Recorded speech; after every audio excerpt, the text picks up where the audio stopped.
the roots, he let the beats build, bitch. And we never switch. Even if I'm rich, I'll be broke like I'm Mitch. Niggas talking down, but that's headed in the wrong direction. But I knock that shit out like the boxing section. Cause they can't touch what they can't see. All I gotta do is be the same me. All I gotta do is keep it cheap. Always be the same me. While I'm solid, boy, they can't change me. No.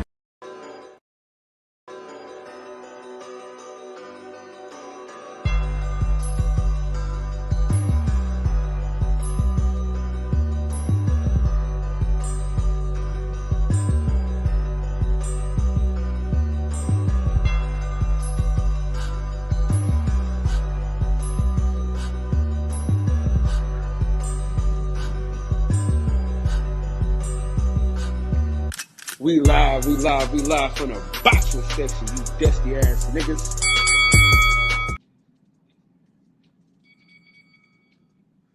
What's going on, man? We live from the boxing section, man. What's going on? Listen, man, we back again. It's another fight week. You know what I mean? We back at it again, man. I started a little early tonight, man. I wanted to get things rolling. Before all the fucking loud ass music and motherfuckers came on my face for me to fucking search and all the other extra bullshit. But man, we here, man. We ready to go. We got soup in this mug. Low carb, bro. Cheese steak. Hey, listen, man. Cool, You ain't got to do all them intros and shit while you're driving down the highway, my guy. You know, I'm a thug. You know, this is how I live. This nigga's dangerous. You know, I'm a dangerous man. Look at the range, man. But yeah. What's going on? Hey, man, you got that shit in the background, bro. You got to do something about that, man. Hey, shut the fuck up. You gonna cost me, this motherfucker. Catching up on the last season of The Chi, man. Bro. Would you come on, cuz? Yeah, man. You motherfuckers. Great fucking show. Great season too, by the way. I just, man, my problem. Vegas Vic, what's up, bro? Appreciate you for sliding through yesterday, man. Oh man, you know I had to, I'm in the hospital and shit, so I had to shave it for now. It'll be back though. It'll be back way before you know it, man. You gotta get out the way, homie. That nigga booty face over there. No. I got a little goatee and shit. You mean? But yeah, you know they be trying to, you know, they do that whole little. Cause I had a big ass beard, but I'm gonna have some. Man, my beard. It's not gonna be a thick one like it was, but I have a beard though. Don't worry about it. That nigga look like a creeper, Kev. Nah, well, I'm good. Nah, you should have left that thing a little thicker, man. Nah, hell no. You know, bro, I had to do the mask test, you know what I'm saying? So we can't have all that pressure. I slid by with this one, you know what I'm saying? Barely. But you know, yeah, it is what it is though, man. It'll be back to normal pretty soon. You know what I'm saying? Said he about to jump on in 5 minutes. Yeah, that's what it do. My boy, Combo in the house, man. Yeah, man. The nasty one. Mr. Disrespectful himself. Hold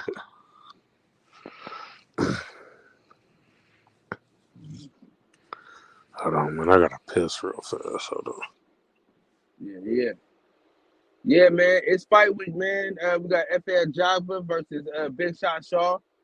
I'm looking forward to it. I need to look at the undercard. I know Shushu's on there. I know this cat out of Cincinnati, young dude. He fight at 175, I believe. I believe he's on there on that card. Haven Brady is on that card. A real true friend of the program. Yeah. So we got some dogs on this card that that we fuck with heavy, and we're gonna this year. I'm being selective as far. Just do what's up, my brother. Appreciate you for sliding through, man. We you know, we definitely gonna be selective on these fights. We're gonna make sure that we get to the fights of those who fuck with us. You know what I'm saying? And I'm gonna do a better job of stacking this bread and moving.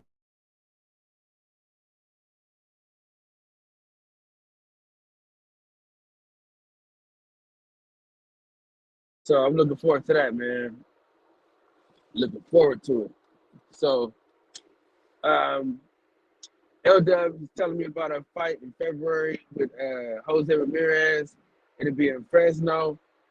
Depending on who's on that card, I'll probably go with him. Hey, Combo, join the panel, Combo. You ain't doing shit. You at the hotel kicking back, man. Come join the panel. But yeah, man.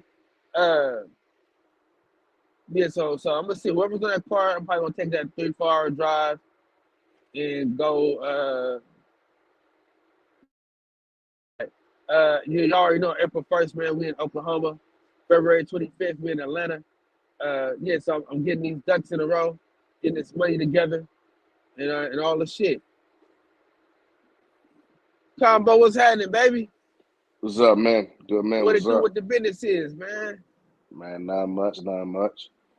Hey, I was just trying to see real quick, is Thurman really fighting at 154? I don't know, and I don't give Is a that a fuck. rumor? Okay, I just Listen, know you would know if it's true or not. they say he fighting Keith Thurman. I just don't know what the weight is. As I heard, 154 or something like that. No title, no nothing. I guess just fighting. I don't know. That's why I was just trying to figure out, is it a rumor or not? Yeah, we're gonna see. We're gonna see what's up when it come out. They gotta announce it pretty soon, so we'll know. And the good thing about that is it's probably gonna be in Dallas. So we're gonna be there. Yeah, I can make a Dallas fight. That whole West Coast, though, like Off you said, top. that Fresno and all that, I don't know. Nah, but you still want Oklahoma, right? I'm debating because of the other situation coming up that same month. I'm gonna take the other one. I'm not gonna hold you. They saying that's Ryan and Tank in April too, April 15th. Yeah, and then you got 2 weeks to figure it out, nigga. Yeah. If they don't say nothing, they gotta say something within the next, couple weeks. Yeah, I'm gonna try to see what's up though. I'm going to vote regardless of the situation. Look So at they you, don't, big money, just gonna go. Oh Well, yeah. that other fight gonna be on your coast anyway, though. Listen, I'm gonna tell you like this though, Combo. I'm frugal. I'm frugal as a motherfucker. I spend too much on pussy. I can't be frugal. Shit, I'm frugal. I spend money on certain shit. You know what I'm Yeah, saying? Certain shit but I see, spend some money on. but that like I said, that fight gonna be on your coast anyway. Most of them fights gonna be on your coast anyway, so it's nothing just to hop down the road. Yeah, I'm already on it. Cause You know what I'm saying? Fresno, I had to fly into LAX and then drive down. You can probably slide here. Cool. I'll pick you up in the airport. We drive down there together. Is that closer? Is that closer to LA? It's right in the middle of LA and in the Bay Area. Oh, okay. I ain't never been. Yeah. I've never been there. That's why I'm like, I don't know. Like when I went to San I Diego, it's a I had to it's fly a and small drive town and down. shit. Oh, for real? It's a little small town and shit. Yeah. It ain't nothing. Okay. When I said San Diego, I had to fly in and drive down, and that fucking drive was a How fucking far is bitch. Atlanta from you? How far is Atlanta from you? Atlanta, you could take that. You could take that drive. You know what I'm saying? Like if you going with some good men, y'all split up the hours. Y'all could take that drive. Shit, you could really do it by yourself. I just don't. What's Atlanta. I probably just fly in. I'm not gonna hold you. I'll just fly in. Yeah, that's what I'm doing on the 25th. I'm getting my money together right now. I'm about to buy. I gotta fucking look at this price. So I gotta hurry up and get this ticket and say fuck it. I'm gonna just buy this ticket and just grind hella Who hard for the who next who 2 in, weeks. who in Atlanta? That's Adrian Broner. Oh, that's where he gonna be at? Yeah. On what date? On the 25th, January? February. I'm about to say 'cause that's a middle of the week. That's Wednesday. They saying fuck you.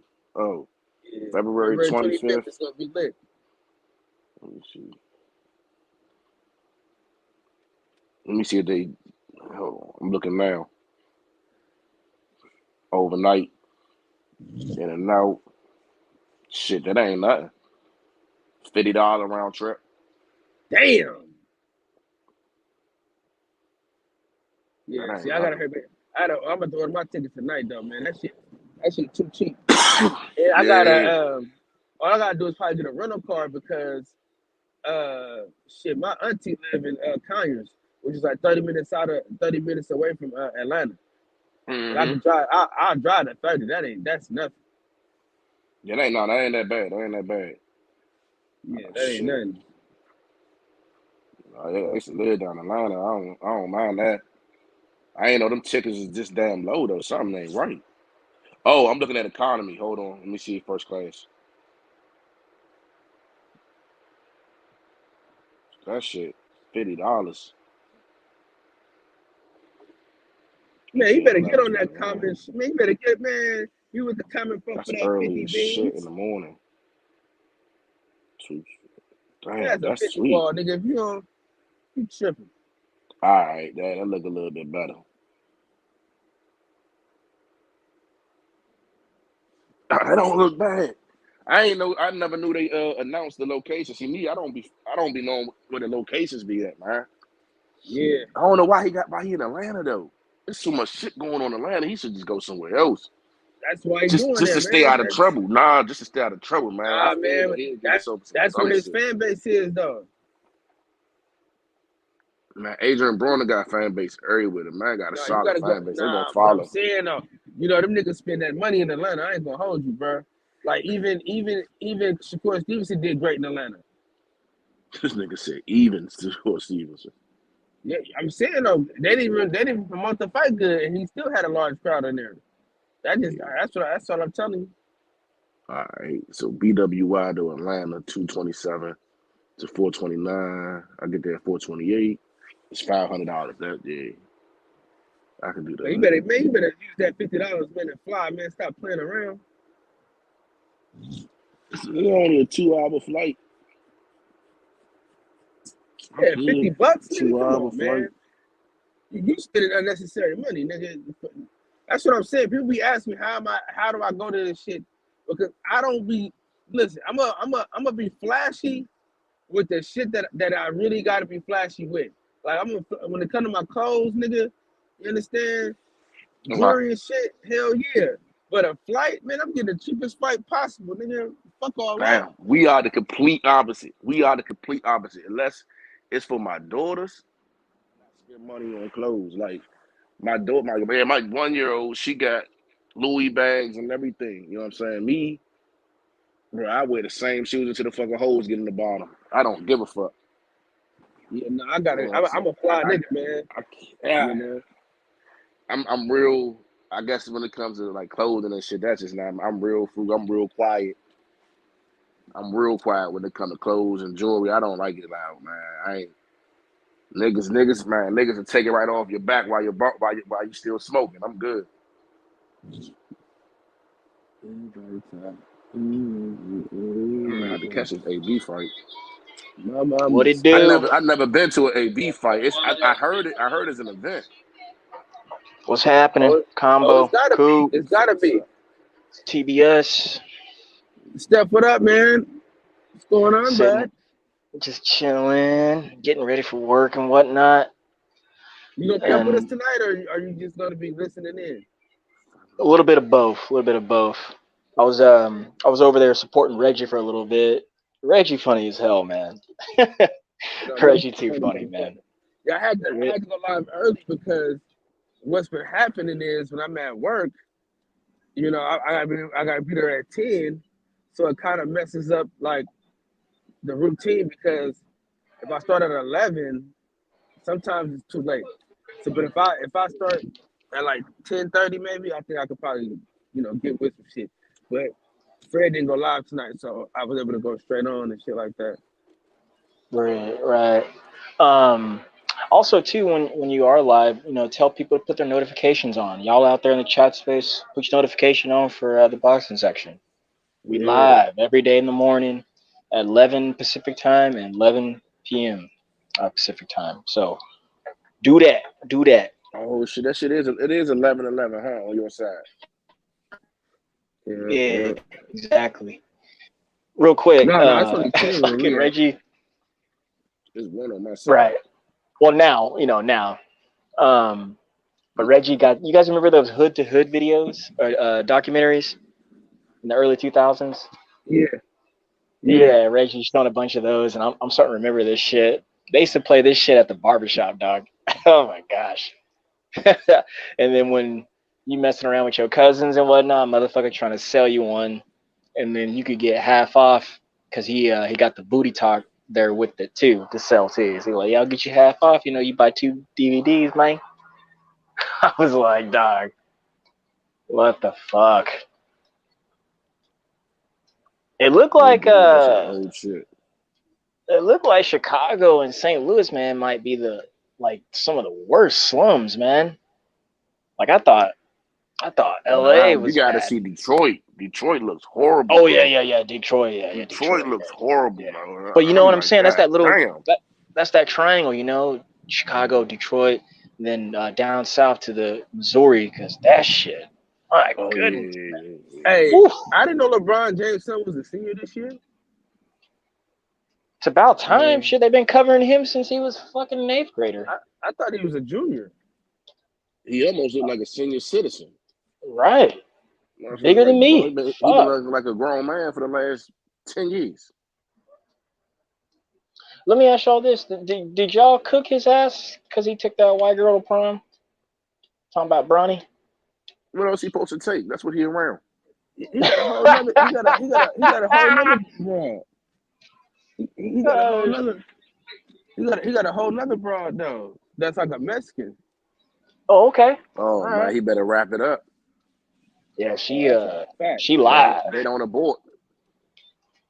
To be honest, at his, him being him, ain't none of them going to abort. He better just straight Mike Tyson and don't. Now he might need to pull a Mike Tyson and don't do nothing until he's 20, 21. Be on the court ripping rims down. Yeah, true that. He getting cut, nigga, already, nigga. You think so? He getting cut, nigga. That's LeBron James. Man, that's Bronny James, nigga.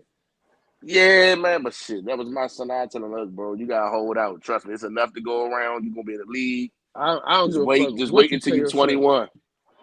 Yeah, because these young joints gonna lock you in and rock you out. What can he be saying? Or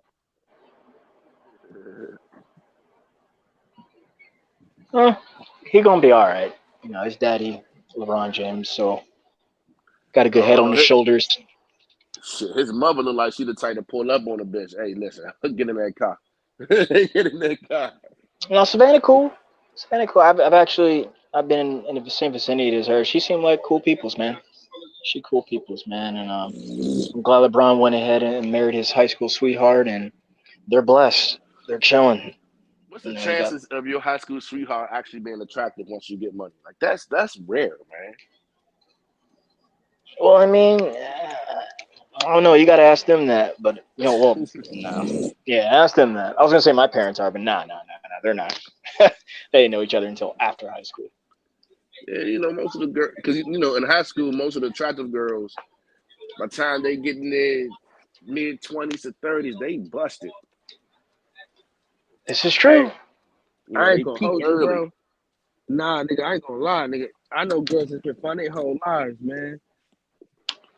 That too, though. That's true too, though. Yeah, it's not.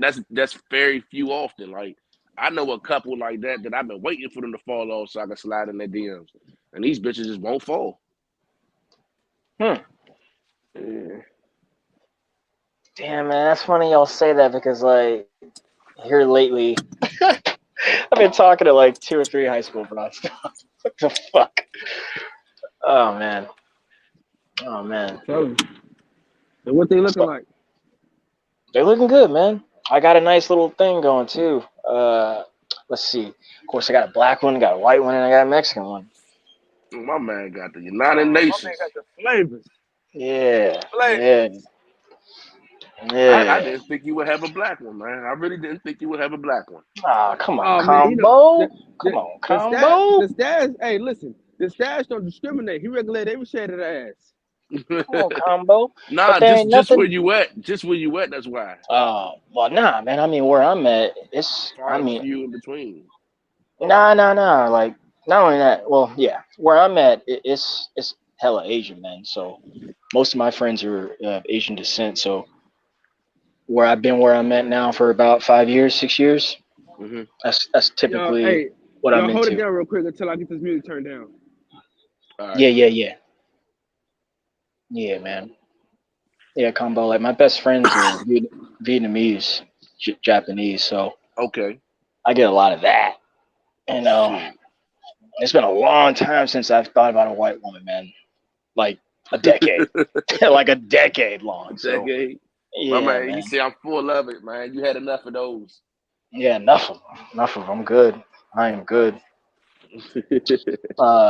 And then what I was really gonna say, I always say this, man, ain't nothing better when you in bed, right?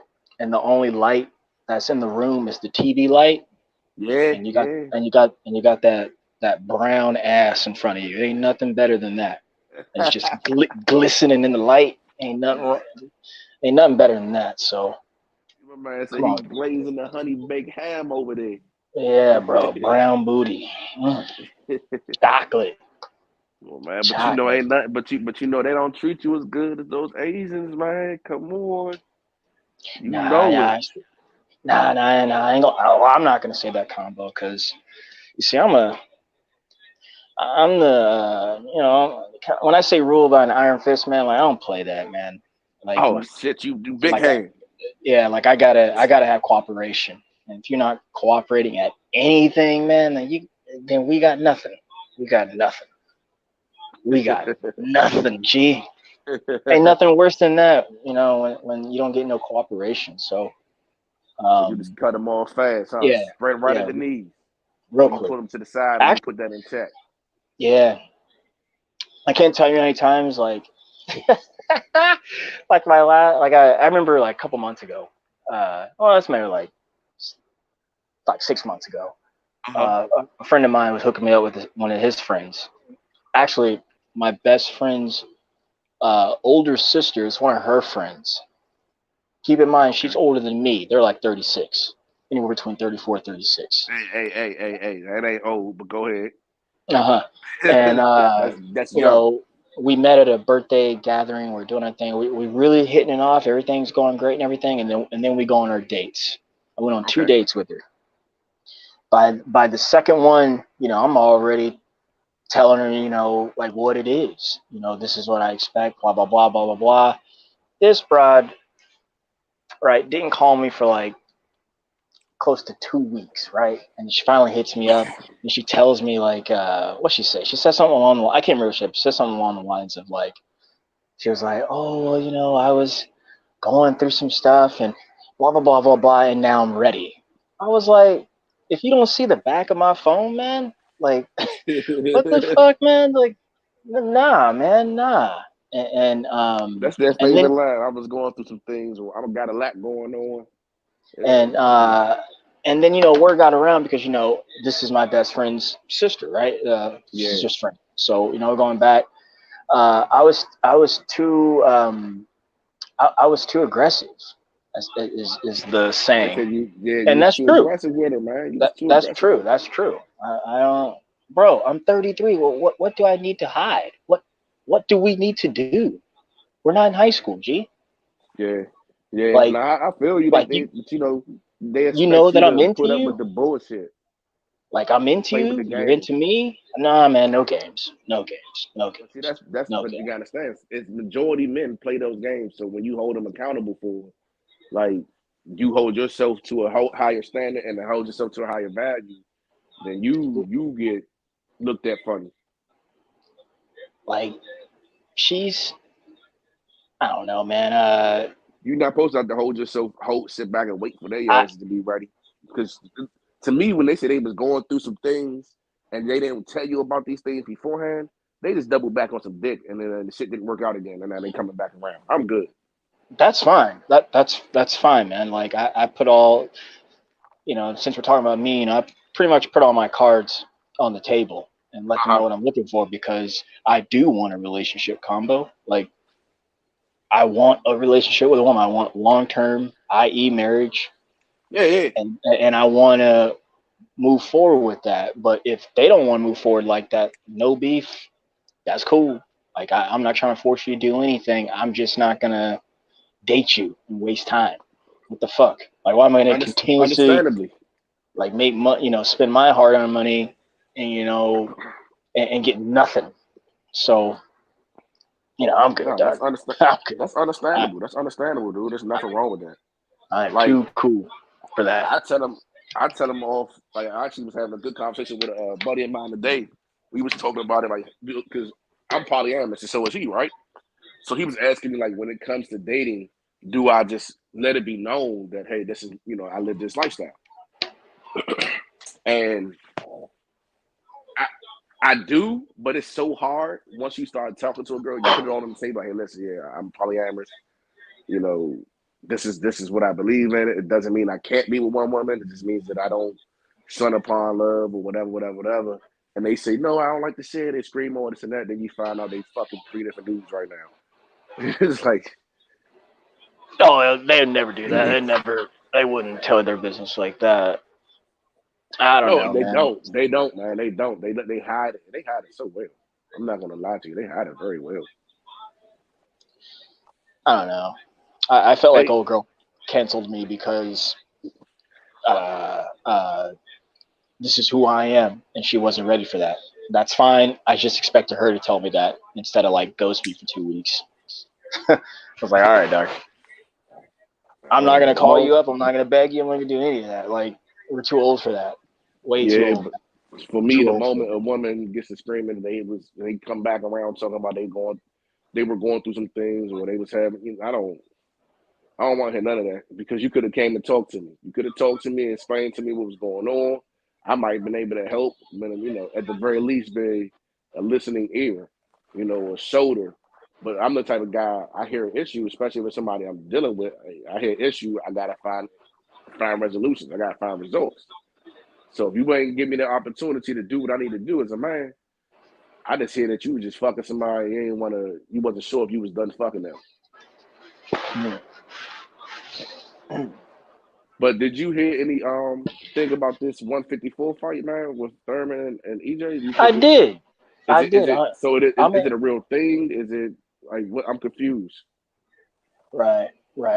Well, for starters, I'm excited, man. It's the best fighting the best. I think Keith Thurman is Do they one of the have best dates? at 47. It's Right, April, so think early spring. There's no Nice way all this can be happening in April. Well, I was gonna say right after that, it's probably an intro to summer. Somewhere along the lines of that. I just hope, as far as since I'm a big Fish supporter, I hope he just fights twice this year. That would be great. So But April my it is. issue is, if it's April, then you got if and if. Of course, this is both ifs, because I guess that hasn't been signed either. But Oscar was talking about April for his fight, so I'm confused. Oscar who? Oscar was talking for Ryan. Oh. So I don't think they'll run, because they'll be dipping into the same pot of money. So I don't think they'll be running that close together. And I don't see that going on the undercard, because I don't know. I'm pretty sure they either, for all intents and purposes, and just right. I want to see That's that not, both, though. But that's not what I want to say.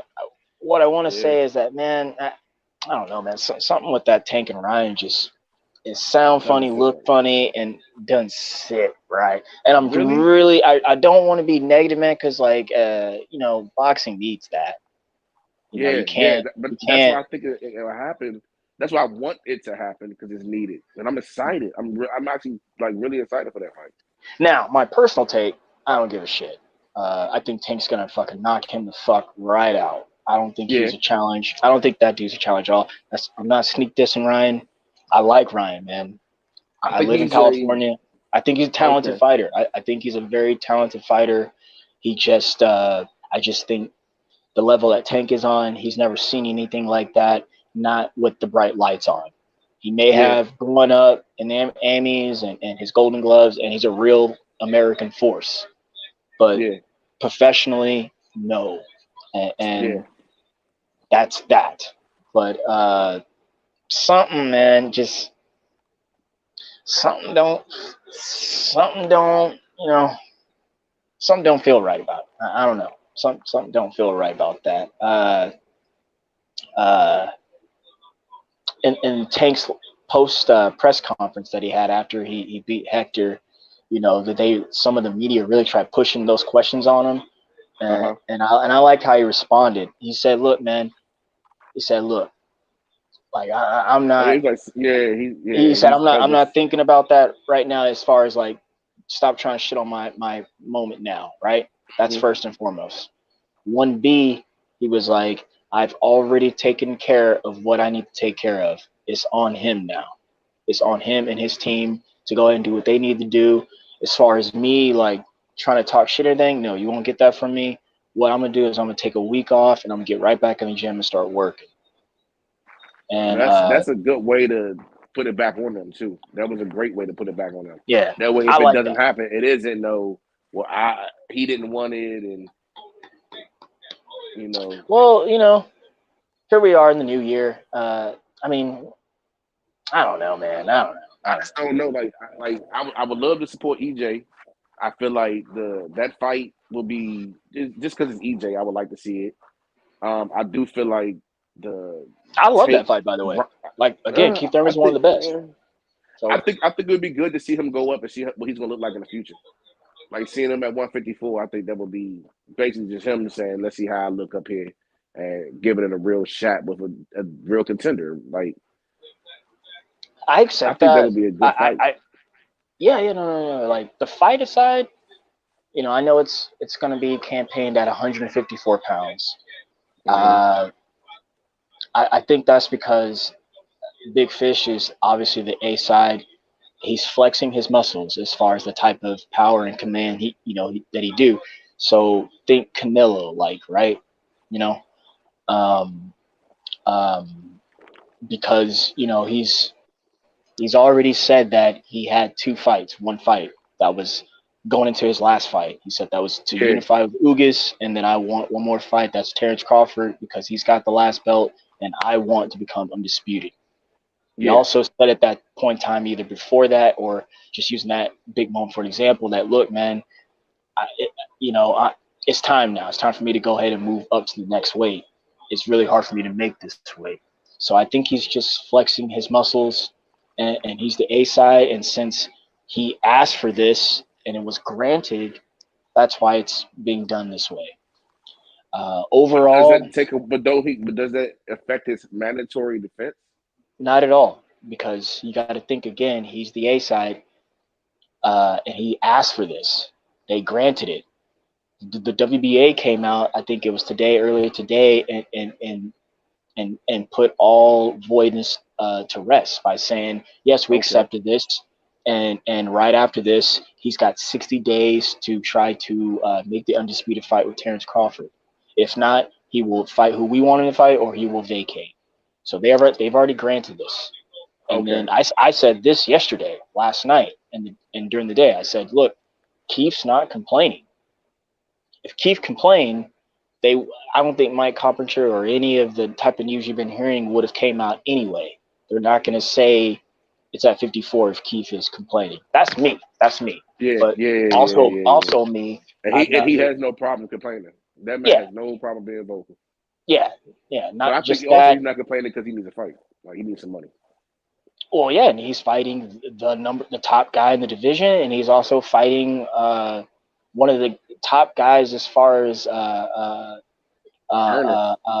yes, earner Yeah. pay-per-view sales go. Yeah. So he's getting Yeah, no, a it's big gonna be check. a payday for him. Yeah, it's gonna be a nice He's not payday for him, complaining, and that's man. I think essentially that's what he wanted. But I do think also if they do fight, if this fight does happen, he Hmm. fights at this weight, we're not going to see this unification Say because this is going to again, be the last part. if we're not going to see unification, we're not going to see a unification. That Or, whole bout with Terrence, right? Is that what you mean? yeah, Oh, it's going to go out the gotcha. window. Because listen, once you do that, you're not going to want to cut that weight like you just had to again. Like you're not going to want to cut like that Well, again. You be like, man, I'm okay right here. I ain't got to be that miserable. right. Well, Combo, we just recently met, over this last 2 weeks, or Yeah. maybe slightly earlier. Um, Man, not because look, man, I don't have anything against Bud Crawford. I don't got nothing against him, man. Nothing, No. nothing. I'm talking about EJ. I know, EJ I not know, gonna want to cut that weight again. I know, but Okay. I'm talking on that. And just ever since October, I think that was October 20th or 22nd. It was either a week before Deontay's fight or a week after Deontay's fight that Coppinger reported. It came out that he was gonna fight Avanesyan, and then he put up that that iPhone notes, and written at what he written down Oh talking yeah, about. yeah. When that happened, Combo, for me, I put all this stuff to rest as far as the mega fight and everything. That was it for me, man. That was it for me. For real, I'm gonna say it one more time. That was it for me. And I called all my friends, all my boxing friends, and I even called Kyle up. He's one of them. And I talked to like pretty much all my channel friends and people who I like really look up to in this whole YouTube Twitter game. And I was like, dog, I don't even want to talk about Bud Crawford anymore. Yeah. Let me I feel you. let me give out a few shout outs though. We got Deuce Towns in the building, Detroit BC, PGH Big Dog, my dog Big Dog Willie in the house, and of course the man himself, Mr. Brandon Watson. Hopefully he joined this panel. Yeah, he will. He just listened to us kicking it, and Combo like. He and said again, Fresno got an airport. We was talking about how to get out. Kyle was talking about how to get out there. Yeah, somebody said Fresno has an airport. I didn't know they had an airport. Okay. Cal will figure it out. Yeah. Let me finish up real fast though. So, and then of course, like the aftermath of that whole thing comes out, and it's he said versus he said, and that's still not this. He say. Yeah. So, but my mind is made up because of the facts that are in front of me, and me connecting the dots and making my own judgments. I won't say anything on that, but just, I mean, like, I'm just over that, man, because to me, Bud, he doesn't want it. And I've always said this, even before I met these guys. I was like, dog, like, you can't force anybody to do anything they don't want to do. So I'm not going to sit here and act like he wants to do something when clearly it's come out of his mouth, his actions, things that he's doing says otherwise. So my issue with that, or my issue with him is, I think because he's already been undisputed, and he reminds me of like a prom queen with diva syndrome. Like, I don't have to, you got to. It doesn't affect me. I'm gonna do what I want to do. Type of person. But I also don't want to take away. What's he supposed to do, Combo? Like, who's he gonna fight then? Who's he gonna fight? Well, that's the thing. I was done with dude when this, not putting my cape on, just saying, when Mr. Gary Russell called him out and said he wants to fight him, and he had no response, and he let Devin Haney jump in the way of that bullet. Like, when he got called out by a smaller guy who was like, listen, I'll come up, I'll fight you, we'll make a fight, we'll do it a catch, anything like that. I just want to get it in with you. And he brushed it off. And he acted as if he was going to go into this EJ situation, which never happened, but allowed Devin to throw himself in that mix. Like, that's, I don't know, man. The guy, You don't want to I fight don't know. nobody, brother. And look, like he doesn't want to and fight like I nobody, said, but like he I'm thinks he has cool. to. Like I'm cool. Like when I say I'm cool with that, cool. I ain't even talking about you, dog. I don't even want to talk about him because he's not doing anything. Dude, but he's a good fighter. It's like he wants to go. It's crazy because it's like he wants to go on that path that Tate was on so bad. Out he fights whoever, some random people, some decent opponents. I disagree. Nah. He's not going to go out and go fight those tough fights. Nah. Well, and then oh, man. Because what did he say? Charlo? He said he goes up and he fights Charlo. Stop. That's. I don't. Come on, let's be real. Like let's. No, because I don't see that happening. Well, right, he hasn't even done that combo, so like I'm not even gonna. That's what I'm saying. Like, and if that wasn't happening, I don't see that. I see him getting hurt badly. Nah. I'm not even gonna dignify that or entertain that. He's not. I think the best thing he'll get is some boots. He'll get some boots in. That's what I think. I do think he's not even. He had a chance to do that. Didn't do that. Damn, my fireplace went out. Actually, not a chance. He chose not to do that. What do you mean? He chose his last opponent, man. But what was Boots on the table? Was Boots on the table? Oh, really? Yes. Oh, wow. Yes. I don't care what anyone says. Yes. But anywho, so we say all that to say this. Like, damn. So like I like. Damn, that sucks. For me, Steph, like I can't talk about him, man. Not until no. Not even till maybe like summer. It just sucks. Like, he's in the way, man. He's just a traffic jam. Well, I mean, it's like that. Whatever, man. Like I ain't got to talk about the speed limit. Like, yeah, but it sucks. It sucks for the next batch of contenders, man, coming out because he's holding up. He's holding up space. He's holding up legacies. But I was just, like I was saying, I'm trying to see if all these fights are happening in April. I want to see where I'm putting my money at. So I know I ain't gonna have the time or the ability to make all these fights. I'm shooting for David Benavidez and Caleb Plant. That's the next one. I think I'll attend. That's a good fight. I was going to pull up to Charlo and Zoo. My brother was going to come out to New York, but obviously, the postponement with that. So, where's that fight going to be at? That was Vegas, I believe. Yeah, that was Vegas. I believe. I can't remember now. Yeah, but I'm pretty sure that was Vegas. I could have sworn one on foot in New York. Yeah, it was Vegas. It was. Now I'm thinking because my brother he hit me up originally, and if my brother calls me, like I'm just down. So he called me. He's like, "Hey man, like tickets are $300 round trip for me to come from New York City to get to Vegas. I'm there." So I was like, "All right, I'm there. We're gonna get an Airbnb. I was gonna bring my dogs out. We're gonna turn about 4 or 5 days out there." Yeah, don't you gotta pay extra for the damn dogs, man? Nah, I ain't even gonna tell them. Fuck that. No, talking about the fly with them. Oh no! Like, yeah, I was gonna drive from SoCal, so okay, that's 4 hours. That's still too long, dude. I can't do it. 4-hour drive, shit, would drive me crazy, man. Man, I hate being in the car for too long, man. As long as I'm in the car, it's 3.5. I gotta get the fuck out of it. It's 3.5 if you're speeding, man. But California, big state too, so it takes about 2 to get out, and then almost 2 to get there once you get inside county lines. Then you got all those fucking cops out there, man. Some troopers, man. Man, it's crazy how y'all cops on the motorcycles actually pull people over. It's weird. Right. It's weird. I had a bad experience with a motorcycle cop one time. This fucker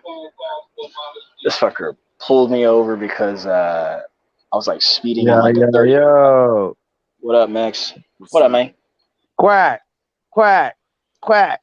Here he come with that duck stuff. Who's ducking? Quack. Who's ducking now, Max? Wait from the big fish to the big duck. Get the fuck out of here. Quack. No duck. Y'all keep moving the goalposts for your boy. It's The okay. big fish ain't no duck, man. The man killing himself to make weight. Hey, Al To Heyman stay is. that weight. Al Heyman is. How's Al Heyman? What Al Heyman got to do with? I'm confused. I mean, Al Heyman's the one in charge of everything, right? No. Okay. Since we don't give no blame to the fighters, right? It's up to the promoters to make the fights, right? What are you talking about, Max? How I'm confused, Max. So you have the motherfucker having a fight, not even at his own weight class, not even for his belts, but supposedly he wants Bud next. His last quote was, "With or without Bud, I'll be fighting in November." He didn't do that. Yeah, because Bud carried Bud said he ready to spin a block before this fight was made. He didn't want that. Let him speak. Combo. He didn't want the fade. They just trying to age him out, man. They gonna wait till Bud's like 45. Please let me get Max. Hold on, fuck. You know what it is. No. He been calling him out since 2018. Max, the dude carried him. You ain't gonna let a nigga come up and No, block he him. hasn't. Like, okay. No, listen. Terrence carried him. Terrence could have been made that fight. He made that man sit there and wait. Took another fight. And He said he wanted to fight in 2022. Again. They said the best we give you is 2023. He said, all right, I'm gonna get another fight in 2022. I'll be back. And he did that. He said willing to spin a block before this fight ever got announced. He said he'd be ready in April. He could have made that fight then. He could have made he said he'd be ready in April. The original report, it was after that car accident that Spence wasn't gonna be ready till May or June. But then this is for April. So this is in the same month that Bud said he'd be ready for. I'm sorry, on top of that shit. So now what? No, my thing is, if roles were reversed, we would be hearing the same. We would not be hearing the same shit. When Bud took the Avenisa fight, what we hear? We don't give a fuck because it's not Spence. He did this, he did that. He went and got the bag. Who gives a fuck? Yeah, it's a took it. But when Earl does it, what? Earl gotta eat. Earl waited, but nah, it's different. It's different. Earl is sanctioned. It's not even out of fucking weight class. That's because he asked for that, right? He doesn't want to give Thurman a shot at those titles. And not only that, he shouldn't in general. Then he shouldn't in general. What do you mean he should? What do you mean he should? Okay, here's the thing. You can't say he doesn't want to give Thurman a shot at the titles. He shouldn't be giving Thurman a shot, period. It should just be Bud, right? So I mean, we wouldn't have to go through that. So he's supposed to sit and wait. How's he going to sit and wait? Bud said he's ready in April. He said that. Man, this man supposed to be ready. He's supposed to come on, man. Bud been ready since 2018 since he came in the division. Bud been ready. No, stop. Bud been ready. Go get a belt first. Got a belt. Okay, let me take the easy route. Did that. You better like, look, I'm not hating on. I'm not take the easy route. I didn't hate on Earl when he fought Ugas or when he fought Sean Porter because those were belts to get to his crown undisputed. So I agree with that shit. Everything else outside of that shit, nah. Because I would have respected that. If he just went and got the other belts and said, all right, bro, I'm ready now. I just want to have 3. You got 1. Let's get it. But he, did a couple mandatories, a couple people that weren't mandatories. Another dude now that's a mandatory, but not at 154, but made a request for him to still have to. Just fight Bud. You know what's crazy? You know what, Max? I agree with things you say 90% of the time. Literally, 90% of the time, I agree with what you say. But right now, you throwing me the fuck off, bro. It would be called a duck any other way if it was any other fighter. I can't believe I'm hearing this from you. If it was any other fighter, bro. So Big Fish is now ducking Terrence Crawford. Is that what you're saying? Look, I agree that Thurman is better competition at Amazing, right? Like, for sure. We all know that. Max, hang on. You didn't answer my question. Yeah, Spencer's been ducking Bud. Yes. Been. Oh, that don't even sound right. Okay. All right. Been. All right. But Bud has his fault in things too. But when one person, we all agree once again that PBC Spence is the A side of things, right? We all agree on that, or at least, right? Let me ask you a question, Max. No, let him go. Yeah? Let him go. Let Combo. No, Combo. Let him go. No, but Combo, right? So Spence is A side, right? Yeah. Okay. So they're in charge of making fights, right? Yes. They have a part of making the fight because both fighters got to agree. And I'll say he's not letting no one. Al Heyman say he's not reported. I don't know because he never, But supposedly he's not letting no one else touch that fight, which means that only PBC is going to be in charge of that fight. Correct. He said that. Okay. So it's recorded. Yeah. So Max. Okay. Hang on. Max. No. Hang on. Max.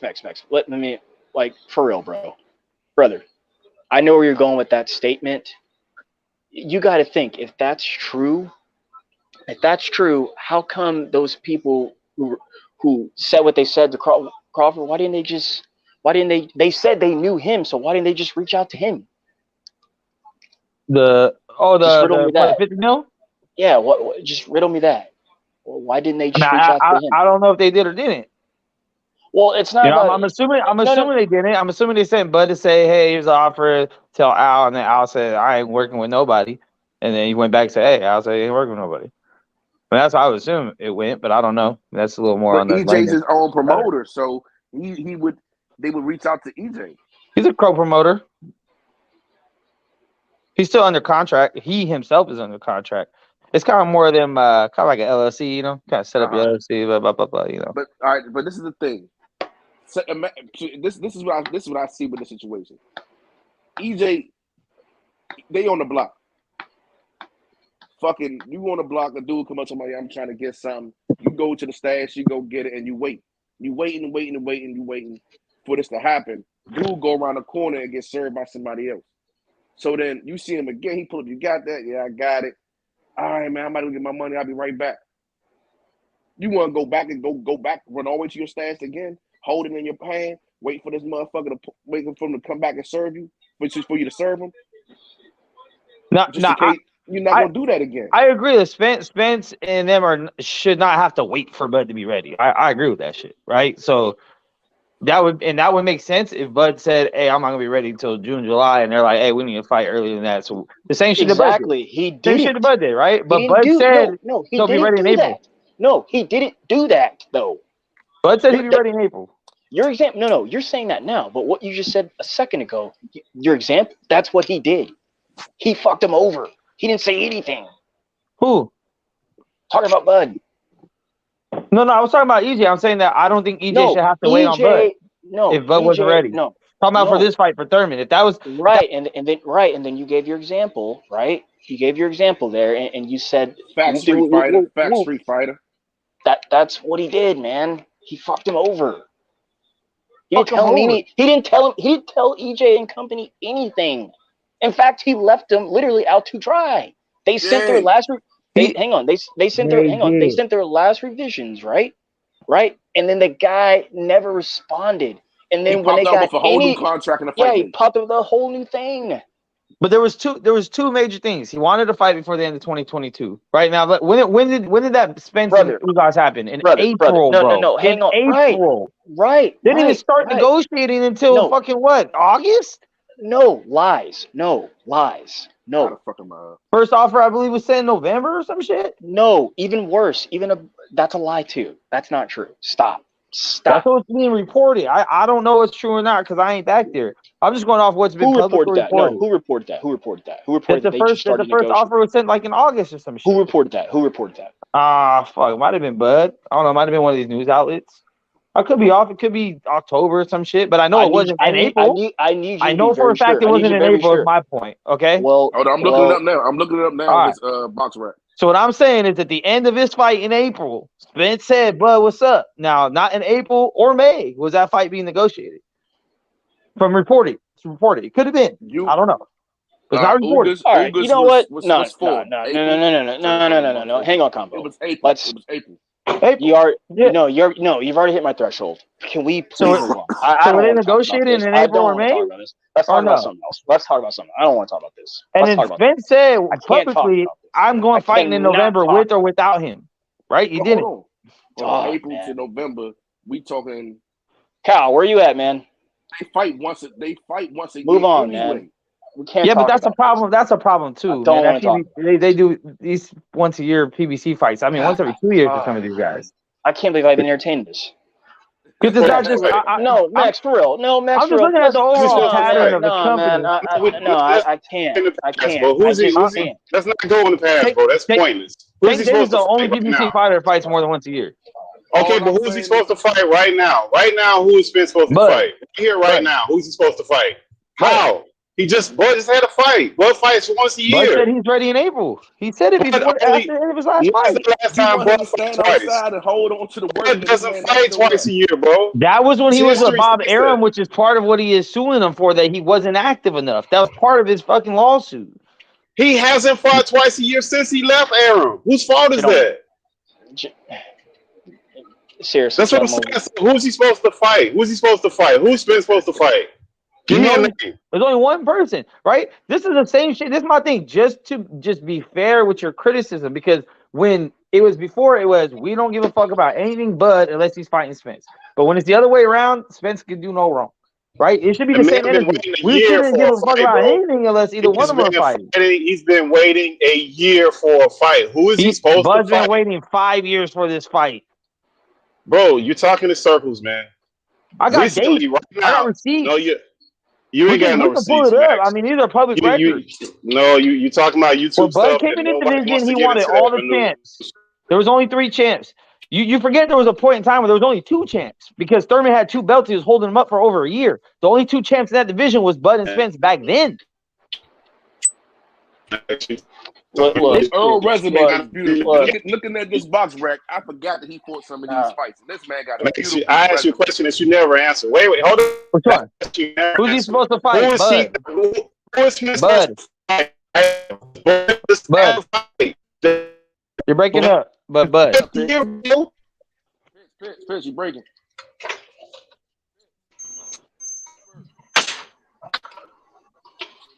Max. The same shit we said, man. Max, I don't even care, man. They don't even have to fight.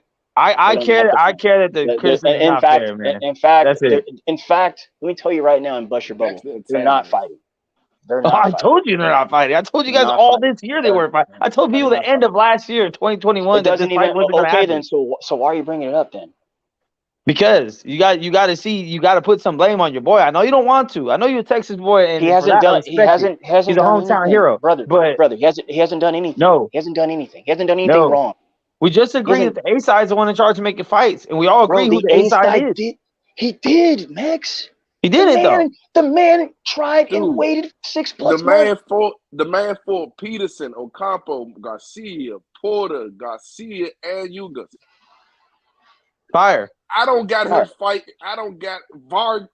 Come on, bro. I don't got him ducking nothing. The only what was it? It was and now he's fighting Keith, and Keith's one of the best.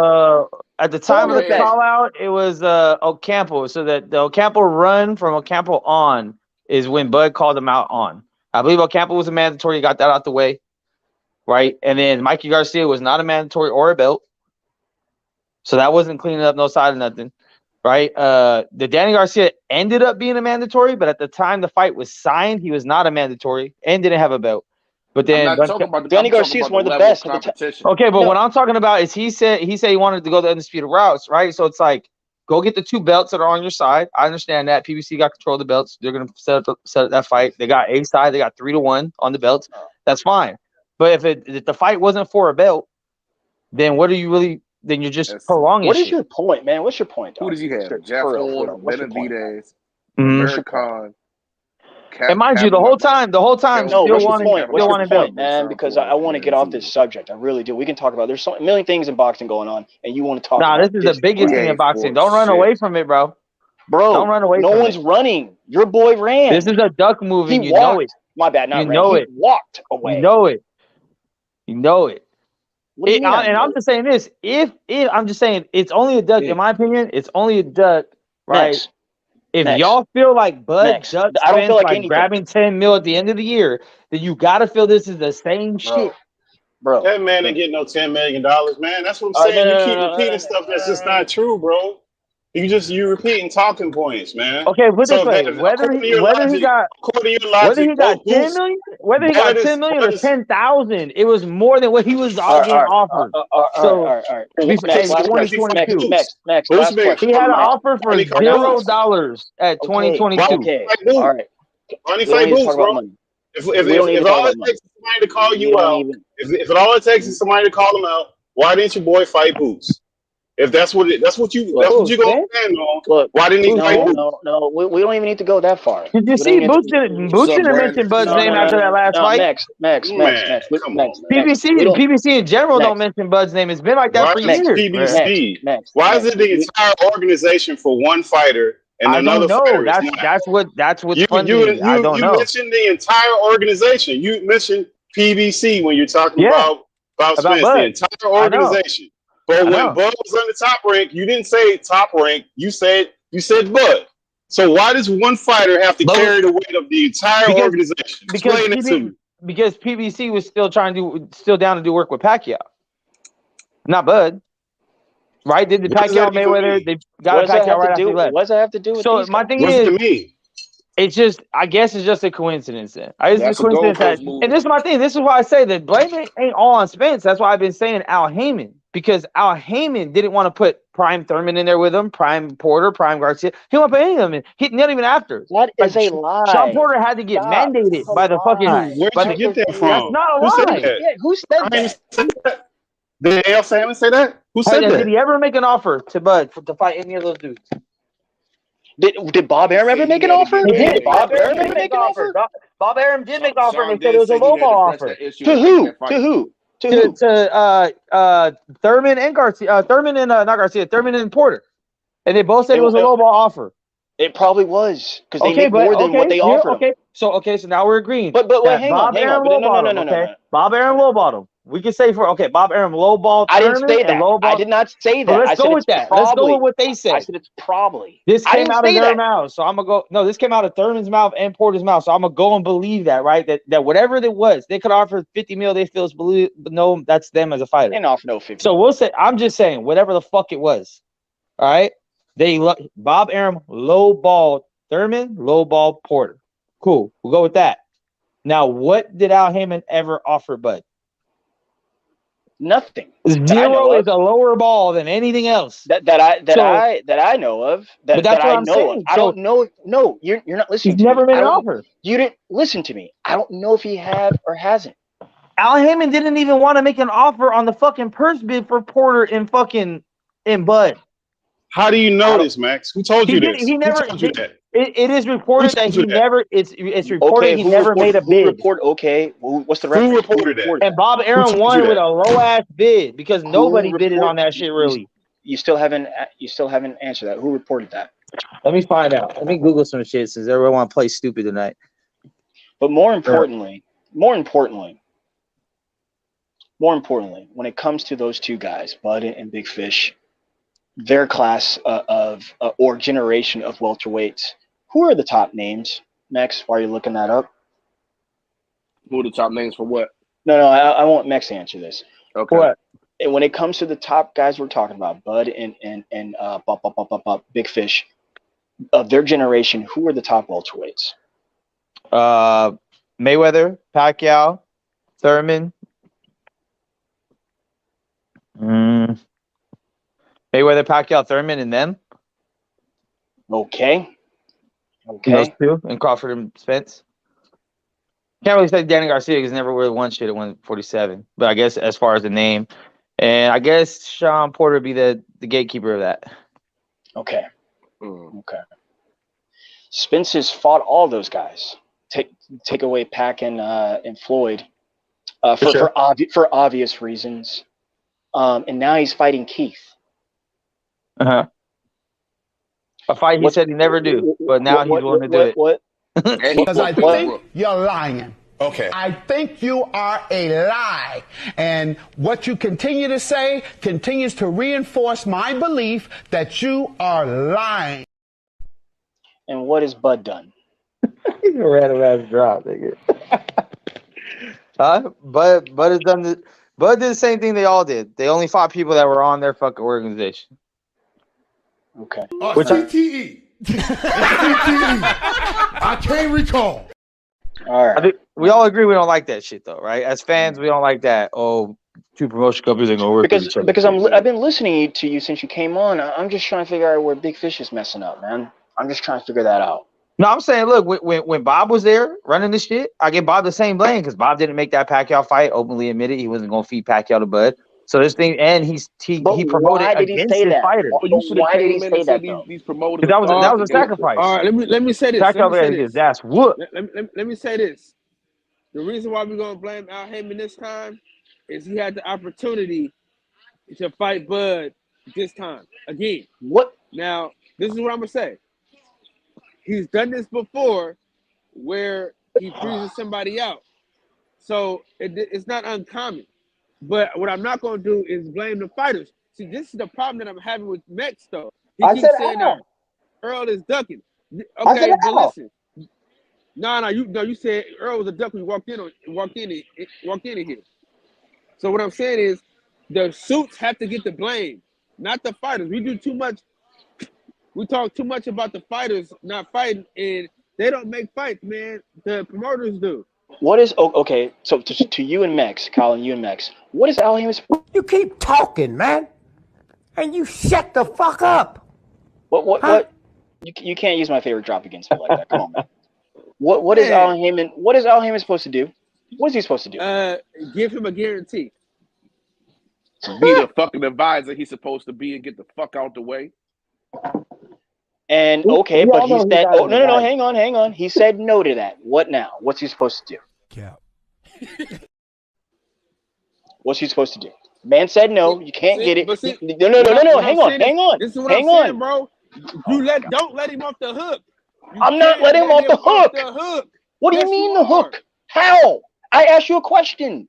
Because I think you're lying. Okay. I think you are a lie. And what you continue to say continues to reinforce my belief that you are lying. What is the man supposed to do? No, you know what Al Haymon is supposed to do? What's supposed to do? You need to leave that dope alone.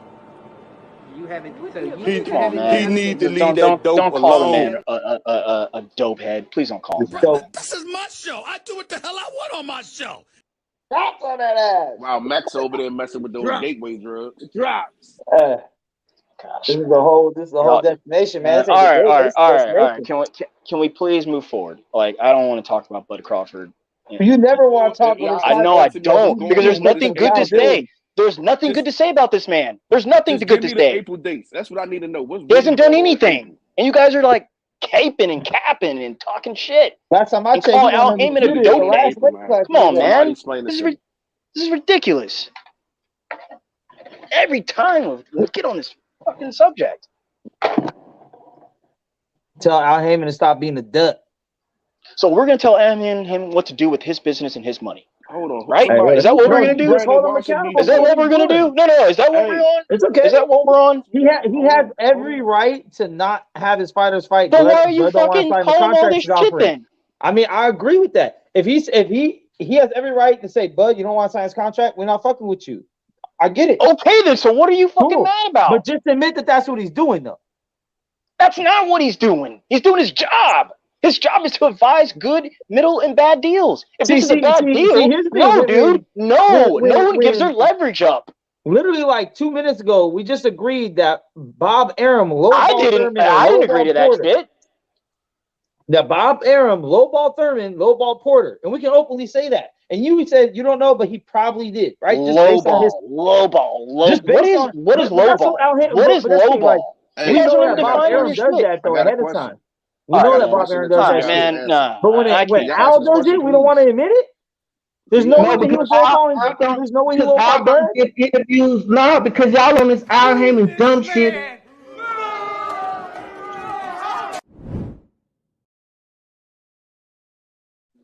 Hey, Brandon. That's just smart business practice. You go low, then you gotta go high and try to meet someone in the middle. Talk about Gary Russell. Gary Russell got his ass whooped in his last fight, and he's running around here like he's Superman. He got his ass whooped. That's what happened. I don't know who told Gary Russell he was the baddest motherfucker on the planet, and he gonna jump up weight classes and beat up Crawford. He's a bully, Brandon. Yeah, that's exactly what he is. A big mouth bully who got his ass beat. Who got in the best fights of his life? Wait a minute. In the best fights of his life, Lomachenko death to his motherfucking ass. Now all of a sudden, I don't. That was a knockdown, though. That was a knockdown. They cheated him out of a knockout. That was a knockdown. Wait. Who knocked Lomachenko out? No, down. He knocked him down.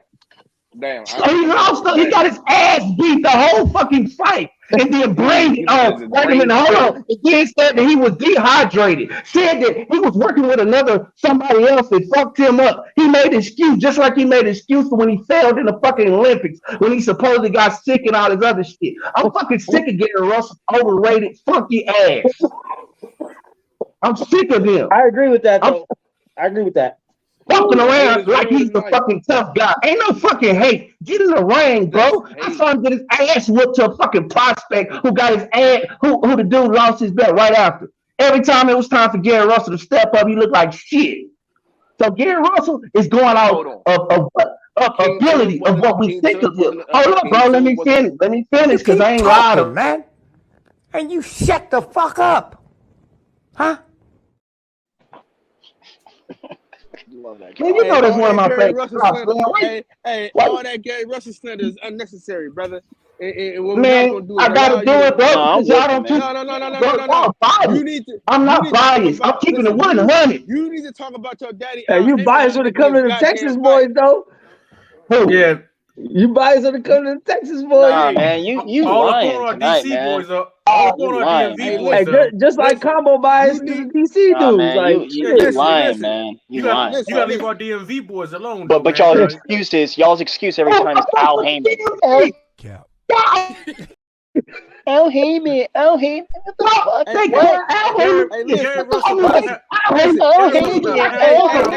the fuck? Is dedicated to just slandering a whole fucking town. Bro, I was in the middle of a sentence, boy. No, you weren't. Hey, listen. Get off your daddy Al Heyman lap. No, you get off Fred. You a fake ass Fred talking points, bro. Yeah, man. Fuck him too. That dude's a fuck ass loser. Here we go. Hey, first of all, you don't know fuck him. Listen, hold on. I'm a Reggie Owens supporter. Reggie says fuck him. Fuck him. You can't speak. Hey, do you guys feel like Al Heyman has ever done anything wrong?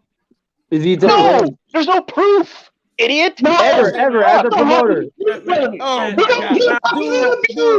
Al Heyman has promoted some of the greatest and biggest artists. He has. But I'm asking, do you think he is to blame for anything that hasn't happened or has gone wrong? Not. You think he has a perfect record as a promoter? Everything he does is gold. Everything he touches. Yes. I'm actually yelling over That's them crazy. because it's like everybody's talking. It's not me. Don't get grounded, Terrence. Don't get grounded. Don't get grounded. We gonna put you in the corner. Y'all get me in trouble, my wife, man. Y'all get me in trouble. I can tell. You're gonna be on the goddamn couch. You talk to her like a gentleman. Man, y'all about to get me pistol whipped, man. What the fuck is y'all doing to me, man? Hey, keep sweating over it. Baby. Baby, please. Baby,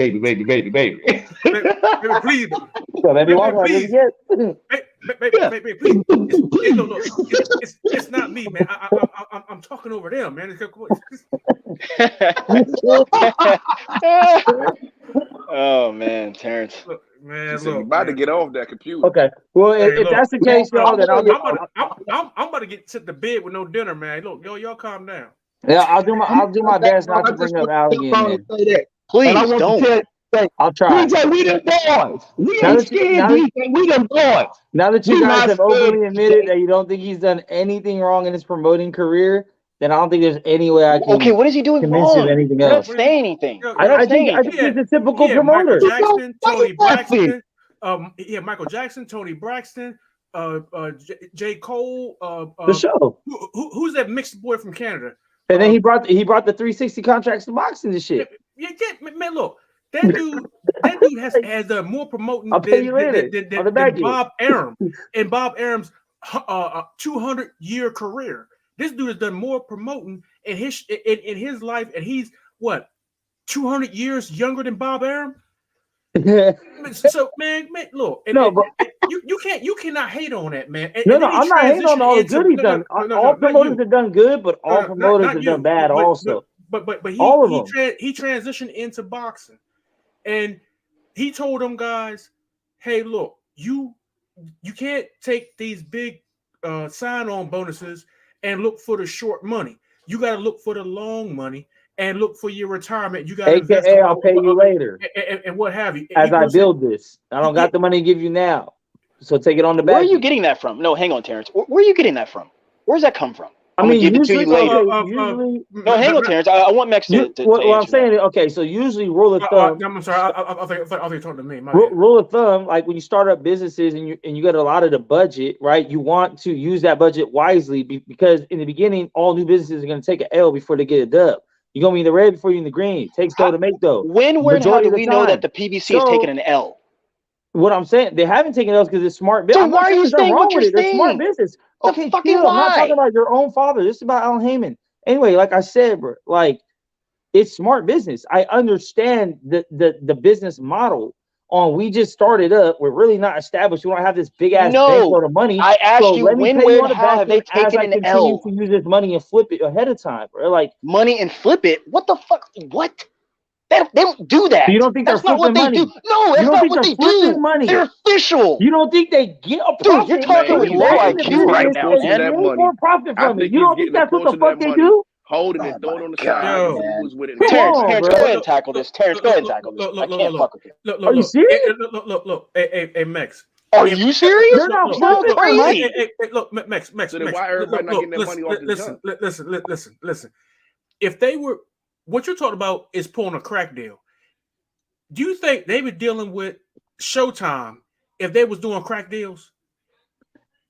I'm not saying it's crack deals. Again, on the back end is smart for the business owner. You're talking about you don't have to pay anything on the if what you're saying is true, do you honestly think that they would be doing business with Showtime? I think Showtime doesn't care what happens with the fighter. That's a smart business model. Man, look. If you're on the business side of things, that's a smart business. This is why we can't have this conversation, Terrence, because everything's a joke. Everything is crack. Everything is they're doing everything wrong. No, that's the way y'all talk about them. No, that's crazy. That's crazy to talk about. Regardless of what the business is, the business is still the same, man. Bring this back and I flip this and no, man. Look, that's what they're doing. They get money. They pay fighters, right? Now they lose money. The fight gains revenue, you gain money. It's yours. You put it back in and you flip it again. What the fuck? Look, stop. First off, the biggest black promoter before Al Heyman got in the game was who? Don King. Don King. His reputation was what? Yeah, it was shady. Okay, when Al Al Heyman was fighting an uphill battle, correct? No. Yes, he was because he first came in the game. De La Hoya sued him. Bob Arum didn't like him. Bob Arum said he didn't exist, and also other kind of stuff. Correct? Right or wrong?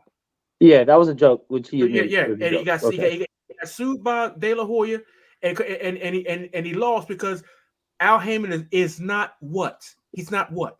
He's not dumb. No, he's not a promoter. Yeah, he's an advisor. He's an advisor. Yeah. Okay, so which is a smart move by itself, by not labeling yourself a promoter. Hold up. So they all lost those lawsuits. It's a joke when he said he didn't exist, Max. It's never a joke when you say black people don't exist. It's always. Oh my God, Brandon. Hey, stop the cap. Listen, so you really think Bob Arum believed that Al Heyman did not exist? Let Terrence finish. You keep talking, man. Let Terrence finish. Shut the fuck up, huh? Okay, so hold on. Let me say this real quick. Okay, cool. Bro, I was in the middle of a sentence, boy. Hey, listen. Max is not a YouTuber. That's the same thing as Al Heyman. He don't got no Max ain't got no YouTube channel, but Max is a goddamn YouTuber. Yeah. So that's the same shit as Al Heyman not being a promoter. That's tax purposes. He's still in the mix. Lawsuit purposes. Yeah, he's still a YouTube personality. That's not true. That's why they have titles and designations. That's not true. What you said, you just made that shit up. The world of business. Yeah. In the world of business, they have CEO, CFO. I ain't never really just point across. So you just made that shit up, Carl. Never mind. Hey, he's been sued. He's been sued 3 times for the same. The court say he's that, Caldo. So that's not true. Listen, the court to say but We know what he is, though. Stop the. What do we know? Cut What do the you? bullshit Hey, they short. say Al What do you Heyman's know? name before they say God or their mama sometimes. Oh, I think Al Heyman first thing first. Then what you know ain't shit. You gotta prove what you know. So until they can prove it, This ain't the here's court of law. what they This ain't the court of law, Brandon. We ain't gotta prove a goddamn thing. This ain't the court of law. So you can just say, court of public opinion out these so motherfuckers. you can just make up shit, basically. So you can make up shit. Bro, So you don't even want to try to tell the truth. Stop lying for this man. The man We ain't lying for him, bro. You just drinking that Fred Kool-Aid. You just be drinking that Fred Kool-Aid. You ain't never heard an interview from him. You ain't never do nothing back. He's not full of shit. The ice. Hey, don't forget the ice. Hey, Carl. Hey, Carl, did he take your I credential respect too? that, Carl. I respect that, Carl. Did he take your credential too, Carl? Hey, listen, I don't need a credential. I'm a player, nigga. I've been sticking with my whole life, nigga. Fuck wrong with y'all. Sound like Mike Epps said, Janky promote. You keep talking, man, and you shut the fuck up, huh? He with that damn punk ass shit. Man, he killing with that drop tonight. Hey, that's one of the best drops right there, man. That's my favorite one, man. That's my new favorite one. That shit's hilarious when he dropped it. I do miss the bike one, Steph. That was a good one. Now listen, he earned it. He earned me to take He it off. did. So that's why. Oh, he's one, he man. earned Fuck shit. that. So, Yeah. Fuck. Listen, did you hear what I just said? I did. No, I was addressing Max. Oh yeah. Fuck Max. Hey, listen, I'm gonna tell you what though, Brandon.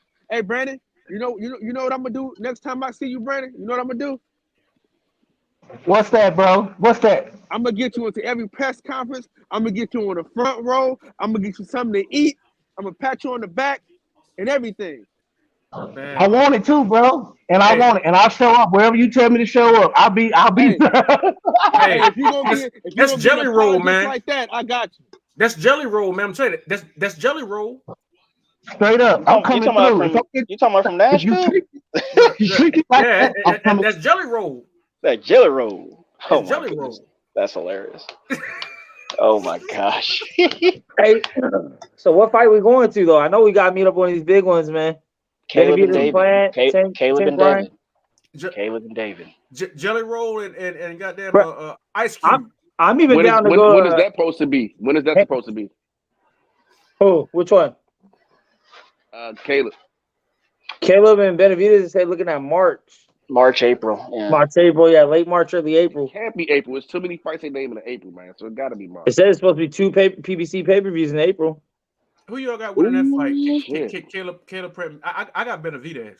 I got Benavidez, but I wouldn't be surprised if Plant could outpoint him, but I think he's going to get caught, broke down. Mm-hmm. Too much pressure from Benavidez. Late round stoppage, 11 or something, 10 or 11. Did they announce location? Huh? I think Vegas. I believe Vegas. Yeah, I don't see Vegas why not or California. Yeah, I was gonna say LA, but it could be Vegas. Pretty sure. We seen what happens to Caleb under pressure with Canelo, and Benavidez brings a whole lot more pressure. Yeah, and faster hands. But we haven't seen if he's able to cut off the ring effectively. And a much bigger man. Yeah, I think he's longer too, right? Yeah, but I think Caleb has better footwork. Benavidez is better timing. Benavidez is a shrunk down heavyweight. A lot of people are though, Terrence. A lot of people are, Terrence. I mean, I saw Jamal Charlo in person. I know. I was like, God, dog. I was like 6'2", all of 200 pounds, man. I was like, dang, what the fuck? And then David's twice that size. And then David Morrell's twice that size. Charlo's that big. Yeah, Charlo's that big, bro. He's like 6'1.5". Charlo's solid. Look, He's the big, bro. The Charlos call Benavidez a heavyweight. That's what I'm saying. Right, Charlos call him a heavyweight. Yeah, Loma called Devin one too, and that's another one I'm down for if it's in the States somewhere. Loma Devin, I'm down with that too. Man, Lomo never wanted no smoke with Devin. That's Loma say he want like 8 more months, but they're trying to drain Devin out because they know he don't want to be at this weight class. They're trying to get him to let go of the belts, move up to 140, and then they have a chance at it. Devin need to go ahead and just say forget that. Like, hey, you want to fight me at 140, man. Bump all that. I'm not waiting 7 months. If you look at what Devin looked like in his last fight against Kambosos at the weigh-in, Devin can't afford that going in against against anybody. Against Lomo, Devin can't do that again. Devin came into that fight looking mad crazy at the weigh-in. He can't do that again. I don't think Devin can fight any of the top dudes at 135. Shakur, Tank, fucking Loma. I mean, Loma ain't gonna go up to 140 though. So he could get this Loma one out the way. Hold on. You said you don't think Devin can do what? No, I don't think Devin should fight at 135 against Shakur or Tank. And Loma, he might be able to get away with it because Loma's not going up to 140. No way he can make it. No. So he might be able to just skill-wise get it off, but they're trying to just drain him out, man. He shouldn't do it to his body. He shouldn't do it to his body. Okay, I got what you're saying. Okay, I was like, the nutrition of it, like. Yeah, he's killing himself. Yeah, because he's still growing. He's only y'all really feel that strongly? He looked y'all like really feel that 50 strongly? Cent in that movie. You know, he looked like 50 Cent in that movie when he got real scrawny. Yeah, he looked like he's all sucked up. Yeah, and then they'll try to, and then they'll probably try to put some rehydration clause. Yeah, exactly. That's the only thing they can do. Yeah, so and Devin is the A side though. Fuck out my face. No, but it's still Bob Arum. Everything is dictated by Bob Arum. They're under top rank. And wait a minute. And Lomo is Bob Arum's boy. So man. You don't think he's ready to get rid of him? You don't think he's ready to put him out the pasture? Here's the thing. Bob Arum don't want Devin Haney to leave with all those belts. Exactly. And then be done with his contract, and he go wherever he wants to go. When he go to PBC, go fight, fucking, you know. So okay, I'm gonna ask the elephant in the room. Okay? If Loma wants more time, who's he gonna fight? Who are they gonna? Bob has is Shakur, but then he kill a star early if one of them. I mean, if he thinks Shakur can really beat Devin, he ain't beating Shakur.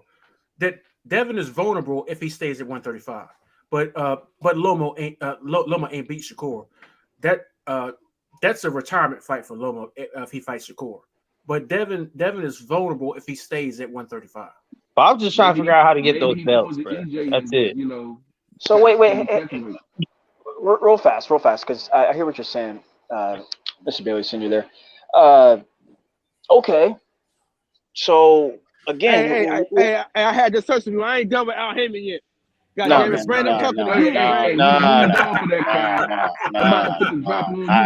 can't. You guys. Somebody put a drop on Cal. No, I can't. Hold on. This is my show. I do what the hell I want on my show. Man, I need a soundboard, man. I need a soundboard. I need a soundboard. I cannot take this hate anymore, man. We was having a productive conversation. Hey, Kyle. D-Ray Davis.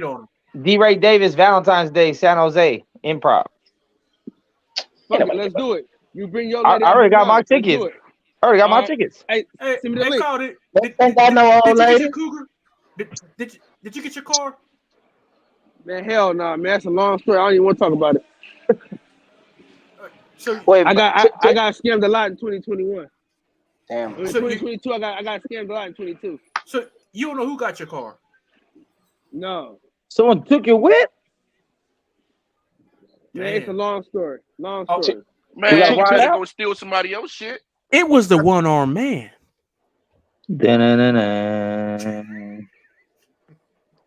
Hey, Terrence Bailey, you fat bald head motherfucker. I got the coup. You keep talking, man, and you shut the fuck up, huh? It was a one-armed nigga stole his shit. Nah, blame Al. It's Al's fault. Yeah, Al Heyman stole his shit. Al probably did have something to do with it. Al might have sent his dudes at you. Hey, I sent that shit to you right now, Kyle. Get them tickets early because there's only one show. That's it.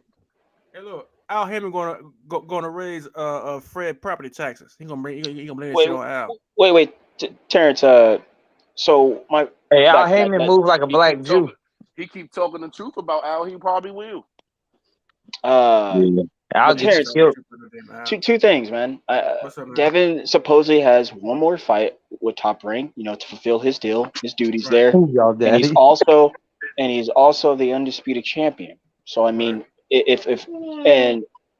so what is Loma? Is he saying he doesn't want to fight him right now? Is that what he's saying? He said he needs 7 months. He says he needs 7 months. Why does he need 7 months? To prepare for the fight. He did just come from the war. The drain. Man, he ain't fighting no damn war, man. Stop that shit, man. Okay, right. So, is there any truth to that? Like that they're willing, or is it is this just talks? No, Loma said out of his own mouth that he needs 7 months to fight. He needs 7 months to prepare for Devin Haney. 7 months and undisputed. For that's another year. That's another year, dude. That's a whole nother year. And Devin doesn't have 7 months in the in the weight class. No matter if I was BH, I would say, well, I don't know if Josh Taylor is under Top Rank. I don't know if he is or not. I would say, well, give us Josh Taylor. So still got 2 belts, right? Out of the 4? No, he's got one. He's just only got one now? He's only got one. Ah, shit. Wait, no, hang on, Max. Like, I don't see why. Okay, Loma, you don't want to fight? Get the fuck out the way. Give me someone else so I can fight and go ahead and leave you fucks. Just go to 140. Yeah. No. But I would that say, all aside, I would say give me Josh Taylor. Did Lomachenko really say that he needed 7 months? But Terrence, the nigga had just fought. Yeah. Wait, but Josh Taylor has a fight in February or March with Catterall rematch. So he's off the table. They got pushed back again though. Devin needs to go to 140 and get his feet wet and just fight somebody. Not nobody that's what I was saying. That's what I was saying. World beater. Nah, bro. He needs to just get his feet wet first at 140 pounds before he start fucking with Josh Taylor or Teofimo or some shit like that. Go up there and beat up one of them little niggas. But no. Here's why I'm saying that, though, Kev. Actually, fighting Teofimo is getting his feet wet because Teofimo is not that guy.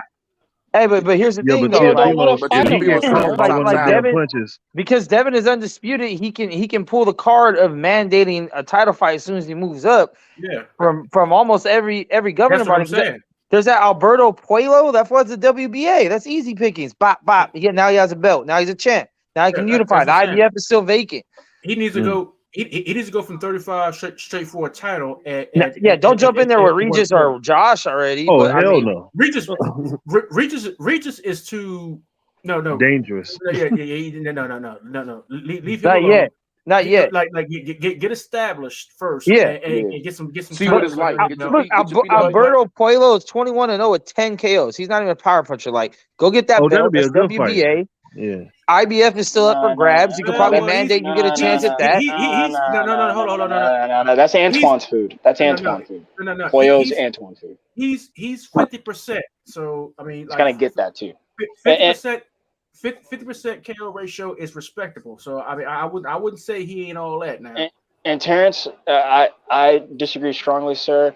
I think when Devin moves up to 140, I think he's the best 140 pounder. I don't think a lot of guys. I don't think a lot of guys ain't had a knockout since 2018. Man. And that includes. Wait, hang on. That includes, yes, Josh Taylor, Regis, and Antoine, who I like a lot. I like all those guys a lot. I think Devin is either equal or better. And I think Devin's gonna put on a little more power. You can't say that stuff. It depends on some power. Yeah, but probably the most dangerous 140 anybody need to mess with. That's true. That's true. But hang on. Let me get this off. Real fast. The reason why I think that is because Devin knows what to do in the boxing ring at all times, man. He's not going to sit there and let a power puncher like Regis just beat him up. He's not going to. He won't be doing it. Devin Haney coming out of the clinch is kind of or he might go up and not be able to take that. That's fine. He needs to see. Everyone has flaws. Everyone's got flaws. He needs to take a few. He needs to take a few fights before he messes with Regis. Yeah, that's what I'm saying. I just said you don't just jump into not off the jump. That's all I said. I didn't say to avoid him. I said not off the jump.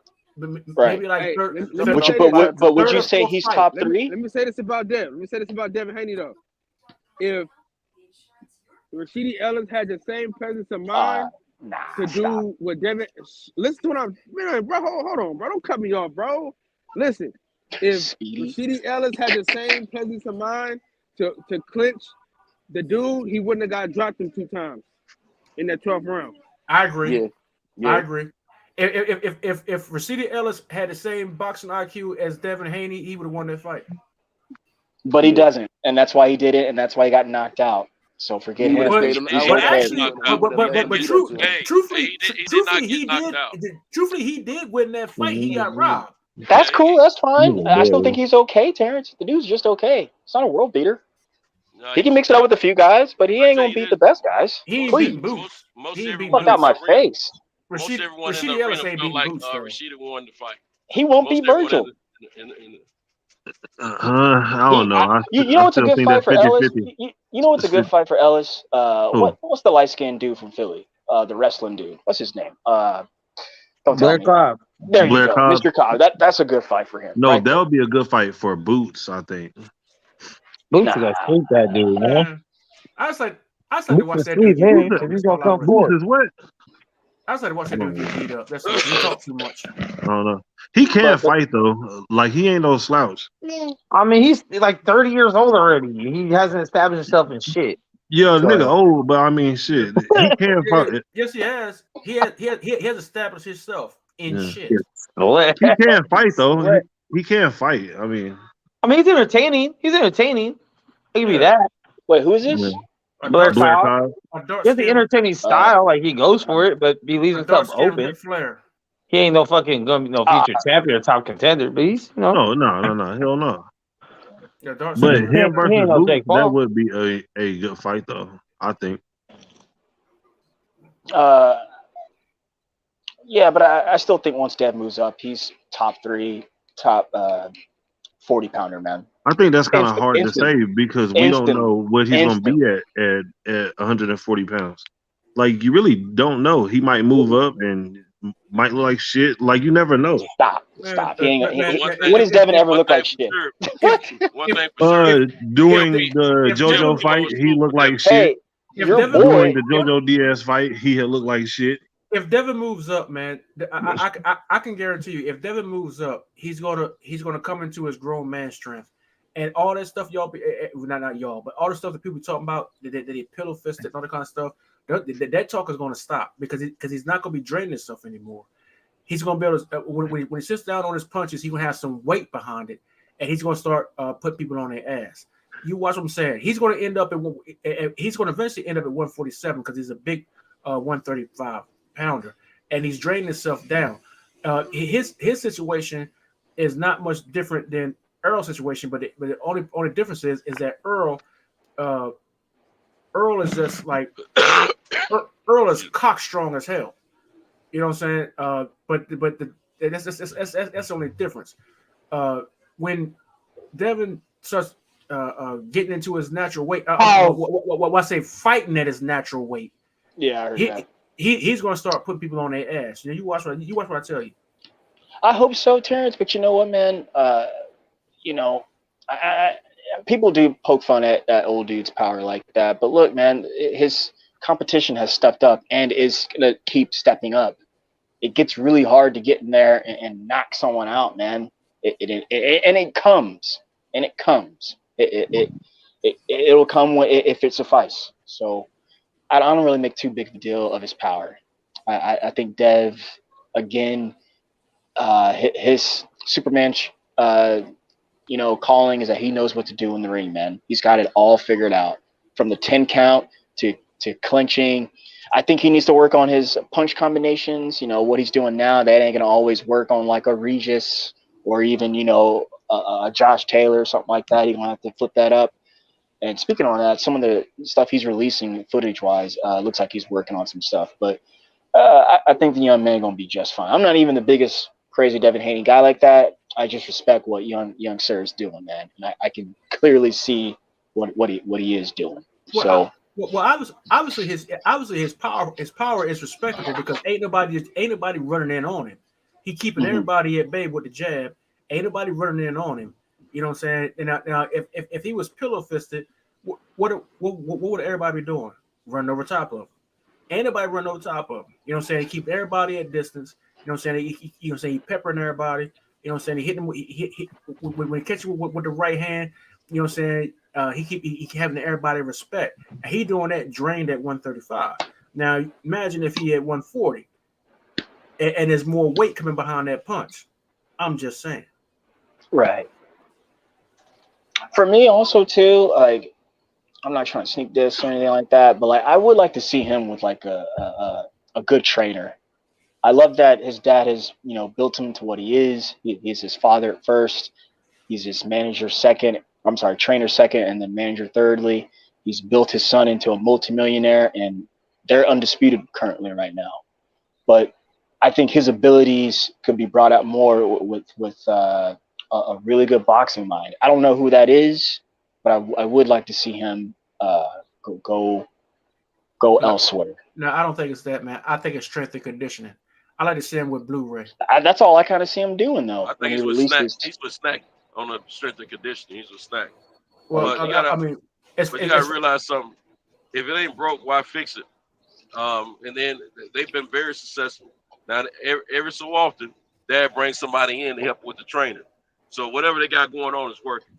So he's not going to leave his dad no time soon unless it just all breaks down to rubble. And I don't think that's going to happen. I think he's too intelligent of a fighter. And like Terrence says, he's got enough to keep folks at bay. And his IQ gets him in and out of the ring the way he wants to. And he wins with no problem. As long as you don't have to knock folks out, you just got to win. His father. What do you say, Terrence? He should never leave his father. They got a winning combination. Yeah. I don't see that happening anyway. It's too much. It's too much. Isn't Jab Judah father in his corner too? Yeah, he's part of that team too. Yeah, he had Mickey Bay at one time. But yeah, he's got the right people. Dad keeps the right people a part of the team to help them through training camps and working on different things. He's worked with so many different trainers to learn so many different ways of fighting. So he's been able to couple all that stuff together and come up with his own style. So he's that's part of why his IQ is so great, because all the different trainers that he's been in the ring with, in the gym with. True that, but his dad gives some sorry ass. It ain't gonna happen. Right. I mean, hey, I don't really care about that. As long as they're winning, it's not gonna happen. There's no way, no form, no reason why they should change right now if it's working. No business changes up any process unless it's not working.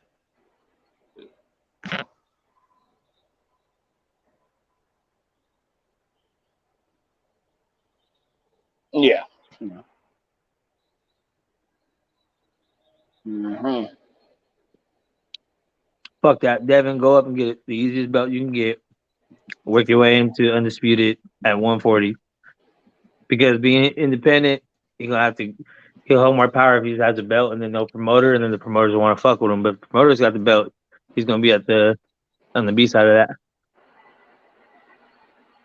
But that's why I said in my opening statements, his father, what they're doing, the route that they've chosen, they've been very successful and have had to put in nothing but the work to get it done.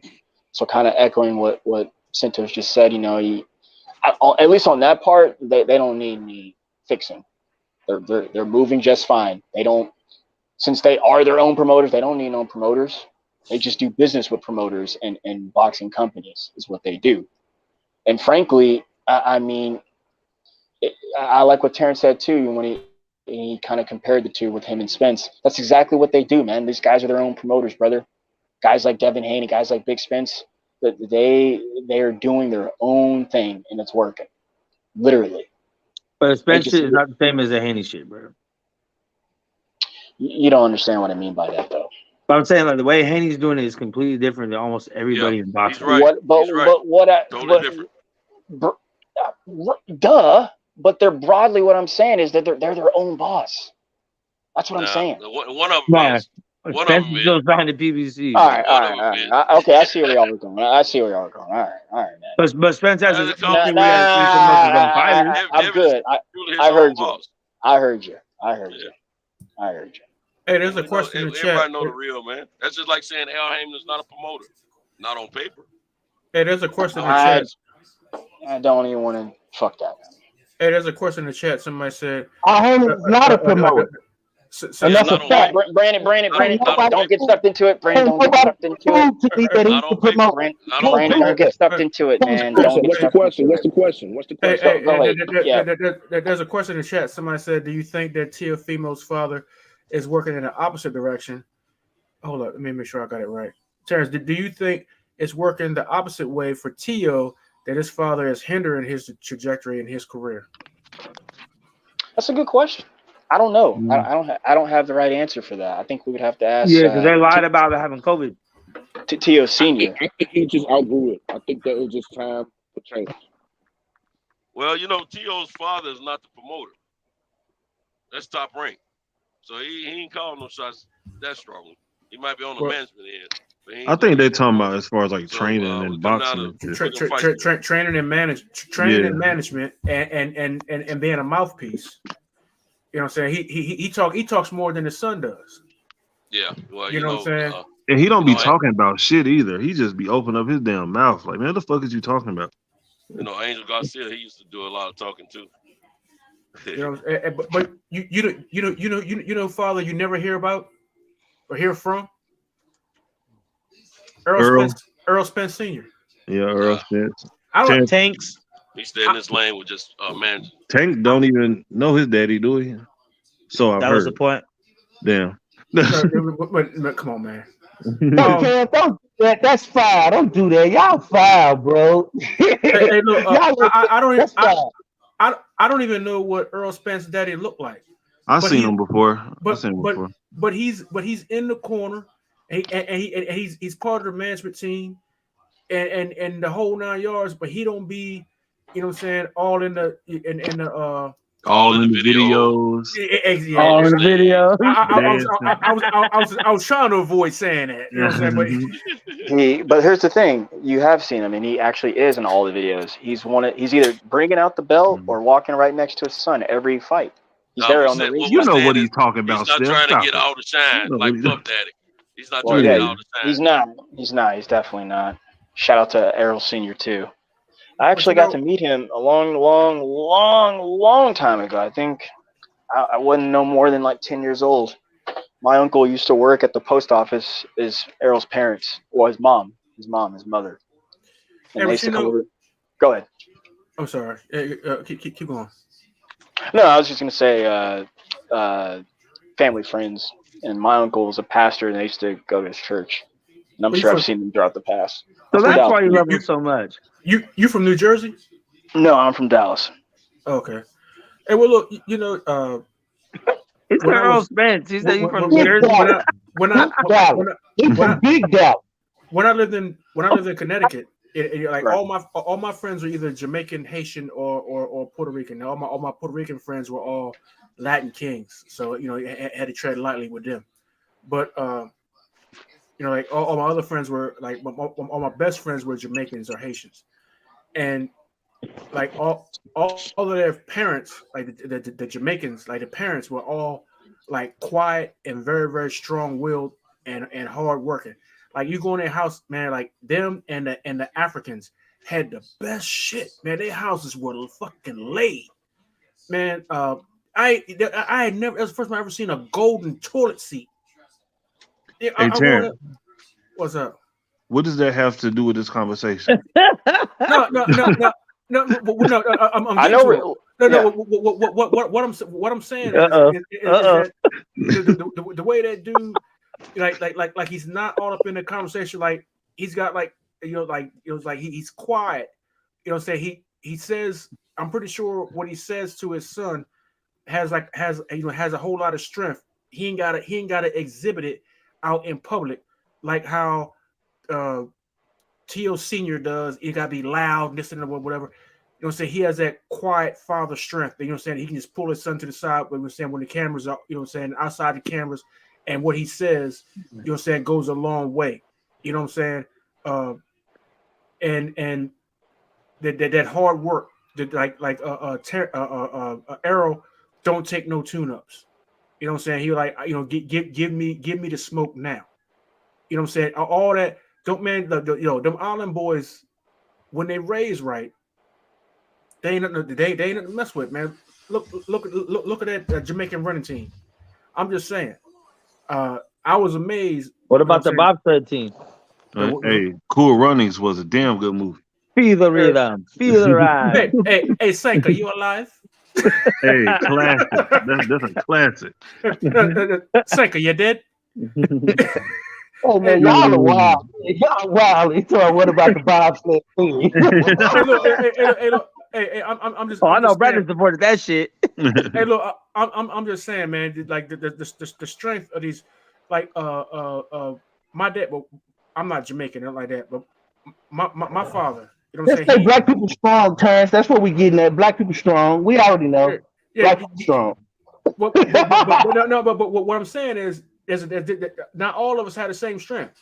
There's some guy do all that wild and all that loud shit out in public, and then there's some that just pull you to the side, and you got some fathers that they pull you to the side and just say something in your ear, and you be you'll say it be like damn like Jesus talking to you. You know what I'm saying? And you get your shit together. You know what I'm saying? And then there's some that's got to be seen, and it don't mean as much what they got to say. If you get what I'm saying. Yeah, I do. The words don't mean as much because they're always talking, but it's the ones that don't talk as much. So when they say something, everybody listening. The words like E.F. Hutton. When he talks, everybody's listening. If you remember that commercial, if you're old enough to remember that. When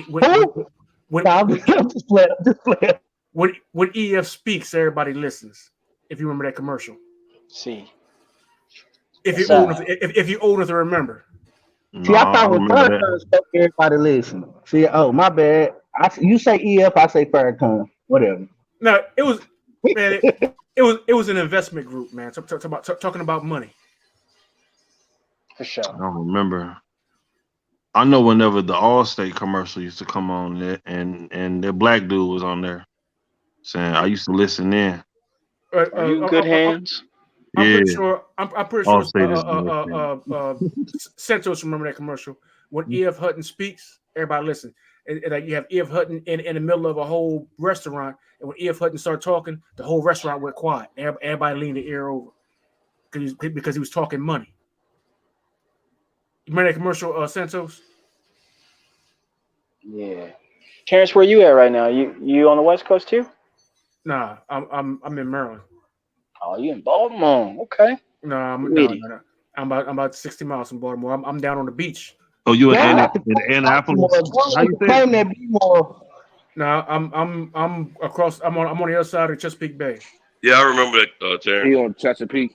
He over there on Chesapeake side.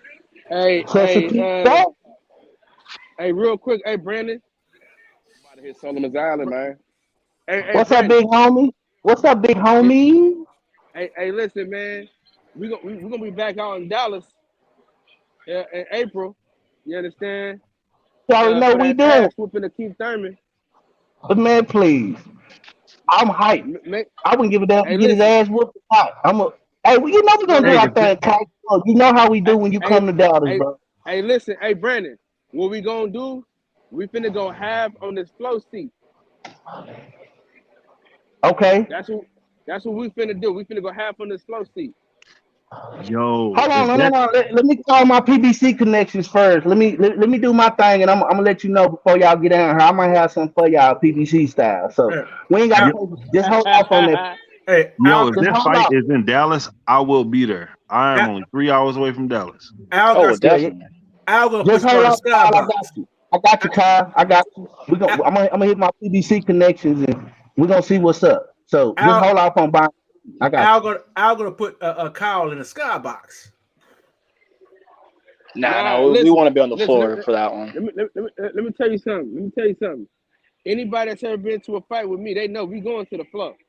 And if we don't go to the floor, we getting pretty damn close. Ain't that right, Brandon Washington? That's a fact. That's a fact, bro. That's a fact. Man, fuck that. I want to be in a skybox. That's a fucking fact. That's what the Swimps is and the champagne. This is true. I want the Swimps and the champagne and the spaghetti. You want the I don't eat shrimp. I don't eat shrimp because I get iodine poisoning. Yeah, the only thing that Brandon Washington eat is your pork rinds and pork chops and bean pies. Yeah, bean pies. I caught that, Brandon. If nobody else did, I caught that. Yeah. Thank you, Max. Thank you, my boy. Made me sick with all that pigeon and bog. Yeah, thank you, man. Hey, look, I'm telling you straight up. If I pay over $1,000, I still think Pimp's better than Bud. And y'all niggas, I'm sitting in my seat. What? Y'all niggas stand up in front Yeah, of me. you heard me.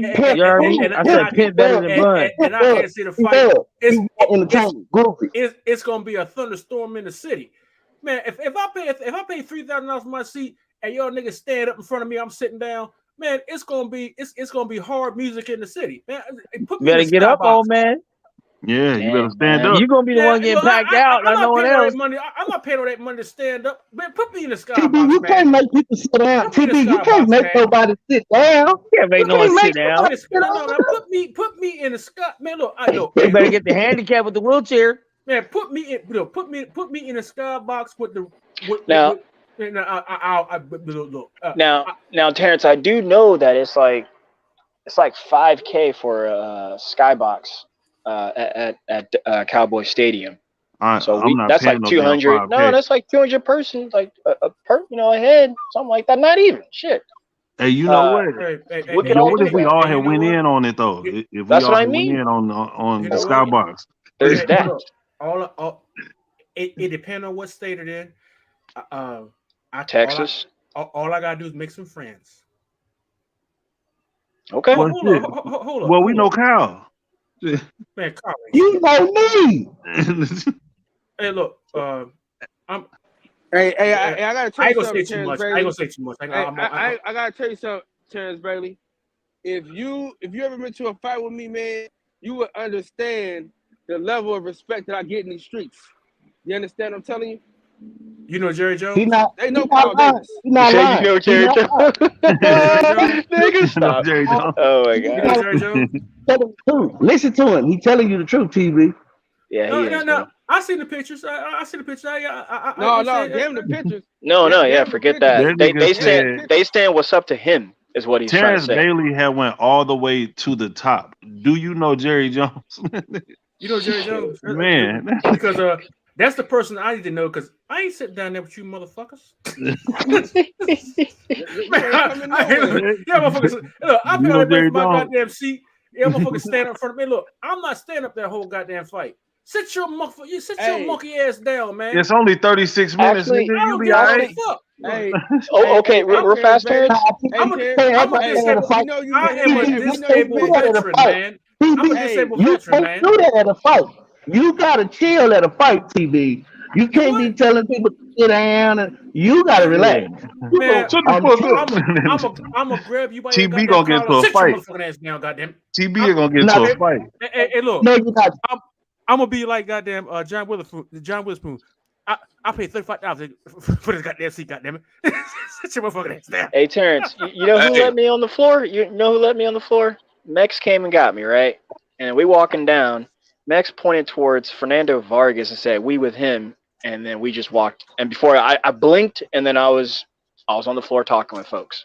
And then I saw Kyle, and then Kyle said he whistled over to me over here. I came over. We're talking to Virgil Ortiz Sr.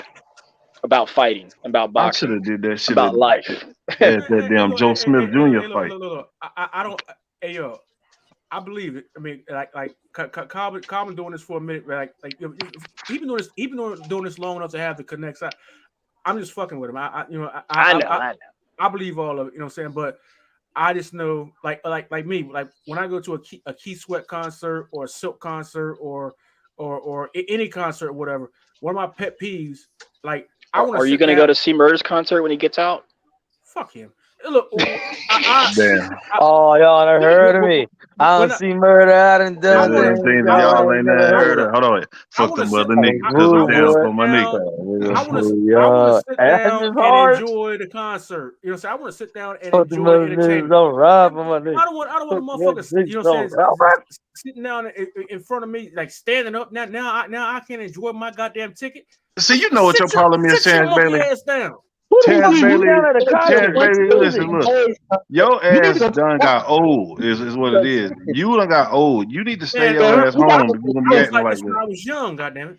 Nah, man. Who go to a damn concert and sit the fuck down? I want to be around the energy though. I'm still young, goddamn it. Who go to a concert and hey, just this motherfucker bought his own seat cushion with the gel in it. Yeah. Hey, look. I don't go to a concert to dance, goddamn it. Hey, look, gangsters don't dance. We boogie, goddamn it. He got a damn memory foam fucking seat. They just He got a cushion with the massagers. I came to enjoy the show. Hey, I feel what Terrence saying, but you know what? At a boxing match, man, you know that Jumbotron show everything and more. Because I mean, when you're on the floor or you eye level to the ring, or you don't sitting on one side of you can't see all the angles. So I pay attention. I pay attention to the ring and I pay attention to the Jumbotron a lot. You know what I'm saying? Because I want to see all I can see. Yeah, no matter what my seat is. And another thing, Centos, the motherfuckers in front of you stand up, and the motherfuckers behind you stand up, and they got goddamn drinks and shit. The first motherfucker put a drink fall on me, it's gonna be a disturbance on the goddamn force. Dang, man. I understand. I be mean mugging sometimes too. You know, somebody bump into me from behind. First drunk motherfucker put a cold ass goddamn margarita come on, fall on my bald head, or on my goddamn fedora that I done paid a bunch of money for. It's, you know what I'm saying, called Obi-Wan Kenobi. Because somebody got the disturbance in the fucking force. No, man. You ain't fucking around. Motherfuckers go to these places, man, and they don't know how to goddamn control themselves. They do dumb shit. Yeah, like, right. like you know what I'm saying? Like, I'm pretty sure nobody means to spill a drink on you, Terrence Bailey. Man, look. Man, when you're drunk, you don't care. But at the same time, though, I do get it, though. Especially when they know that you can get their IP address and put a bullet in their goddamn head. Yeah. Do what now? They wouldn't spill drinks on you when they know that you're going to shoot people in the motherfucking head. Well, Max, we don't want to kill anybody. Come on, man. I know what you mean, though, Terrence Bailey. Because if somebody spilled a drink on me, damn it, I would be pretty damn mad, too. Especially if I got on my brand new like Pumas, some shit. And I love Pumas. Hell yeah, I do. Me too. And what you ain't gonna catch me in no expensive ass Jordans. What if it's like your white date? I'll never buy Jordans. Hell no. I love me a good pair of Pumas, Adidas, and a nice pair of Felines. Oh man, New Balances too, my nigga. Don't forget about the New Balances. And some Deodorants. I would never buy no pair of Jordans. and some Deodorants. You know what I'm saying? Oh yeah, Deodor, baby. Yeah. Shout out I don't even know what that is. I ain't even. Yeah, you do. That's Italian. Boxers even wear them as boxers. Oh, okay. You've seen that brand. Or am I thinking of Mizuno? What the fuck? You know what Deodorants is? Nah, I probably seen them, but I didn't know what they were. Man, Deodorants is a shit. Man, we should rock them when I was like 15. Yeah. Them and then a nice pair of Rockports with some khakis. Man, come on. With it. Wait, so you've been dressing like an old man since you were young? She sounds hideous. These nuts, nigga. What do you say? She goes, what are you wearing? Jake from State Farm. My man said, khakis. Khakis and Rockports. Hey, look, man. Khakis? Rockports is a shoe version of Timberlands. And hold on, what's they called again? Rockports. Rockports. Let me see. I'm about to look it up. You know what Rockports are? Nah, man. Man, where you from? Well, I was born in North Carolina, but I live in Oklahoma right now. Maybe that's a That's an upper East Coast thing. Oh, okay. I see it. Man, these shoes look like some damn lugs. Some lugs? Oh, yeah. shit. Damn, I heard These that. ain't number lugs. God dang, 25 years, man. Holy moly. Hey, say, man. Y'all finna quit all this goddamn hollering in my ear.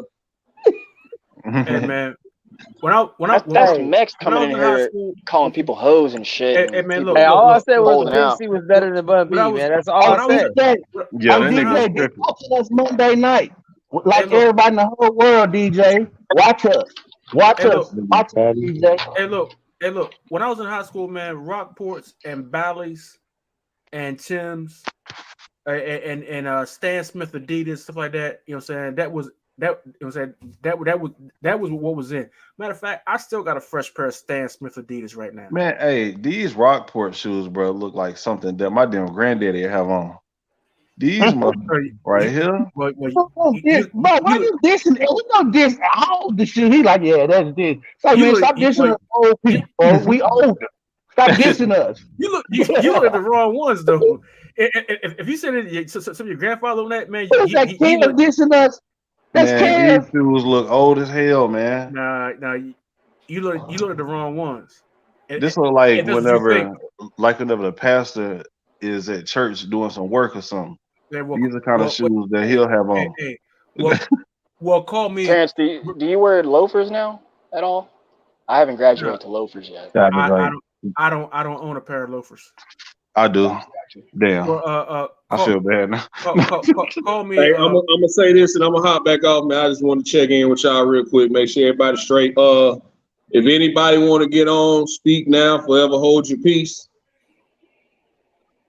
I'm talking to anybody in the chat. I'll put the link back out there. If y'all want to join the panel, let me know now. Cause yeah. Pittsburgh. To do what? Hey, shout out to Deuce for the underrated comment. Hey, DJ. What's up, man? You on all night or what? You on all night or what? Hell no, I gotta get back to it, man. I've been sitting here listening to y'all the whole time. I'm confused. What are you doing? Don't worry about what he doing, nigga. No, he's not. I mean, he confused the hell out of me. No, I'm Terrence Bailey to answer your question. I'm at work. Sit down on the couch if you want to. Hey, Kev, you see that comment Deuce left for you? No, I didn't see it. Hold on, let me see. Ooh, what? But I'll leave y'all with this. It's gonna be a good weekend of football. Can't wait to see Dallas get fucking curb stomped. Why you got so much hate for Dallas, man? Because I hate that fucking star. That's why. That shade of blue is trash. I hate Navy goes with everything, you loser.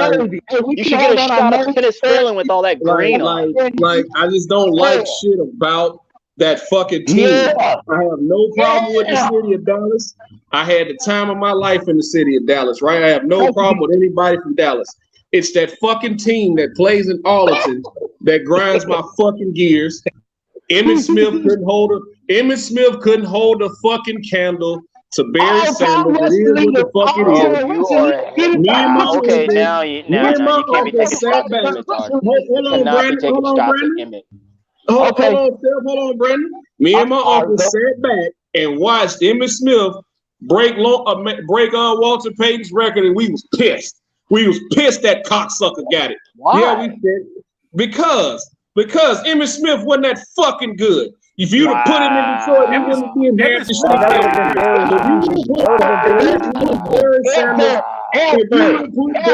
Behind that massive offensive line Emmitt Smith had, he'd have the all-time rushing record. Damn, quality hate. Emmitt Smith. Hashtag quality hate. Fuck Emmitt Smith.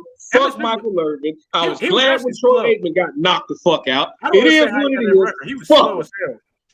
Damn, DJ. Tell us how you really feel. You wasn't talking that shit when you was in Cowboy Stadium smiling. I started getting face. Man, this is nice. Man, this is nice. I remember that. We was together. You was like, oh, yeah, this is nice. It's a nice ass stadium. I'm not hating on the stadium. It's the team that played in that nice ass stadium. Did you see those banners that stood up?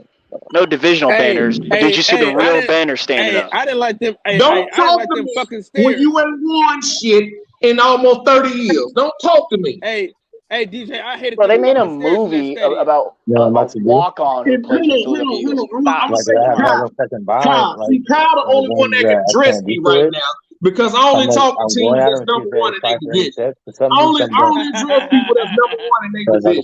If Yaz didn't win you gotta play on the road in this first round of the playoffs. Don't talk.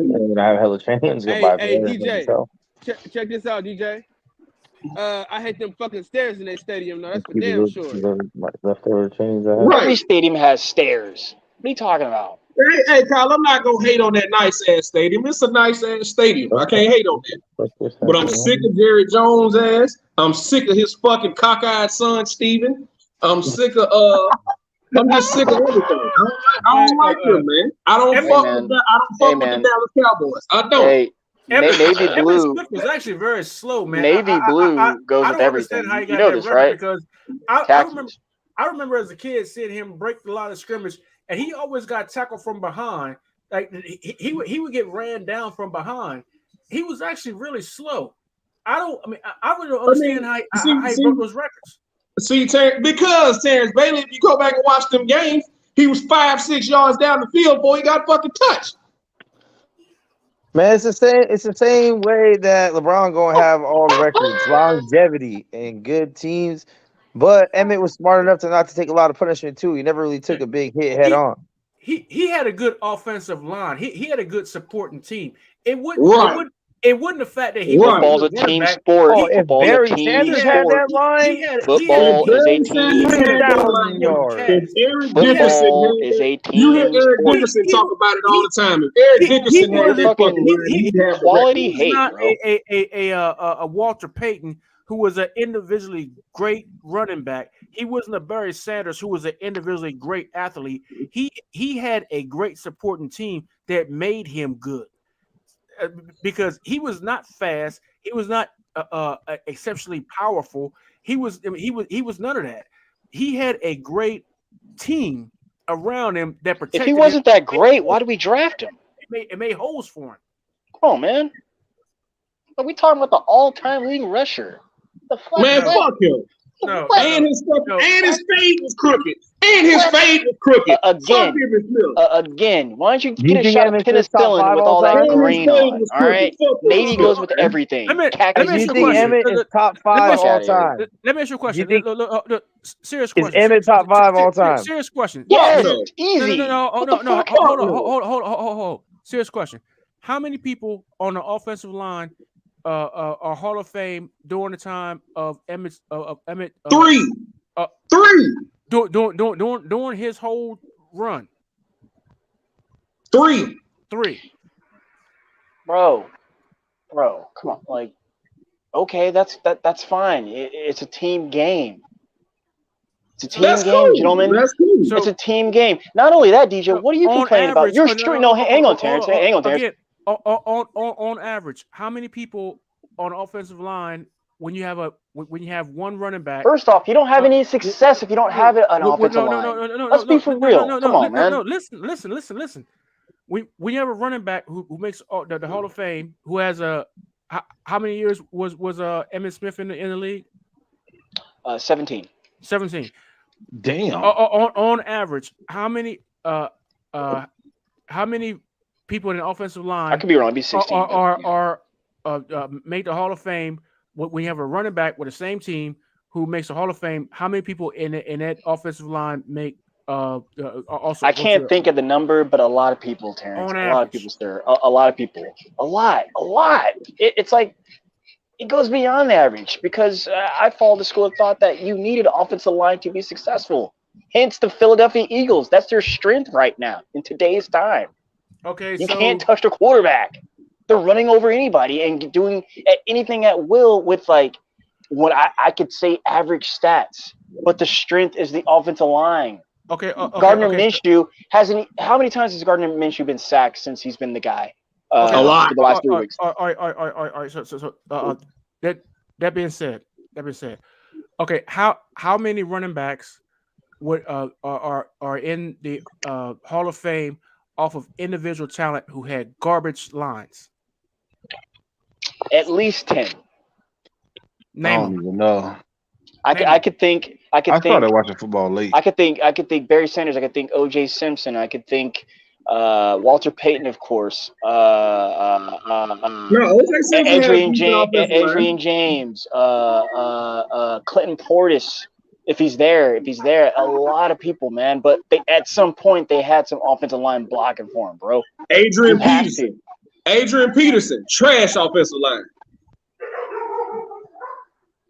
And he never had a quarterback, so he was constantly running against 8-man boxing. Any my man DJ, man, you back, bro? You over here all this fire, bro. I ain't really seen you since Christmas Eve, bro. There you go.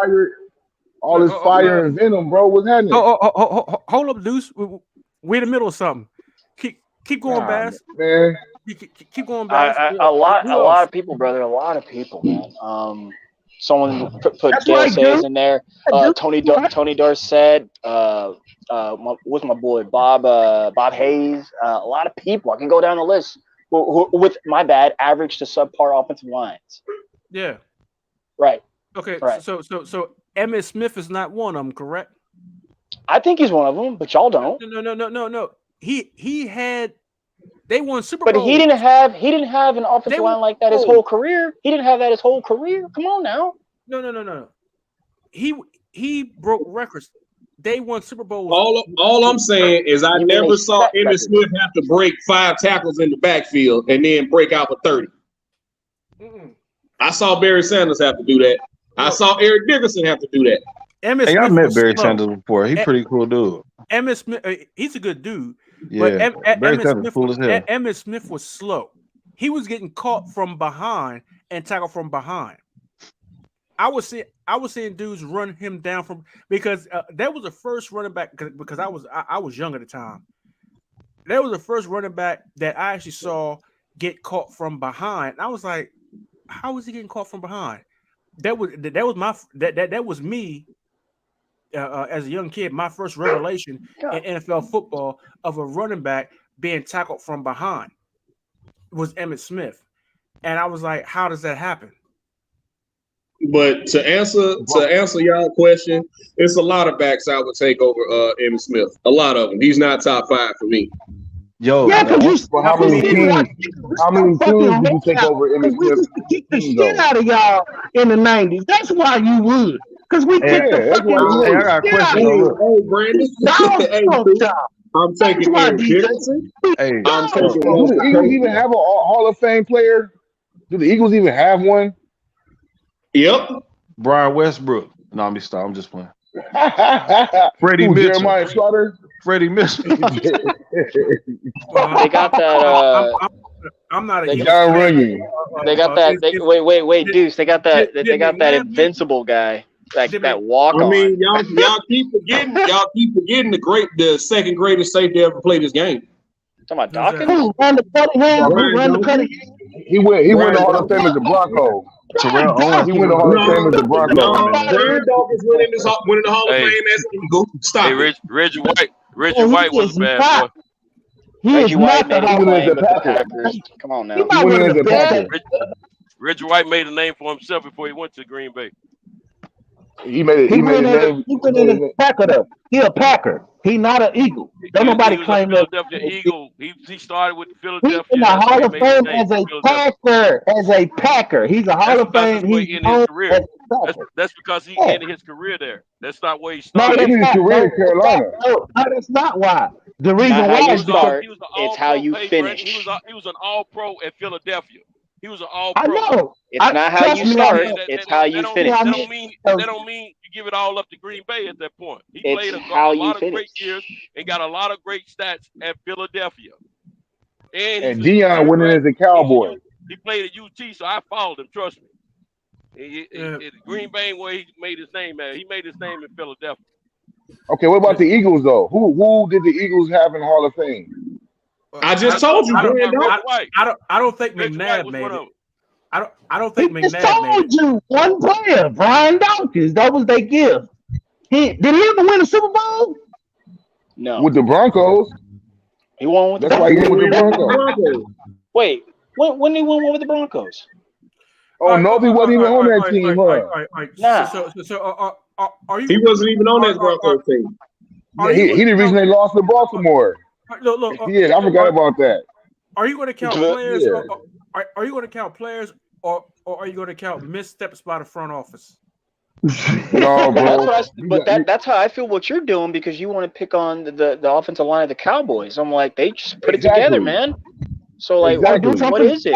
Hey, something to slide, bro. But you was right about that shit. Between me and you was right. Dude really want that with me, but I ain't gonna give it to you. Oh yeah, I peeped that. Hey, I got a better question, DJ. Give us your top 5 running backs. Give us my top 5. Yeah. That's really hard, man. That's pretty dang hard. Ricky Waters, Brian Westbrook, Miles Sanders. He said DJ.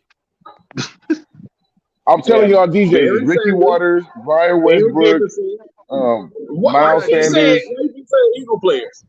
Oh, I was just talking about what's the short all dude time name? because you said that about Emmitt Smith wasn't Charlie in the top Garner. 5. Oh Lord, have mercy. What's the dude name? The short dude, Boston Scott. Bro, I said He said. I'm telling you, bro. I know him. no. I was talking about DJ. all time because he said that Emmitt Smith That is in his top 5. That is his all time, bro. Brian Westbrook, Miles Sanders, DJ, Ricky Waters, and Boston Scott. Bro, fuck out of here. Come on, DJ. I know, Barry right? Sanders. LV Barry Saga, Sanders. he wasn't even Eric the best Dickerson. in his time. The fuck.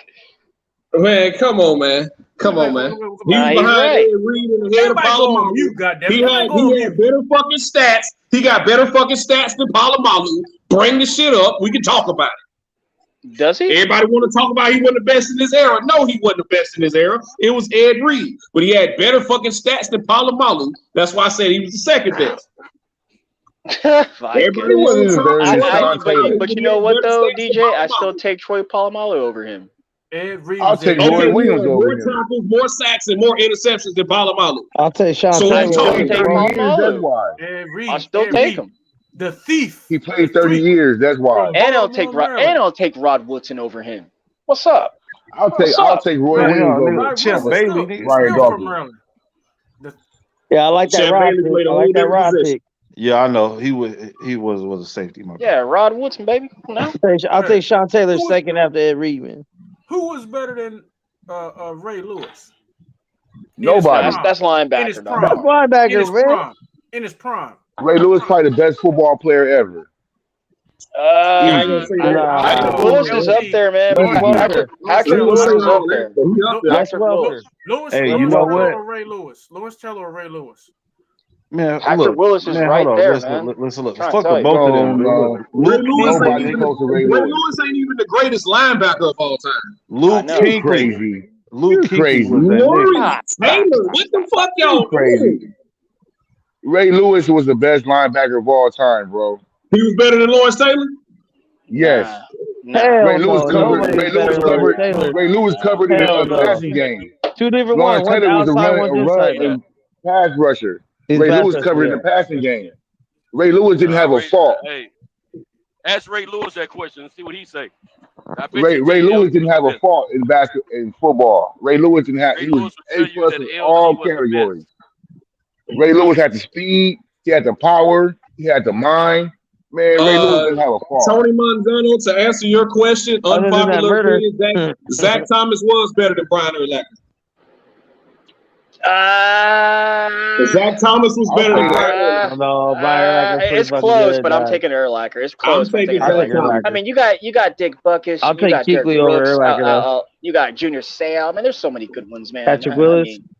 I said Patrick Oh, Willis. yeah, He's not my Patrick favorite. That's why I said that. Who was your favorite quarterback? Ray Nitschke. That's it's Tom Brady for me. Come on now. Who was your favorite quarterback of your era? Seneca Wallace. In your lifetime. DJ gonna say Rodney Brady. Pete. Rodney Pete was DJ's favorite quarterback.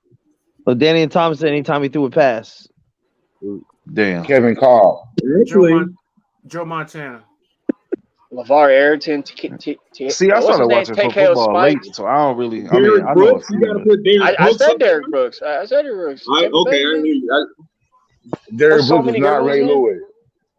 No, he's not. But Nobody's better than Ray good. Lewis, bro. All right. Damn good. No, All right. nobody. It ain't as far apart as Maybe you Mike think. Singletary. Hey, look. Check I this was gonna out. say, who said Singletary? Hey, look. Check this out. Dude's dead. For me, it was Joe Montana when they had Roger Craig and Ronnie Lott and all them until they faced the Giants and damn, what's the brother name? Which you just said named?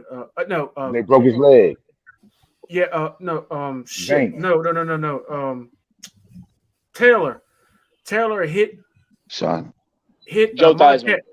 No. He hit Joe Montana so hard that Joe Montana was on the sidelines walking like something out of a horror flick, walking like a damn zombie, like nothing was working no more.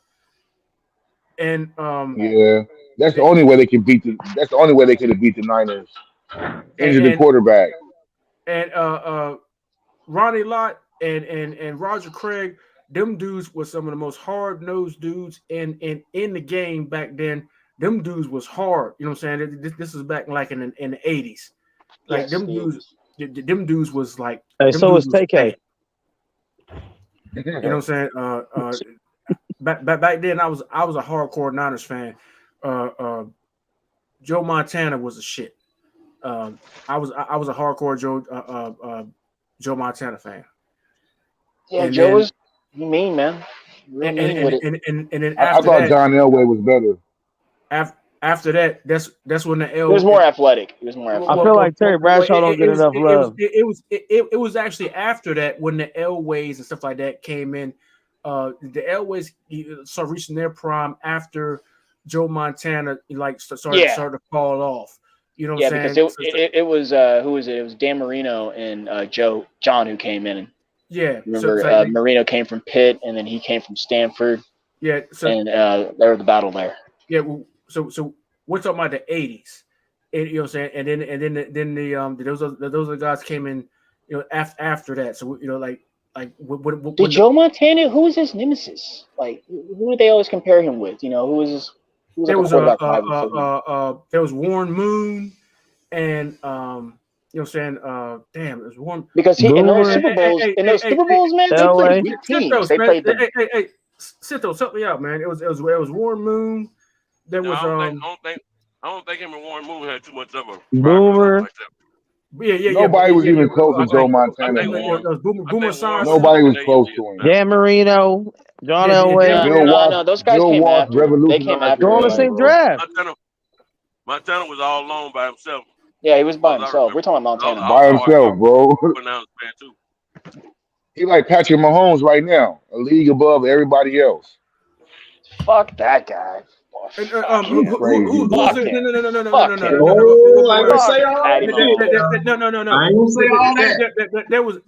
There was a black quarterback from Washington. There was a black quarterback. You talking about Doug Williams? Oh, Doug Williams. Yeah, Doug Williams. Oh my God. Doug Williams was nowhere. He wasn't on Joe's level. He wasn't on Joe's level. He did get a Super Bowl. Yes, he did. Yes, he did. Yes, he did. Yes, he did. Yes, he was. In the strike season, right? And they beat the living shit out of John Elway in that Super Bowl. Yes, they did. Yeah, so that's a good. Hey, that's a good football life. Y'all should watch that. Doug Williams behind the scenes on that. When he's explaining how he came into position to get that starting position and win the big one, of course, that's a really, really good football life. And the Joe Gibbs one, that's a good one. He was good before he got to Washington, though. He was good at Tampa Bay. Tampa Bay just sucked as a team. Yeah, they've always sucked. That's been a terrible organization. Man. That's a terrible. That was a big celebration here, right here where I live at. You know, when they won that shit. So, I'll never forget this. I called up a friend, right, and he went to University of Tampa to play soccer. I don't know if Dre's Fondest is in here or not, but he'll tell you that was a big celebration. What's that again? Dre's Fondest. I don't know if he's in the chat. No. What are y'all celebrating? When Washington Oh yes, yeah. My dad was happy, man. My dad always reminds me about that. You know, people in DC, yeah, exactly. That's what that was. People in DC celebrate when the sun come up. They ain't no big fucking accomplishment. Man, get your ass out of here, guys. Man, for real, like that was huge because you got to think the stigma that a black man can't even play quarterback. You know, that's still alive. Look, goddamn it. We in the DMV. He always played a high level. Chocolate City, goddamn it. Hey, Tony. Hey, Tony, I'm gonna say this shit. Anytime we get a win over the white man, goddamn it, we're gonna cut a step in the middle of the street, goddamn it. Joe Montana couldn't hold Dan Marino's fucking job. Let's be real about some shit if we really gonna talk about it. Man, Dan Marino was probably the best passer. Dan Marino's corny ass was doing movies with goddamn the Pet Detective trying to chase down a goddamn dolphin. Anybody give a fuck about that? That was later, bro. Nobody give a damn about Dan Marino. Motherfucker. The fact remains, Joe Montana couldn't hold this fucking job. Tied to a pole. But he knew how to kissing a man with big ass hemorrhoids. Nobody give a damn about him. No, Bill Walsh know how to get to them Super Bowls to win. It don't matter. The quarterback had to execute his part of the job, and the rest of the players had to execute their part of the job. You can put anything on paper. If all I'm gonna say, Cento, all I'm gonna say to that is, after Joe Montana left, they replaced him with Steve Young and didn't miss a beat. The Dolphins still trying to find a goddamn quarterback to replace Dan Marino. DJ, but to be fair, remember they had those Marx brothers though. DJ, they had the Marx brothers down there. Did he get a Super Bowl? They never get no credit. Did he win a Super Bowl?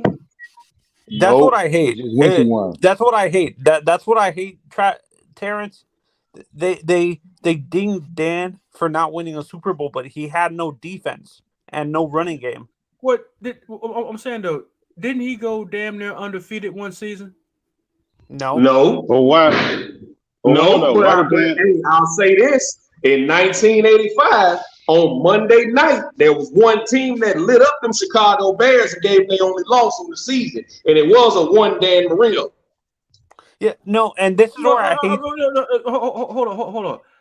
I distinctly remember, correct me if I'm wrong, there was a season where the Dolphins went like that was 72. That was 72. That was 72. That was way before Dan Marino. Like damn near undefeated. And no, they went undefeated in 72. Dan Marino wasn't even Okay. It's the only team that finished undefeated. Okay. In the NFL. Yeah, no, and for me, this is where I hate when people say Brady is the greatest quarterback of all time, DJ.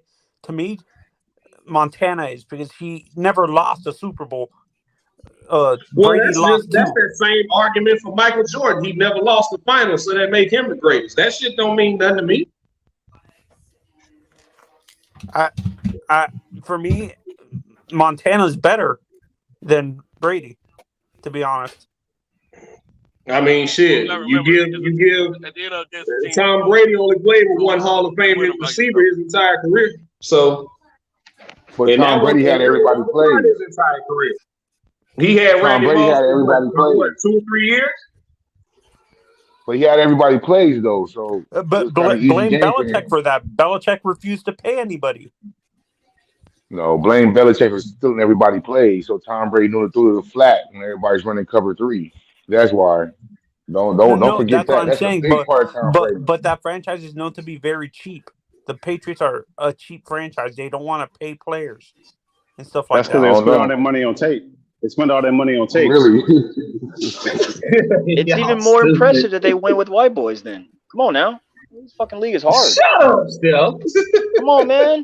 Tom did that with white boys, bro. So come on, man. I don't remember Ty Law. I don't remember Ty Law being white. I don't remember Vince Wilfork Ty Law being is white. not a wide receiver. On, no, okay. You think that Tom Brady won those Super Bowls, or the defense did?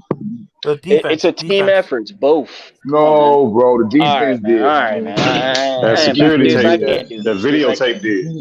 Dudes, I can't. Yeah. No, you can't. No. Tom Brady. I can't. DJ. Yeah, well, don't. I'm just saying. I remember Ty Law, Asante Samuel, Willie McGinnis, Richard Seymour. Like, I remember all them guys on the defenses, man. So stop it, Peyton Manning. stopping Trent. What's the guy from Kansas City? Was Dilfer. Priest Holmes. They were doing all Trent Dilfer. Not Dilfer. Trent Green. Trent Green. Yeah, stopping everybody. I remember the Patriots stopping everybody. And Tom Brady coming down for a field goal. Don't tell me Tom Brady was winning them games. Please don't. Okay, guys, I have a question for all of you. Guys, I have a question for all of you. Taking away the era the defenses played in, who's the best defense based on the stats? Take away the era. Seattle Seahawks. You could not go horizontal or go vertical. Straight up. For me, I think it's the Ravens. Steelers. The 2000 Ravens. Steelers. I'll give it to the Ravens too, man. But that Seahawks team, bro, that 2013, 2014, you could not go horizontal. The 2000 Ravens. Telling you. 2000 Ravens. It's easy, bro. 2000 Ravens. They did not give up 100 yards rushing the entire year. Neither did the Seahawks. Yes, I'll take the man. False. Again, you could not go horizontal or go vertical on them boys, man. And as a matter of fact, if RG3 didn't get hurt in that game, they was going to lose to Washington. If RG3 didn't get hurt that year, don't do that, bro. In the rain. In the rain. Oh my goodness. And then hey DJ, didn't RG3 have like a 14-point lead before he blew his knee in that game? He was definitely winning. I don't know how big the lead was, but he blew his knee out. It was when like Haloti Nada hit him in the legs and blew his knee out, that changed the game. Do you guys remember that show called NFL Turning Point, NBC? Dan Patrick. Anywho, that show used to come on. They would do like an in-depth, like kind of sound FX, right?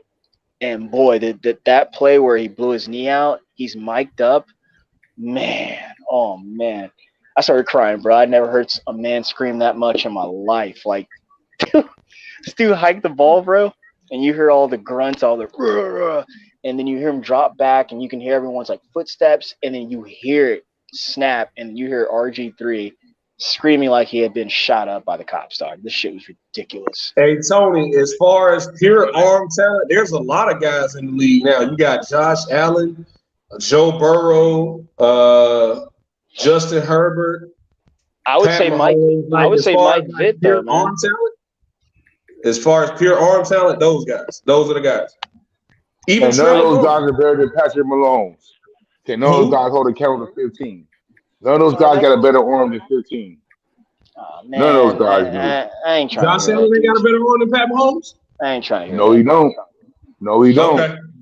Okay. He can probably throw it out the building, but he ain't got the accuracy. DJ, go ahead and roast Patty Mahomes for me, because I don't even. Yeah, roast him. Please, you don't need a whole gasoline fire. To me, right now, Patrick Mahomes is the third best quarterback in the league. I agree. 4 straight AFC championship games. I would take Josh Allen and Joe Burrow over him. Did you watch that last championship game where he hit Tyreek and scored in 13 seconds, bro? Like, come on, homie. What's he doing without Tyreek now? He's about to win the MVP. He's about to win the MVP. In that weak ass division, anyone could do it. No, in the weak ass NFL, he went to win the MVP. Nah, that's a weak ass league, division. Bro. No, that's a weak ass division. No, that is a weak ass division. Bro, there's a division that's weaker than that. Who's he have competition with in his own division? Who's his competition? He got 4 quarterbacks, bro. He played against. What are you talking about? Who is the competition? He got 4 quarterbacks he played against every week, bro. You keep saying quarterback. Who's the competition? So you don't think Herbert's competition? Herbert ain't got a team. Herbert doesn't have a team. Herbert doesn't have a team. They're in the playoffs. What are you talking about, bro? They got Khalil Mack and Joey Bosa. Derwin James. What are you talking about? Oh my gosh. Okay, if you say so, man. If you say so. What are you talking about? If you say so. I know the last 3 times. Hold on, Deuce. I know the last 3 times he was on the field with Joe Burrow, his ass walked away with a fucking L. We'll see what happens this game. This time they play. I know. We're gonna see what happens this time. Patrick Mahomes, he won't be denied going to the championship game. You can believe that. So you got Chiefs going Super Bowl. You got Chiefs going to Super Bowl this year. Why wouldn't you? I don't. You go to the championship game every year. You've been a starter, bro. I don't. All right. Not this year. 2 out of the 4 times he's been. And they didn't go last year 2 out of 4 times he's been starting. He was in the championship game with a 21-point lead. But he wasn't in the big game. I went to sleep on the damn guy. I thought he already won. But he wasn't in. Oh, and then you woke up pissed, didn't you? I wasn't pissed. I'm a Cowboys fan. What I'm trying to say, man, is that what I'm trying to say collectively, Deuce, is that first off, to even get to the dance, you got to win your division. You should be able to do that when your division's weak. You don't have to. You don't have to go to the playoffs to win the division. Look what we just did. Dog, we got 12. We got 12 W's. Of course we're going. I'm gonna be all the way real with you, bro. I'm scared as shit. But hey, we still in the dance, though. You should. I am. I'm not scared at all, man. In fact, this is it. 12, you walk away with an L. That's all I'm saying. Nah, man. 12 has no run game. He's gonna be throwing deep. That gives. But watch him run against us, though. I'm looking for interceptions, Deuce. Straight up. No, that's all. I'm looking for them to run. I'm looking for a repeat of the first game of the year. I'm looking for the same game. Hopefully the quarterback can play. What was that score? It was like 20-6 because Dak got hurt, some shit like that. It wasn't even that. No, bro, Dak got hurt in the fourth quarter. They stomped us out, bro. You watch the game? No, I don't remember it. What was the score? Bro, they stomped us out, bro. It don't matter the score. You watch the game. We probably got like 3 first downs the whole fucking game. I'm nervous as shit, dog. I'm gonna keep it all the way real with you. Nah. I mean, that's cool, man. I'm going all the way real with you. The only thing before I get off, fellas, I gotta go. I got all home teams winning this Sunday except for Minnesota. I think the Giants gonna beat Minnesota. Now, you see, the person who's nervous, Deuce, is him. He's worried that he's going to play the Cowboys again. That's what it is. Oh, they one and done, definitely, bro. They're one and done. For sure. They're one and done. For sure. Who won and done? The Cowboys? The Eagles. The Pigeons. Bet some on it. Bet some on it. I don't need to bet. The Pigeons one and done. I can feel it. I can feel it. They're about to blow. Y'all about to blow it. Easy money. I keep telling y'all. You better go get a shot. With all that green on. You need some penicillin. All right. Green face. Right. Straight up. Pigeons is one and done though on everything. Yeah, man, I'm nervous as shit though, bro. Our team don't look tough enough to see like they can stand against that run that's coming for us. So we're gonna find out. Maybe they can't run the football, man. And then frankly, they running against us. Everybody who can't run can run against us. I mean, that's true too, but like it's for me, this is a battle of the coaching. I think all the losses that the Cowboys have taken this year have been coaching blunders, and I think right now that's the issue with who is that? Tampa Bay, because you would think with all the star studs that they got, they'd be able to play together, but ever since old boy gave the keys over to Todd Bowles, it's falling apart, man, at the seams, which lets me know they're not well coached. And then they can't. Bro, they had a lot of injuries this year, bro. Just like the other 31 teams in the NFL, man. No, some bro, people. Not to keep No. I see. I can't do the injury excuse. Everyone's got them. Not to keep the Cowboys, positions, bro. The Cowboys won 5-6 games without their starting quarterback. That's the only person we didn't have, though. Come on, that's the only person we didn't have. No, they've been piecing together that. Offensive line all year. Starter after starter after starter has dropped. No, bro. Yes, they have. Still just went down 3 weeks ago, bro. Our old line been intact. Our defense been intact. No, they've been ready to go. I'm telling you. No, just 3 games ago when Steele got hurt. The starting linebacker hasn't played for the last 3 games. Tony Pollard hasn't played for the last 3 games. Like Tony Pollard played last game. You only missed one game, dog. My point, Deuce, is that the injuries don't matter, man.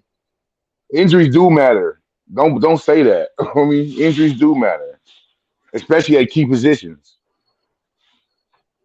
All right, if you say so. Yeah, anywho, I think always matter.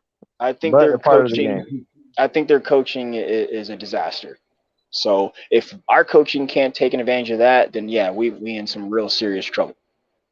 That's my point in the case there. At least be able to get that done, man. No, this game is not gonna be about coaching, bro. It's gonna be about the players. It's gonna be about the heart, bro. Are you gonna get off blocks? Are you gonna block? You know what I mean? Are you gonna stay off the Again, ground? that's coaching because Mike No, it's McCarthy's not not, the bro. guy. Who's that? What's McCarthy his is the name? guy, bro. He won 20 games he won 24 Credit is games in the due when last it's 2 due, years. man. But he's still not the guy for me. And then you got what can't you think of the young man? Kellen Moore. Give me a break. He's trying to get an NFL head coaching job, dude. You have no experience. Straight up, like take that Jags game for instance. How you up almost 3 touchdowns and don't keep pounding the ball and down their throat with success? You get cute and literally they score. Excuse me? You didn't think Dak was chasing them plays? It's not about him changing the plays. The coaching has to about him give him the changing play. plays, bro. Yes, and the quarterback changes it to a pass and throws a pick 6 or fumbles. No, dog. Don't do that. This game's about the players, homie. You change the play, then how is that the coach's fault? You didn't run the play he called. How is that his fault? When you ain't seeing the field, you ain't seeing the field good. You seeing ghosts in the backfield. You got perceived pressure. You only audible if you want to take a chance or you see something that's there. You recognize that you've been practicing for, or you're not comfortable. That's the only 2 times that you're going to be changing plays. And when you do audible to the play when you know it's not safe, it better be a run play. Again, you only audible if you see something when it's there. So if Dak saw something there, that's why he changed it. And so be it. Like I'm not. I mean, yeah, the interceptions are whack, man. But like, I'd rather him take the chance rather than sit there and hell no, bro. You don't throw pick 6s, bro. You can't throw pick 6s. You can't throw them. You can't throw pick 6s to the Peyton Manning threw a million interceptions. Brett Favre threw a million. He didn't throw a million pick 6s though. They threw a interception is different than a pick 6, bro. No, he hasn't. You can look that shit up. A pick 6 is one of the most devastating things in the damn league, bro. You can't throw pick 6s. All right. You can't. All right. Anywho, I'll see you on Saturday with the W. I'll tell you that, if that's when they play. All right, I think Monday. it's Sunday. We play Monday, bro. Oh, Monday. Monday. What do you know, Troy? Ooh, you know what? Every time Troy Aikman does a game, they end up losing. Damn. Homie, I'm telling you, I'm nervous as shit, dog. Yeah, I'm nervous as shit. Nah, I'm fuck nervous that. as shit. I'm not. Another reason why I'm not Party is might be over. because it's one and done. You've had 18 weeks to get all the kinks and wrinkles out. Hey, man, this is it. If you can't beat a team with a losing record, come on, man. Come on, dog. Like, come on, man. That's a team effort. That's a coaching effort. Come on, man. No, that's a heart effort, bro. These guys, man. I'm gonna keep it real with you, bro. These guys. So you gonna let a team who doesn't have any heart blow you out? Come on, man. Well, you better believe Tom Brady got some heart. So that's gonna permeate through the team. Tom can't do it by himself. I'm starting to think Michael Parsons is a little soft. I'm starting to think that he's a little soft. He's a little. But Steph, hold up. How many good coaches are there in you guys' opinion in the league? How many good coaches we got that are still coaching? NFL? There's a lot, man. There's a lot, and that can be problematic because right now, man, at least for the better part of almost a decade, we've all seen the league evolve into offense. That the league is promoted with offense, so a lot of the things, the rules, things like that, curtail to that. But like good coaches where you can take them out of that system and put them in another system. I don't think you got more than 10. Where you can take them from that team and put on another team, and a whole lot of those dudes. Well, are you speaking of head coaches or coaches in general? Head coaches. Head coaches. There's probably about 10 or 11, anywhere between 10 to 15, I would say. There has to be.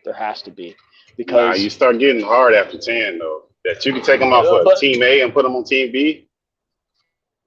Right. I'm thinking. Well, a lot of them are new coaches, so we don't really know what they can do. Yeah, You know, there's a lot Andy of that Reid can too. do. You know what I mean? McCarthy, but you know what I mean. A lot of these guys, you don't know. It's their first time. Yeah, So you but don't know that's what what's I'm going saying. on. It's only about 10. That's what I'm saying. It's only about Right, 10 that right, you know right. for sure those dudes are solid. Yeah, So but to like Deuce's point though, and to mine too. I mean, like I said, for the better part of 10 years, it's been curtailing to offensive guys. There might be 3 defensive guys right now who have a job. There might be less than that. It could be 2. Mike Tomlin and Todd Bowles and that guy Saleh for the Jets. Their defense. Oh, and McDermott too with Buffalo. Those guys are straight defense. Pete Carroll too, 5. You know who's an overrated coach to me? Sean McVay. That college offense seems like it's straight bullshit to me. And everybody in the damn league act like they love it. I think Sean McVay is the most overrated coach ever in history. It's that offensive love, but like, yeah, he does kind of act funny to me because I'm like, dog, for 3 years, because like I'm a big Rams supporter and Chargers supporter, Charger from my San Diego days, but I'm here in LA, so I support these teams because that's who I mostly watch. You know, if I do pay attention to football, besides my own Cowboys, but for the better part, I don't know, I would say like the year they went to the Super Bowl, or no, the first Super Bowl that he lost. Every year after that, it's every year coming in. It's like, does he want to be here? Job security. Is he going to leave us? So I'm just like, man, what are you like pussyfooting around and like messing around? I don't get that with Sean McVay. You either want to be here or you don't. Like, can you not handle the stress? I don't know. So kind of with you, Deuce, on that. I don't like that. He like straight up, man. It's not even about that. He be pussy, man. He be like, I don't know if I want to be here anymore. What? He gets all the credit that they should give Kyle Shanahan. I think Kyle Shanahan, like he's up there next to Bill Walsh with a great mind. He got a better mind than his dad do. I think he's the best. This is crazy. I've been on his back since he got the head coaching job. I think that's crazy to me how he's constantly scheming guys wide the hell open. Like you watch dudes wide the hell open in San Francisco. That's just crazy as hell to me. That's a good, but that team is well coached. Bob Greasy, the offensive coordinator and QB's coach, man, they've done a hell of a job with all their quarterbacks because that's been the controversy for as long as you don't know what. And each guy's been able to come in and have success. They are doing that. Well, he just got there. Greasy just got there because they had McDaniels last year. So let you know it's all Kyle. Kyle the one pulling them strings over there. The rest of those guys but again, he's coaching those guys up to coach these guys up. So the team is very well coached, man. Very at most that's positions. What I'm saying, man. I think he's not even close, man. Kyle got it going, bro. Yeah, I like him a lot. He's probably my favorite. Probably my favorite head coach.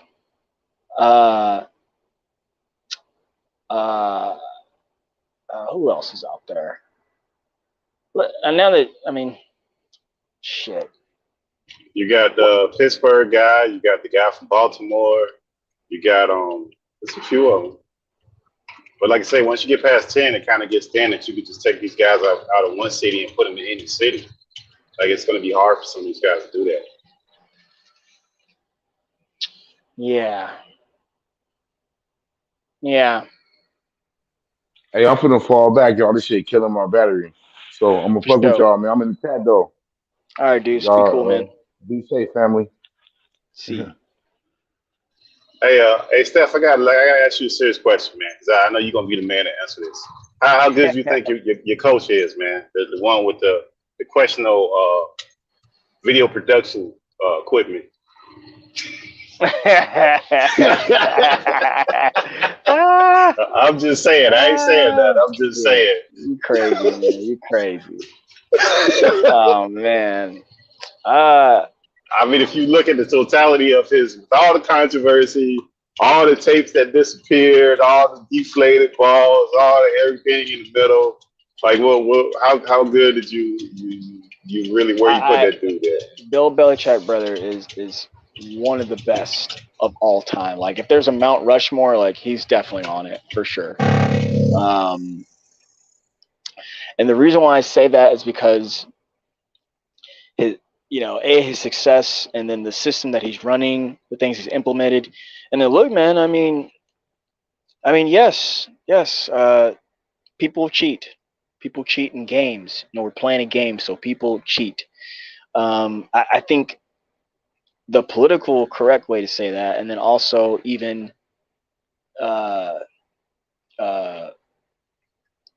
let's just say that politically correct is that look, man, like, and I've heard them say this a lot too. Look, those people are looking for advantages. Bill Belichick knew rules and regulations that the referee almost didn't even know. So he's challenging the status quo himself, man. He's really, really, really trying to look for the advantages. That's what the Patriots are known for, taking chances. Like, they'll, to the point to where, yes, they've been caught cheating with videotapes, but they're up there, man. They're up there. And then, frankly, man, I'm older now, so truthfully, this is a team game, man. That's why I'm a big football fan. Like, it takes 11, takes 21, it takes 11 to get it done. Everyone and kind of like how Deuce was saying, man, with the heart, like, that heart really matters, man. And as far as a coach goes, he's got to be able to get that out of people and coach people up. That's why I like Tom Coughlin a lot. Bill Parcells, like, guys like that, like, they could get a hold of the same thing with Jimmy Johnson. Like, they could get a hold of the 53, 54 man alpha roster, get those guys to buy in. That's fucking tough, man. That's real tough. Real tough. Even for just 1 year to get everyone to buy in, that's tough. It's real tough. I mean, but some of these coaches have different situations. It's kind of got to go through their situations, man.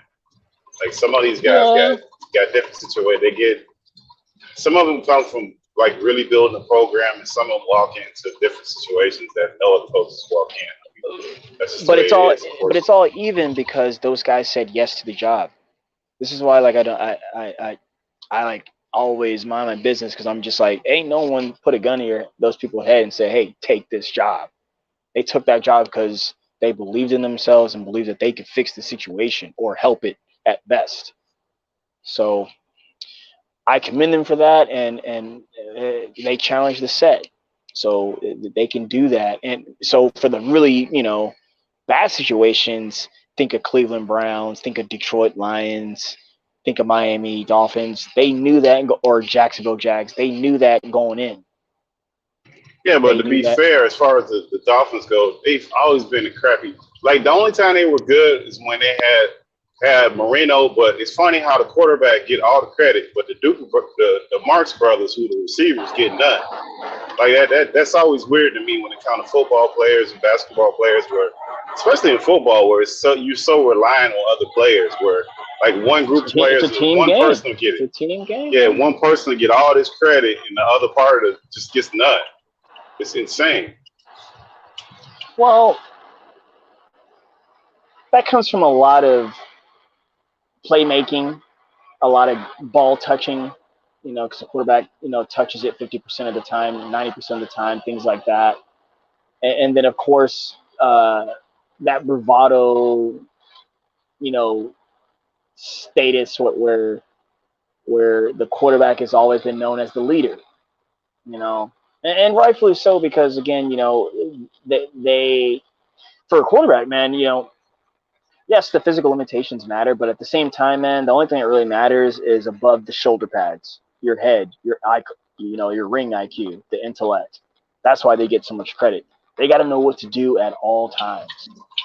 And this is why we're so hard. This is why we're so hard on them, though. They have to know what's up at all times. All those guys ain't leaders, though, bro. I don't think all those quarterbacks are leaders. That's very true. It's very true. Look at the guy in Green Bay. That guy's notorious for not, rubbing some people the wrong way. That guy's just a big man. man. Asshole. Well, I mean, I'm just talking about the team. Outside his beliefs about all that other stuff. He's had so many good teams, man. Talking about the guy in Green Bay, he's had so many good teams. He's blown, man.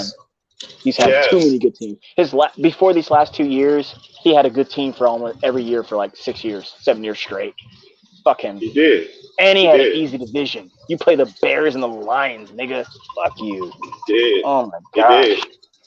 But look at Big Ben. Big Ben wasn't notoriously a great quarterback, man. I mean, as far as being a team, he was a good quarterback. But I mean, as far as being a leader of the team, nah, man. That's not what he's known for. He's a good quarterback. But we kind of associate that with these guys sometimes. But what was the dude in Chicago that had all those issues? What was his name? Rex Grossman? Chicago. No. Trubisky, right? No. Before him, decent, man. I can't think of his name, man. It'll probably come back to when we talk this conversation. But there's notorious quarterbacks that are good quarterbacks that are just not leaders. There's nothing wrong with that, but it's just like an assumption. Who is that? Assumption. With the Bears. Who is that? Who are you talking about? Ah, man, I can't think of the guy's name, man. What year was it? Stop and look him up. Let me see. Let me look. You got a few quarterbacks, man. You got some quarterbacks, and then Marino, you got the Duper and the Clayton, man. Those dudes were little guys, and he fling that ball up there. Those guys would go get it, man. Have you ever been close to those guys? They weigh like nothing. They're like tiny guys, man. They're not that big. Yeah, Miami's always got small wide receivers. For real. Like, they always have marquees. Like, starting with those guys, you got the Mark Claytons, what's his name? Wes Welkers. Yep. Fucking, what was my man before he went to Cleveland and ruined his shit? What was his name? Fuck. Inside receiver, right? You know what I'm talking about. I know it. I can't think of his name right now. Yeah. Funny dude. Yeah, they always have small guys stunting like that. Now it's Jalen Waddle and Tyreek Hill time now. Small guys.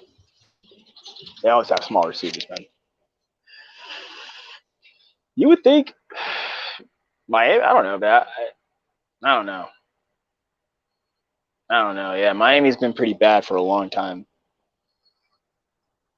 And fuck, somebody they can't control, they kick them out, man. They got to have control. I'm not a Tua fan either, man. I'm not. I don't know. Yeah, he talk about the definition of like hot and cold. That guy's hot and cold, man. For me, too much. Like one moment he can look like Joe Montana, the next minute it's just like, dog. Like you're like, man, you playing like a rookie, dog. And he said, remember, that's why the coach, the last coach of last year, and the owner were butting heads. Remember that? That was one of the primary reasons. He said, "Hey, I can't work with this guy," and everybody thought the guy was out of his mind. Remember that? Yeah, I remember. Yeah, before all of this stuff happened with everything else that happened when they tried to get the guy from Tampa Bay, and they were trying to get him on the boat and all the other foolishness. He told him, "Look, man, I can't work with this guy." That was the initial part of the button of heads, because they wanted to go all in quarterback, and that guy was like, "Nope, can't do it, this guy." Right. What was his name too? I'm forgetting his name. The head coach that they had from last year. Yeah, he got fired. The one that's at the Steelers, I can't think of his name. God, right. That's fucked up. Fuck, man. We forgot about that dude that quick. You're like, yeah, we ran for him. 1 year late. 1 year later, what is his name? Fuck. Yeah. What's his name? Damn, I'm thinking about it now. Oh, fuck, shit. I don't even know the dude's name, man. Yeah, no Tomlin picked him up too, right? Tomlin picked him up, man. He's good defense. He sued the league, man. He's never gonna get a job again, bro. That's fucked up. Well, he's playing. He's an assistant coach with Tomlin. That's probably the best situation for him, man. Oh yeah, definitely. That's probably the best situation for him. Yeah, 1 second.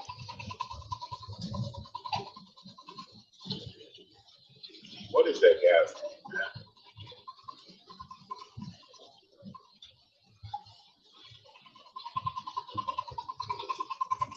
Yeah, man. Fuck. I won't have to look it up. Oh my gosh. Yeah, I felt crazy even thinking the guy. I can't even think of the fucking guy's name, but yeah, man. I mean, they did pretty good with him too. He turned that whole Miami was it was terrible. It went from terrible to good to where it is now. with lesser players. Yeah, this is true. Way lesser players.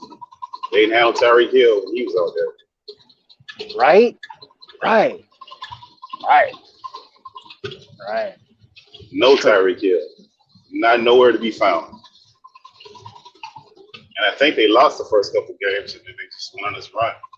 Yeah, then they went on that run. Yeah, they won like 6 straight, something like that. Something crazy like that. They ran into everything. Yeah, but I'm not a Tua fan though. He's kind of odd to me. I was thinking, was that yesterday? I was thinking, man, this could be a Bengals 49ers Super Bowl. Or it could be a Bengals, man. See, like right now, like this past week, like all week, I've been kind of like positive about my my Cowgirls. They could sneak in there, man. I think they could do it. I think. What about the Birds, man? You don't get them Eagles, nothing, man. You just ain't got no love for them. No, it's not that I don't have love, man. It's just that, man. Like, you know what? They remind me of like a high school state championship, like college football team right now, because like I see all of the acquisitions that they brought in to help their team this year. I see why they did it. I see it in full action. I see what it works. And then I did a little game film on them, game study on them like 2-3 weeks ago, like 2 straight weeks of just like looking at the Eagles. And I was like, man, this team is not actually not all that hyped to be to me. I think their strength is offensive line, and that's it. I think everyone else is, besides the AJ Brown connect, because like he could stunt like that. They brought him for spacing, and they allowed the young other receiver to really get working. He can get working on there. And then of course Dallas Goedert, but Goddard is he's usually not that healthy, and this is him kind of healthy this year. You do understand that most teams that have won Super Bowls have had a great offensive line. Right. So, I mean, that's part of what you need. So that's not a fluke. That's part of the recipe for winning. Well, let me finish though, Cinto. I didn't get to finish there. I see. What I'm saying is that's their strength. That's it. That's all they got. Everything else is subpar. They're going to need the subpar part to be aligning. When I say aligning with their offensive line, at least be trying to stunt like that, which they have. I'm not like dogging them out. Or let me rephrase that, actually. I'm talking too much. I think there are other teams out there that can match that. No doubt. Not a doubt in my mind. And for their sake, that's not good. So some of their acquisition, they just brought in bodies to fill in spaces, man. That's what teams do. That's what they bring in talent to fill positions so that they can. I mean, and then football is so close sometimes. It's one play. It's literally as close as one play to get you over. Yeah. It's not like really like that heavy of a glaring difference a lot of times in those games, no matter how much we want to make it be. But I don't see the Eagles getting past, whatever round they get to. You know, part of the reason the GM for the Titans was fired is because he let A.J. Brown get away. That was part of the reason him being fired.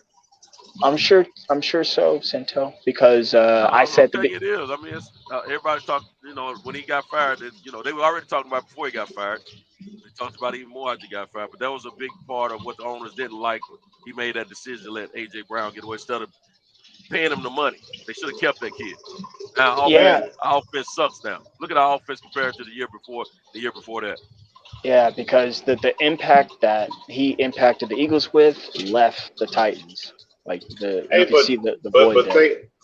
But speaking about the Titans, how come we don't never talk about your boy McNair? How good that dude was, man. That dude. McNair. That dude was ridiculous, man. McNair is a super icon in Nashville. I know he is.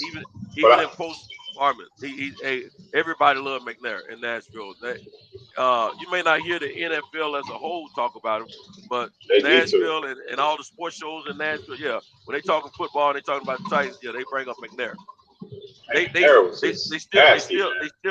still need to fill that position to at least his level. No, they get that dude level. He was on some other stuff, man. He was a complete quarterback that had an arm that could.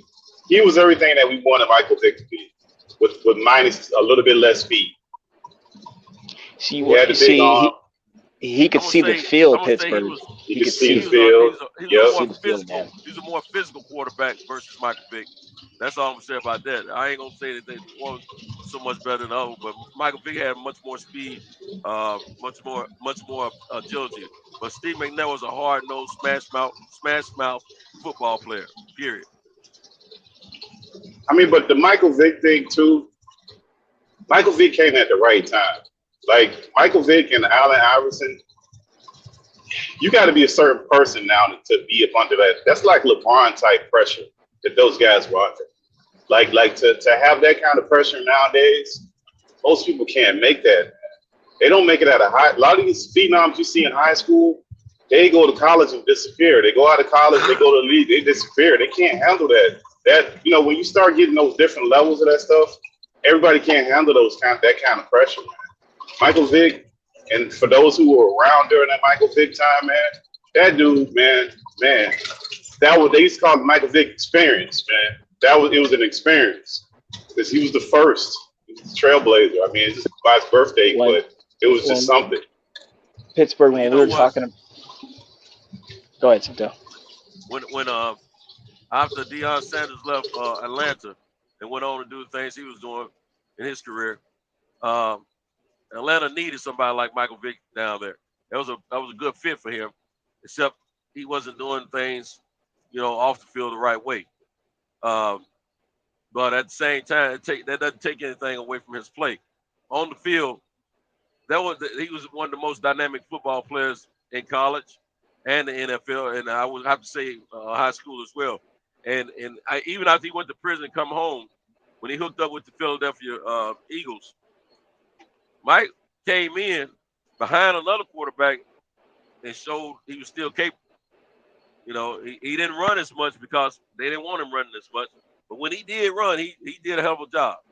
So Mike was shoot. Mike was he was something special in like taking his time. Yeah, that's a dog taking his time across the road. But yeah, Mike was just a phenom for that. I'm gonna tell you but it was first the off the field stuff too, though. But it was the off the field stuff too, though, Santos. Because like a lot of times, like when these guys hear this stuff now, they only even Allen Iverson, they attribute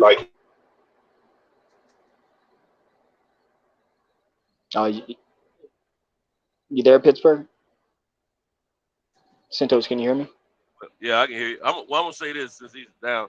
Randall Cunningham kind of changed the position of the quarterback. Yeah, okay.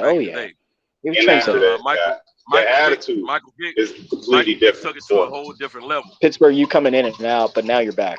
Yeah. Yeah, Michael took it to a whole different level. Yeah. Yeah, but what I was saying is that the experience of both of those guys, Allen Iverson and Michael Vick, it was more so of course they're gifted naturally athletes that are on the top tier level, but it was also the embracement that they got outside of that. Because it's not like now where you got all these black quarterbacks that can play. That did right. Oh, you disappeared again.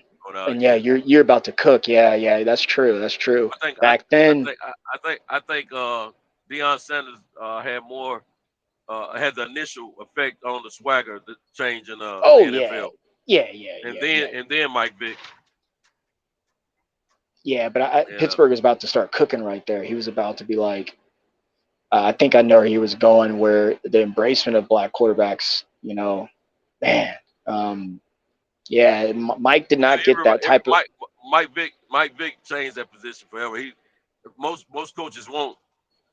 They just don't want to drop back quarterback nowadays. They want somebody who can drop back, pass that ball, and if they have to, but Cinto, I mean, but you could go back to your heyday, man. You've always seen quarterbacks run, man. Of course, you got to have some type of mobility. Even when I was playing, it wasn't accepted. No, it just wasn't accepted. Because dog, now black quarter. Well, hold on, let me say that black quarterbacks did. You can go to HBCU games, you can see that. But when you looking at the Division I colleges and you look at the NFL, that wasn't the norm. So when like we had a guy at UT, a black quarterback, one of the best quarterbacks they ever had, Tony Robinson. That boy was bad. I know and him. He didn't run as often as these quarterbacks do now, but he could when he had to. See now, like we said, they want a quarterback to not only be a prolific passer, but they want to be an athletic quarterback as well. Steve Young helped cultivate that too. He came along after Randall Cunningham. Steve Young ran his whole career though, sir. Ran his whole career, man. And that white dude right there could run that ball. Doug Flutie, believe it or not. Doug Flutie, Jeff Garcia, a ton of them. I mean, even my high school quarterbacks. Garcia, I don't remember Jeff Garcia running that much. He was just short, but he was a hell of a passer, though. I don't remember him running that much. Jake Plummer was running for his life. I mean, the list goes on, man. I'm gonna tell you who I like to see run when they run. Yeah. Josh Allen. He kind of, when he runs, he reminds me of a McNair, where he embraces that hit that's coming. He's trying to put a hit on you. Yeah. But man, I play defense, Cinto, so like I can tell when someone's trying to get in there and meet that hurt too. And like, oof, you don't want to take you really don't want to take much of those, man. Don't want to take much of that. I know he's a big man himself, and Josh, he's what, 6'6", 6'7", almost damn near 300 fucking pounds. That's a big dude. That's a really, really big dude, especially at the quarterback position. So you don't see him sliding that much. Never. He even when he's like damn near going out of bounds, he like taking hits. I'm like, oh God, I'm like, dude, these guys are also trying to hurt you too, Josh. Fuck, watch out. Yeah, McNair one trying to cringe up. They started coaching him into sliding more as his career went on, but he was about trying to lay that hit on the defensive player himself. Yeah, he was a big guy too, though. What was he? Anywhere between 230 and 260? Something like. Well, I don't know about. He probably about 230. He Yeah, wasn't a super tall guy. Yeah, he was like barely 6'3". If that 6'3", if that. It was barely that. I'll give him 6'3" because he's taller than Aaron Rodgers. Aaron Rodgers. Old McNair used to take him a little sip of alcohol and take him a nap right before every game. Then he'd be fired up. Interesting. Yeah. Lamar Odom used to do that too. Lamar Odom would be doing that at halftime, man. He'd be in there drinking Hennessy and shit. Straight up, man. I know someone real close to him who confirmed that for me. Yeah, man. Yeah, pray for Lamb. Yeah, we got Pittsburgh back, and my man Peaches in the house. What it do? What's happening? Yeah, what's up, bros? What's good with y'all? Yeah, I've been listening to y'all and shit. So y'all was cooking, chopping it up. Yeah, talking a lot of football. Yeah, y'all bring up some good points though, man. Like when you're talking about the quarterbacks, you've always had. Look, you got the quarterback. Now, like when I was younger, you don't hear this terminology as much. Now in football, you had halfback and fullback. Yeah. Quarterback, halfback, and fullback. Yeah. So you don't really hear it. So football was more of a running sport at one point. That's why you had a lot of the great backs, But, you had a few quarterbacks, even white ones, that could maneuver back there and that could run a little bit because you had, like you said, you had going always as far back as into the 60s and the 70s. You might have had people like Fran Tarkenton. Fran Tarkenton used to run a lot. Yeah, he did. I forgot about Fran Tarkenton. Yeah, he was Fran Tarkenton was the all-time leader. He had the most yards for the longest of time for a quarterback. Like his numbers are still high right now. Like I think Randall got his numbers, didn't he? Was it Randall that got him? He ran. It was somebody, but it took a while, like to catch up to shit though. But he ran a lot. Even you have Roger Staubach. His name was Roger the Dodger. Yeah, The reason why that shit, he used to run. He was a running quarterback too. Coming out of the Navy, coming out of the Navy. That's what they do. You had a few guys that could do that. Even Joe Namath used to run well coming out of Alabama when he first came into the AFL. You know, and it hurt him. Just different, man. And then it hurt him. That's why he ended up, being his knees being messed up because he was running a lot and he's getting tackled and shit and messed up his knees. So you had some guys, even white guy, but still, the difference is, being able to run and maneuver a little bit and run, when needed, as opposed to like the black quarterback who was just so phenomenally athletic. Just gifted, yeah. Like so phenomenally athletic, and that was the real difference when it came to that. And like I said, I remember, my pop telling me like that, like how they viewed it, with this stereotypical thing, because white in the society being the way that it was, white guy, quarterback, head of the team, the leader, like we were saying, it's still a thing to see a black guy in that position, Right. Yeah. Right. But what happened is is still not that common.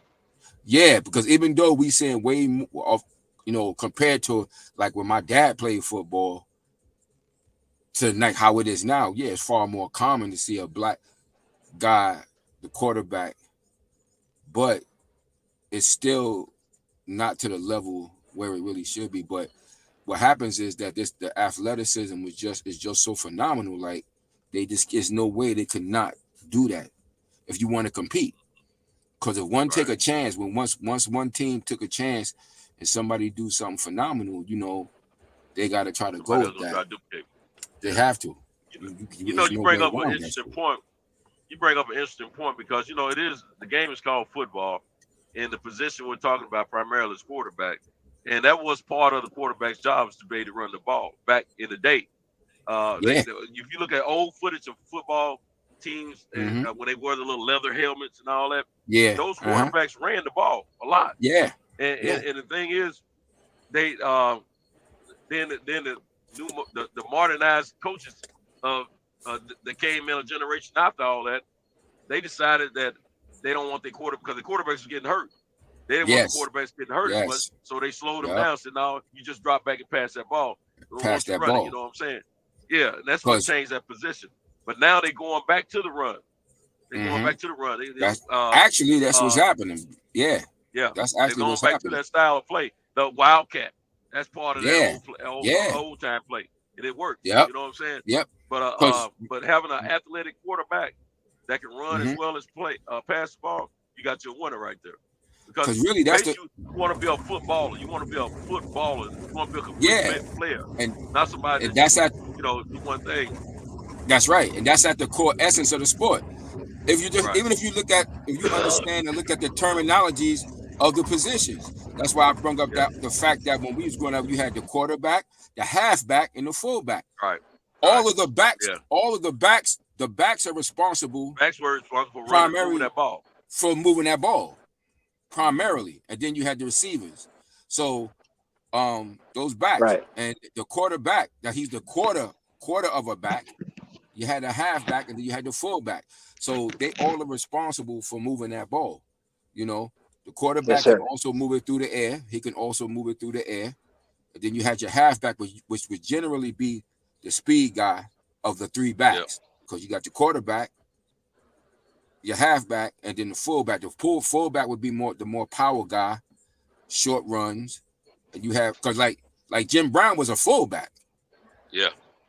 Like Jim Brown was a fullback. It was a mean one too. Yeah, he was considered a fullback. He was powerful, but he also had speed too. Yes, sir. For that era, he also had speed too. So, with the advent of more trying to be a little bit more, you come into any sport and you try to, add different plays, make the sport advance. But one of the points, like you just made, was that some of them quarterbacks were starting to get hurt, like getting their knees hurt and stuff like that, running that ball. Like, let them sit back more in the pocket and throw the ball. swing that ball around and work from that, and then we let the backs, the half and the fullback, run the ball, stuff like that. So it's quite interesting, I'm glad you bring that up. I agree with some Steph. Let me just say this real quick. I agree with you too. What you said about with the possibility of the matchup that could be in that Super Bowl is the Bengals and San Fran. I kind of feeling that way too, man. Yeah, I'm feeling that way. Yeah, I'm kind of because look, I go with my dad. My dad played football in high school and to college. He always had that in our system. But see, the thing is, like I was always from the time I was a kid. When I look at guys like any particular guy you see that could win like a Heisman Trophy and shit. Most of those guys are excellent players, but what depends on their success in that next level is the team that they go to and how they're coached up. You understand what I'm saying? So coaching, man, coaching. Yeah, so that also has a lot to do with it. But sometimes you get these guys that's like the outliers. Like they got this thing with them that even without pretty much Josh and Patrick, I would say, if I know where you're going.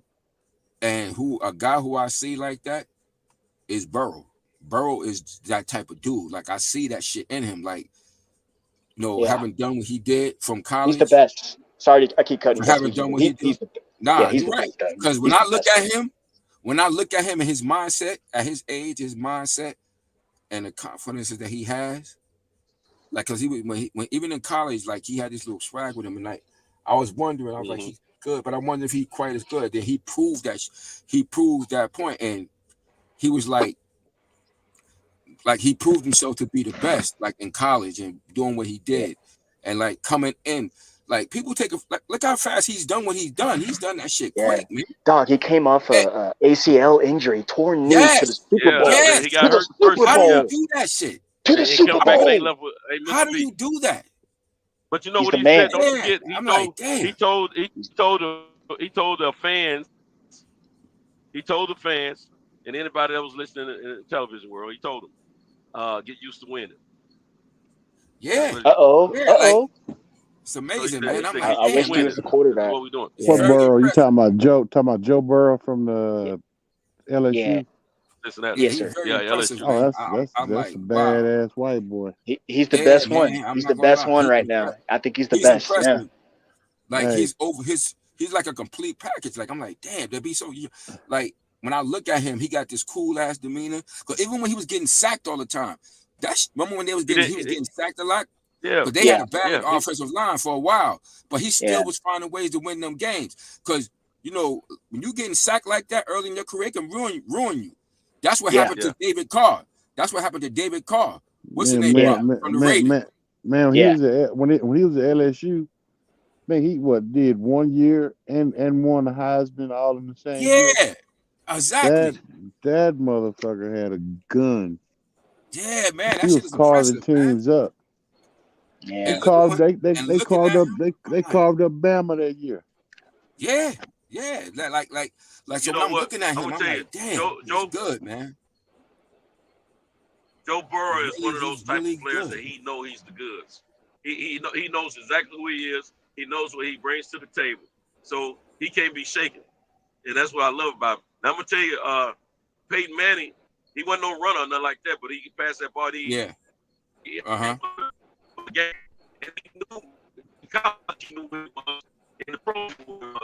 You breaking up, Sento. You couldn't shake. You know that? Sento, you breaking up.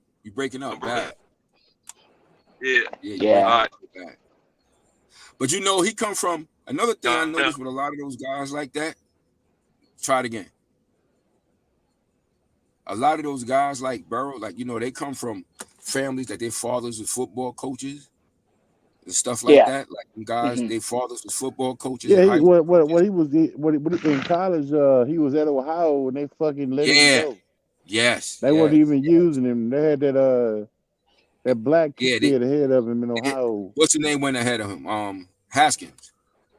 and them. Yeah, I'm like, man, motherfucker, that can't tell talent. They done let Joe Burrow get away to the swamp.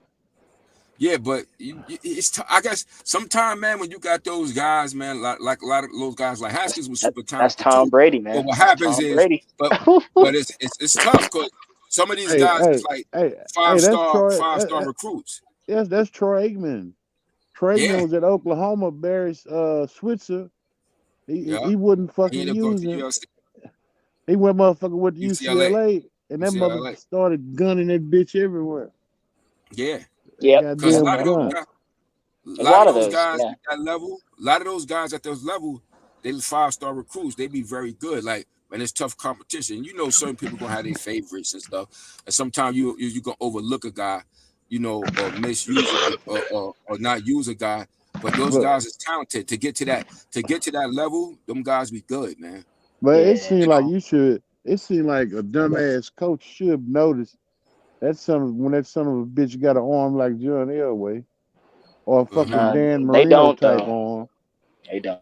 But you know what? Sometimes it may be a little hard when you got a freshman and then you got other players in that same position. Yeah, and they all that's what be happening. Equal. That's what it's kind of hard. Be happening. That's why you have some teams that have so much depth. Like look at Alabama. They keep a quarterback. They keep somebody in every position. Yeah. Deep. They deep. Yeah. Most of the players, they second, third, fourth string. They can play elsewhere and start. Yeah, but I'm talking about that. I'm talking about that big arm though, man. It ain't every day you see that big arm like that. No, but what I'm saying is, if you got multiple quarterbacks in that position, and probably the guy that's going to be the one to shine in tomorrow's league after college, is a freshman, and he's just he might be almost as good or just as good or even with those other players. You're gonna probably play the player who has more experience first. And but that's generally how they do it. Because remember when Clemson, because Clemson had Watson and they had Trevor Lawrence behind him. Yeah. But Watson was ahead of him. He was, you know, you ain't gonna put him over. At that point, you wasn't as good as Trevor Lawrence is. You wasn't putting him over no fucking Watson at that time. And if I ain't mistaken, Watson didn't start all 4 years either. Then he had to play. No. He waited. No, he waited too. He waited, and he tore his knee up. And he tore his knee up. Yeah, I'm talking about when a motherfucker is ready. Like it's like that's what we're talking about. We just said like I was talking about like Joe Burrow and like Troy Aikman. I mean, goddamn. See, George, but those two might have been on the teams that they were on initially. Probably had people just as good at that level when they were there, and they probably went with the experience. I want to clarify something. I just want to clarify something too with Troy Aikman. Yeah. Actually, what happened to Troy? Because I'm from Dallas area, but I'm a huge Sooners fan. I did a lot of research as a kid. Thought I was gonna be a Boomer Sooner. But anywho, what happened with Troy is that he got concussed a lot, so they didn't trust him.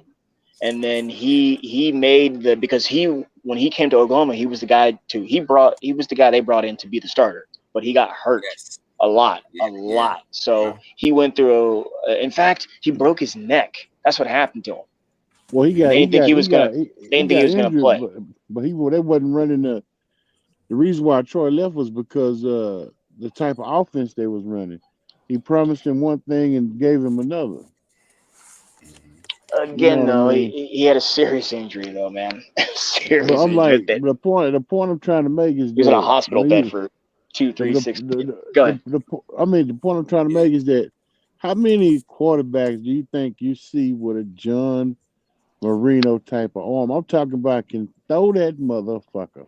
Throw it. I know. Okay, I feel you. I hear you.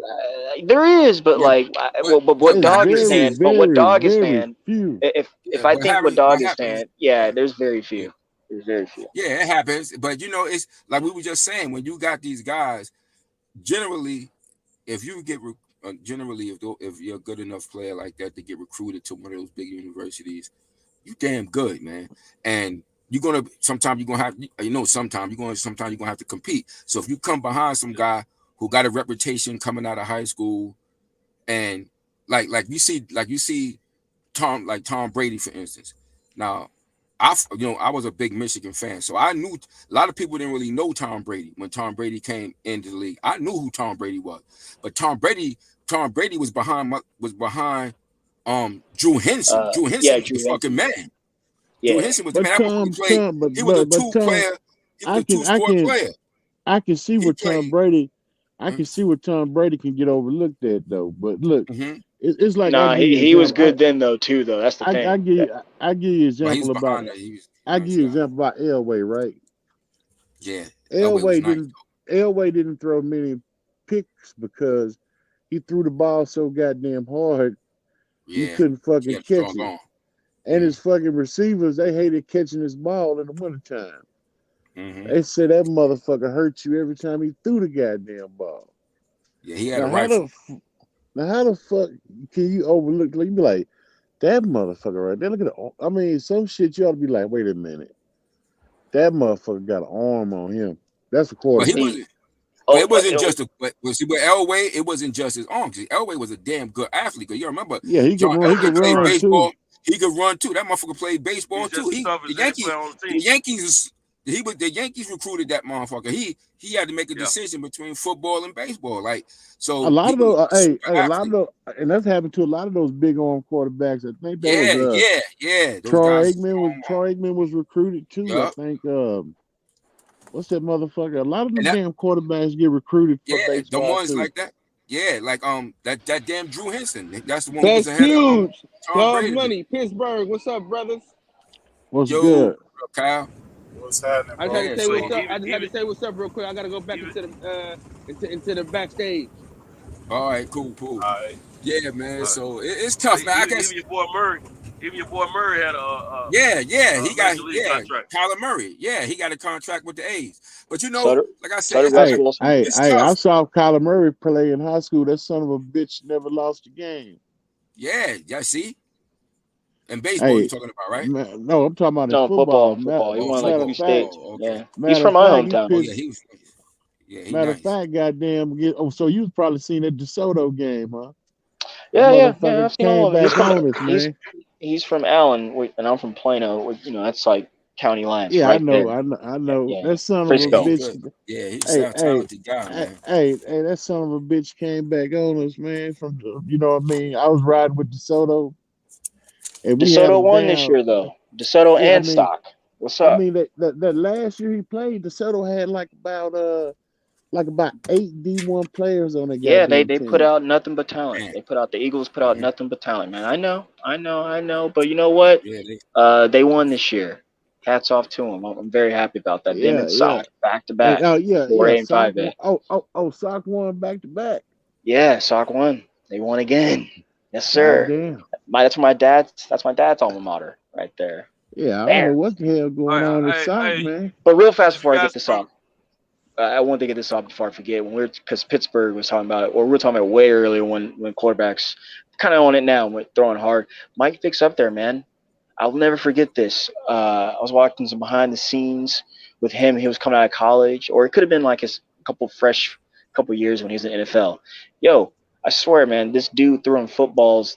He was in talking about Michael Vick. Yes, he was at the LA Coliseum. Yeah. Yo, this guy threw like 200 yards, man. He threw the ball out of the fucking stadium. Like this shit, and he was just throwing it. He wasn't. Mike always had an arm. Yeah. He always. Hey, I remember he had that Nike commercial. Remember that Nike commercial when he threw that motherfucker from end zone to end zone? Oh yeah. No, that's it. That's what I'm talking about. He really did have a strong arm too. He really did that though. No, go look at for the behind the scenes. Yeah, he shit did was have nuts. a strong arm too. But that's why what we're seeing. But see, that's why what we're seeing now is that was the groundwork for that. Because remember, you had Ward too that went to play basketball that he couldn't even. Yeah. They didn't want his ass to even play. They didn't even want him to play quarterback. So like we've come along. Then you had Warren Moon that had to go to the Canadian League. He wasn't no running quarterback. He was a fucking quarterback, and he had that on. He had a cannon. Yeah, he had a cannon. That was when they had the Houston Dome. Them motherfuckers, you go in that dome, man, it was a problem. That dude, and he came from Canada. They had that quick snap count. They did that quick ass snap count. So everybody was getting it. They was running their ass out of that stadium because that motherfucker was a real quarterback. He couldn't really run. He wasn't a mobile quarterback. He was mobile enough to get you around, but he had a cannon, man. Yeah, he had a cannon. We come a long way with that. Game too. Hey, I tell you something funny, man. I got a cousin that worked in Atlanta at a pharmacy, and Michael Vick come through. He had an alias named Ron Mexico. That's the alias he used to get his motherfucking herpes. Man. Oh shit. Man, It is what herpes. Herpes medicine. His name was Ron Mexico. Oh man, Mike Vick got the herpes.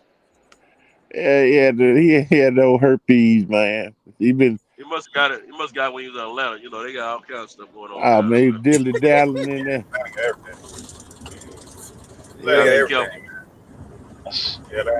But that's what I was saying. Like that Michael Vick experience, man. Now, man, that shit was crazy. We didn't even have no internet. So could you imagine now, like that kind of atmosphere that guy has with social media and shit now?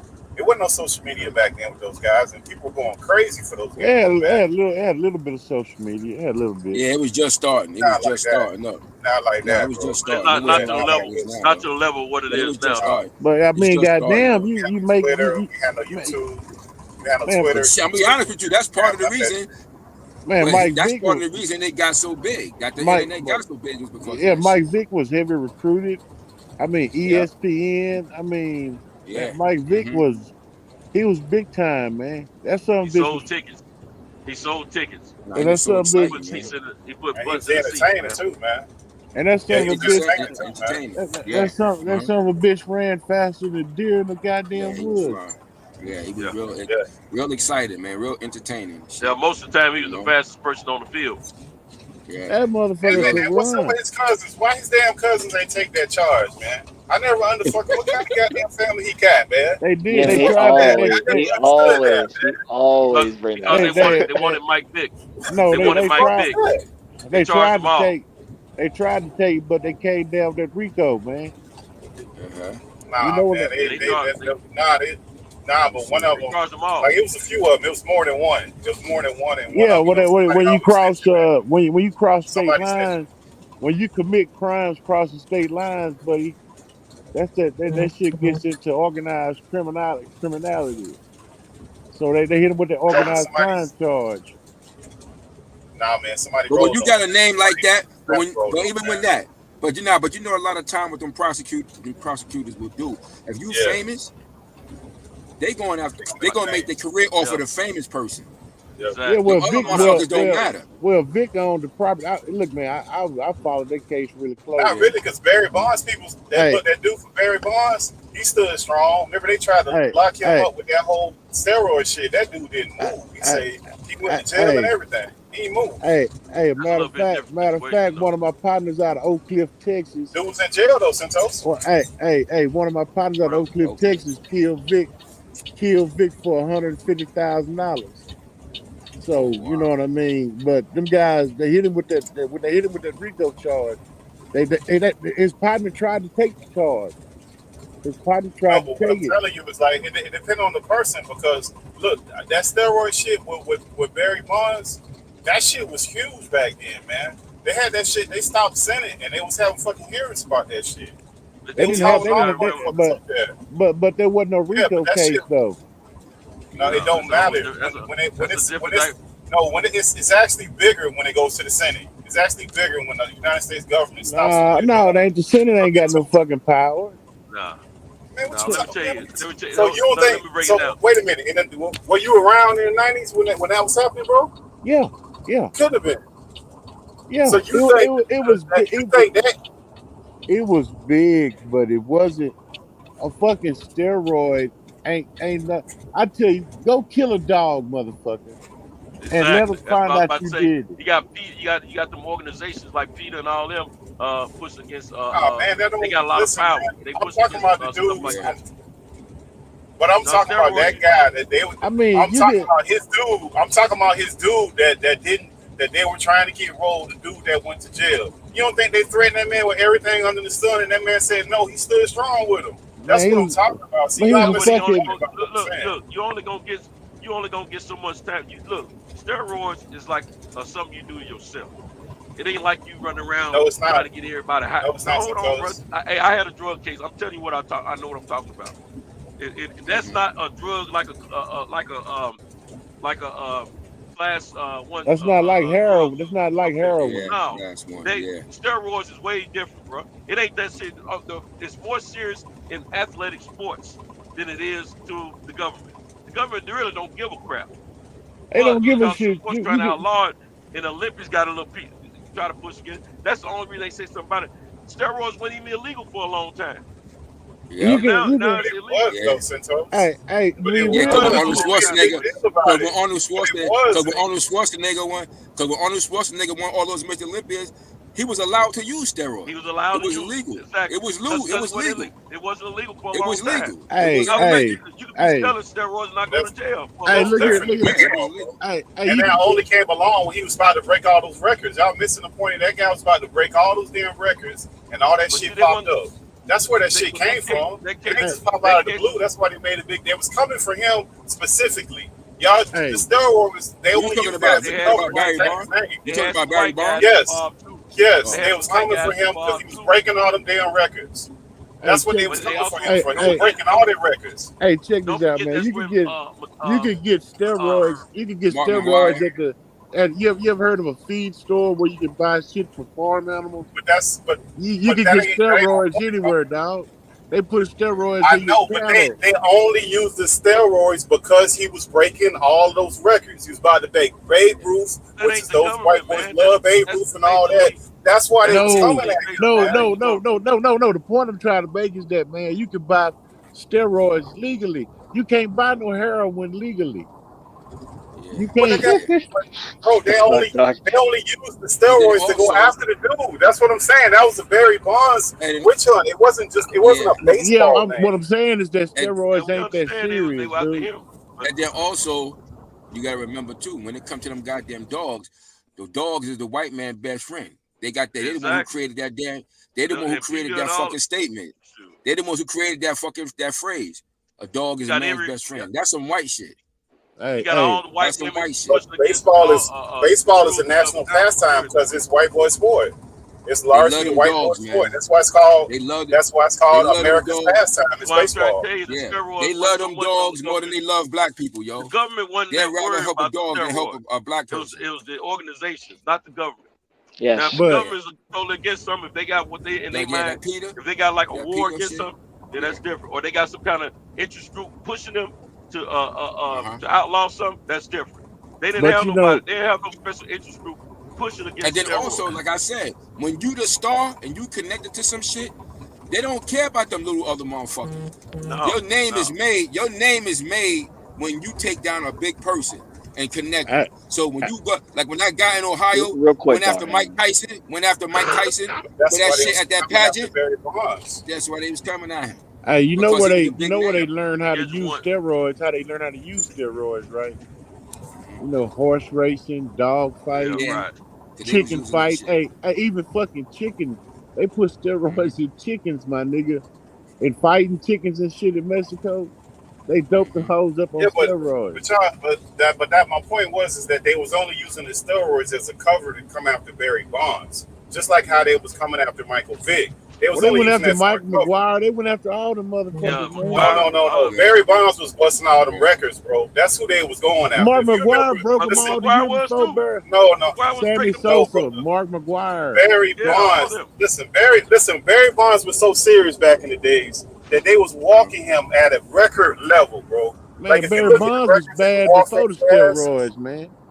Barry Bonds was a bad they got to the point of the steroids, they couldn't do nothing with him. He was about to break all the records. That's what he did. He was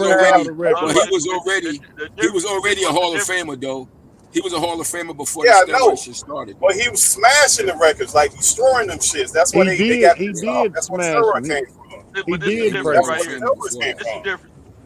They were investigating him and Mike McGuire, but the difference is Mike McGuire, Caucasian, and he admitted to it. Barry Bonds never admitted to it. No, he didn't. He didn't admit to it. No, he didn't. He didn't admit to that. That's why they left alone. Because he was using the Andro. He got caught using the Andro. He was using the Andro. Yeah, he was using the Andro. I don't remember Barry ever getting caught. Barry never even admitting. He he technically never got caught. He never admitted to that shit. But that's the Balco, assumption look, that they this got. is what happened. Balco said Balco got into that's right. That's what happened? What happened was Barry Bonds said, "I ain't took shit," but Balco say, "Oh, I gave the motherfucker some." Gave the motherfucker some. Well, cream, and Barry Bonds was like, Barry Bonds like, if I got it, motherfucker, I didn't know what it was. Yeah, you know what I'm saying, and they couldn't prove he did. Yeah. You know what I mean? Yeah. They came at him, but it wasn't that big of a case, though. In that era, a lot of them was doing that shit. Like, they was all doing that shit. They still do that shit. All them guys was doing that shit in that era. And at that point, when Barry Bonds really started to get involved with that shit, you know, he seen these guys that he was ahead of already started to come up on these numbers. So he followed suit, like most athletes would do in that situation. Because he was ahead of them prior to that. Yep. He was the fucking man, but prior to that. So he just followed suit. And yeah, they went hard at him. Of course, you know, that's what they do. I mean, this is how I personally feel about steroids. I mean, steroids only gonna take you so far. I mean, I've used steroids before, so it's gonna take you so far. I mean, I didn't use them personally, but I've used them in competition with animals, and they can only get you so far. I mean, steroids can't be hard work. Hell no. All steroids can do is just say you got a knife, right? That steroid will put a fine sharpness on the edge of that motherfucker. But that motherfucker still a knife, still kill your ass. And you still like when you see like them bodybuilders and shit, you still gotta put that work in. Cause I know got to put the work in.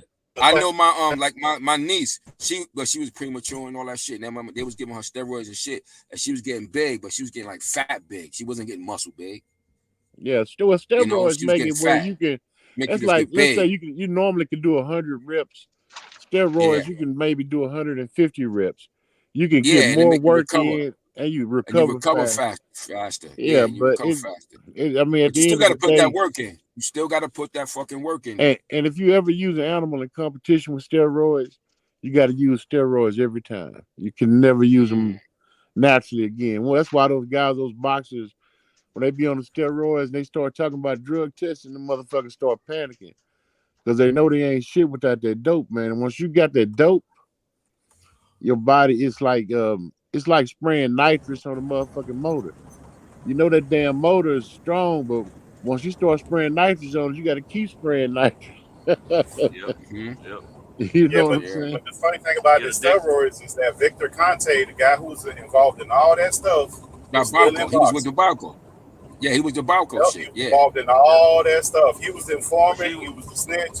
He was also involved in the Olympics, the actual Olympics team that beat the Olympics. The Olympics. All them. He was the one that was involved in that shit. Man, they were breaking like every time some shit. Then they be Olympic tested, and he's involved in it. He's got that snack program in boxing. He's right there. He ain't went nowhere. They won't let you pass nowhere else. Boxing left me in. When you plead guilty and he's a businessman. Incorporating, they will allow you to come back and be a citizen. Because he got down with them. Man, that's the thing about they know you're gonna always tell something if they need you to tell something. That's the thing about steroids, man. The right supplements, you can still basically get the same thing that you would get out of steroids. That's just like the right natural supplements. That's just like weed, man. You see them motherfuckers smoking that K2 to get high. Shit, the right chemicals, you can still get high. You ain't got to just necessarily have no weed. You know what I mean? Them smart motherfuckers, they'll get you high. They'll get you drugged up. You know, so but you're funny, dog. I mean, I'm just the truth though. Yeah, you can't get the same stuff out of steroids you can get naturally, bro. It's not even close, man. You can't. No, he said supplements. He said supplements. Yeah, I believe I agree with you. You know, you got the right supplements. Yeah, but you know, it might not be equal, but it'll give you a little edge though. I mean, every year it's a new supplement added to the list, right? Yeah, but you know what? Steroids stay the same though. They're pretty much the same though. They don't change. They're exactly the same that they've been for years. Steroids is probably the quickest, most direct way to get there, but certain supplements have been have been known to get people where they need to be. I've taken a little bit of this, a little bit of that, but then that's why, like he said, when they come up with these when they come up with the ban list, they put something new on the list every so often because they say they see it equating to a closer form of steroid. A form of steroids, you know what I mean? No, they're derived. But they're derived from a steroid. Most of them.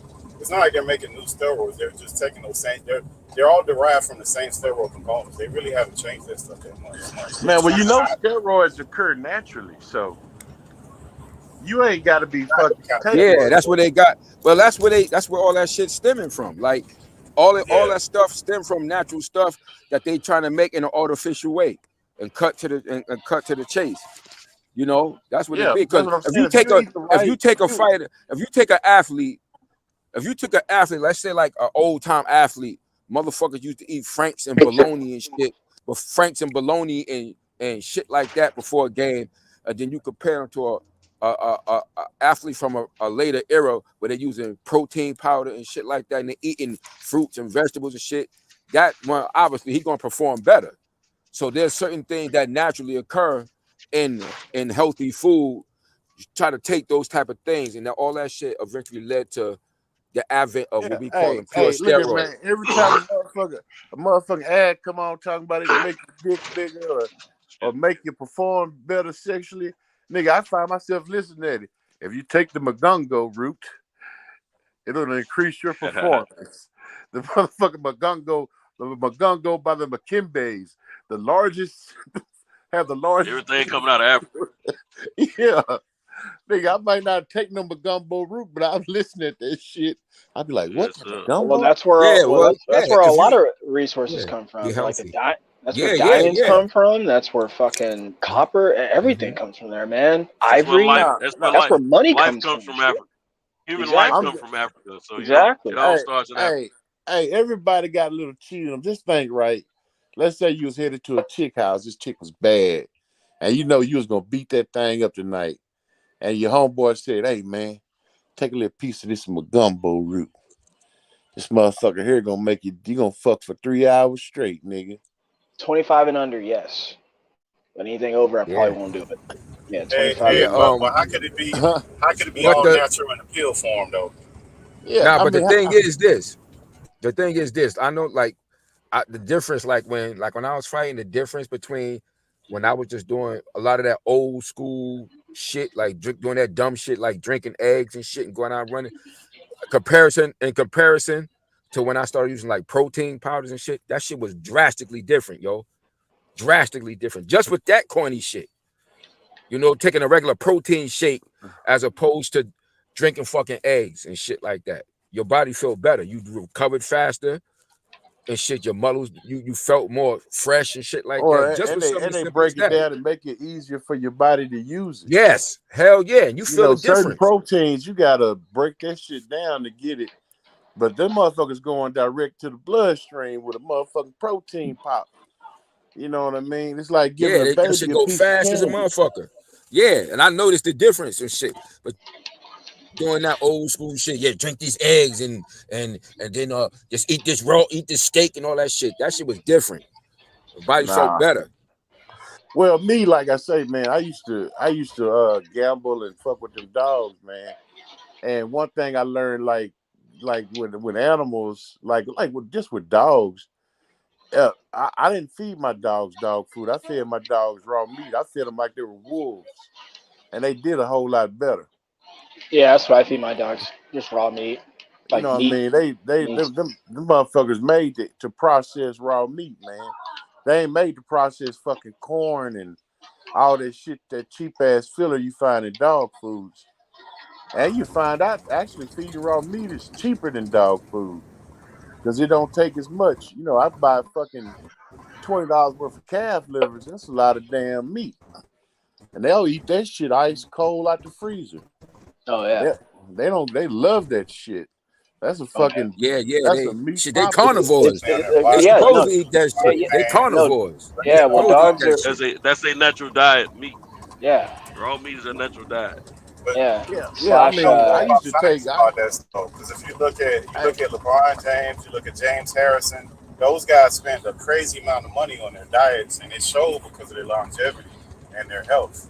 A lot of these guys now invest a lot of money in health on a different level where they got chefs, nutritionists, they got everything measured, weighed. They don't even think about that shit. They play and they last a lot longer in these sports where they can only do it a couple of years. Even Tom Brady spent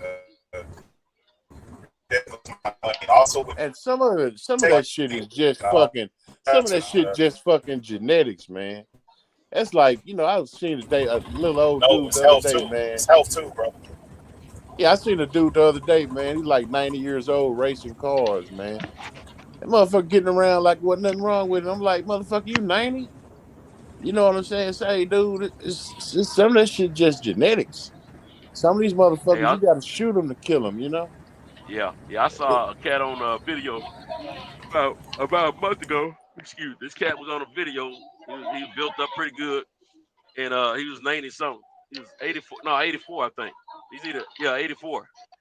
And they were asking him, what he do to keep himself up. He said he was telling what he do. And he said, yeah, they be talking all that stuff about drink a gallon of water a day. I don't drink no gallon of water a day. That stuff that is the wrong thing you need to do. He said, I drink I forget how many ounces he said he drank a day. But he said ain't nowhere near no gallon. And he said, and I'm 84 years old. The man was yoked up, man. And I was like, hey, genetics and eating right and treating your body right. That's what gets you longevity body wise. Hey, something else? No drugs. No drugs. Hey, a good woman add years to your life too, man. Oh yeah, absolutely. Because I feel younger now since I've been divorced. I feel younger now. That's not funny, but that's funny. That's funny.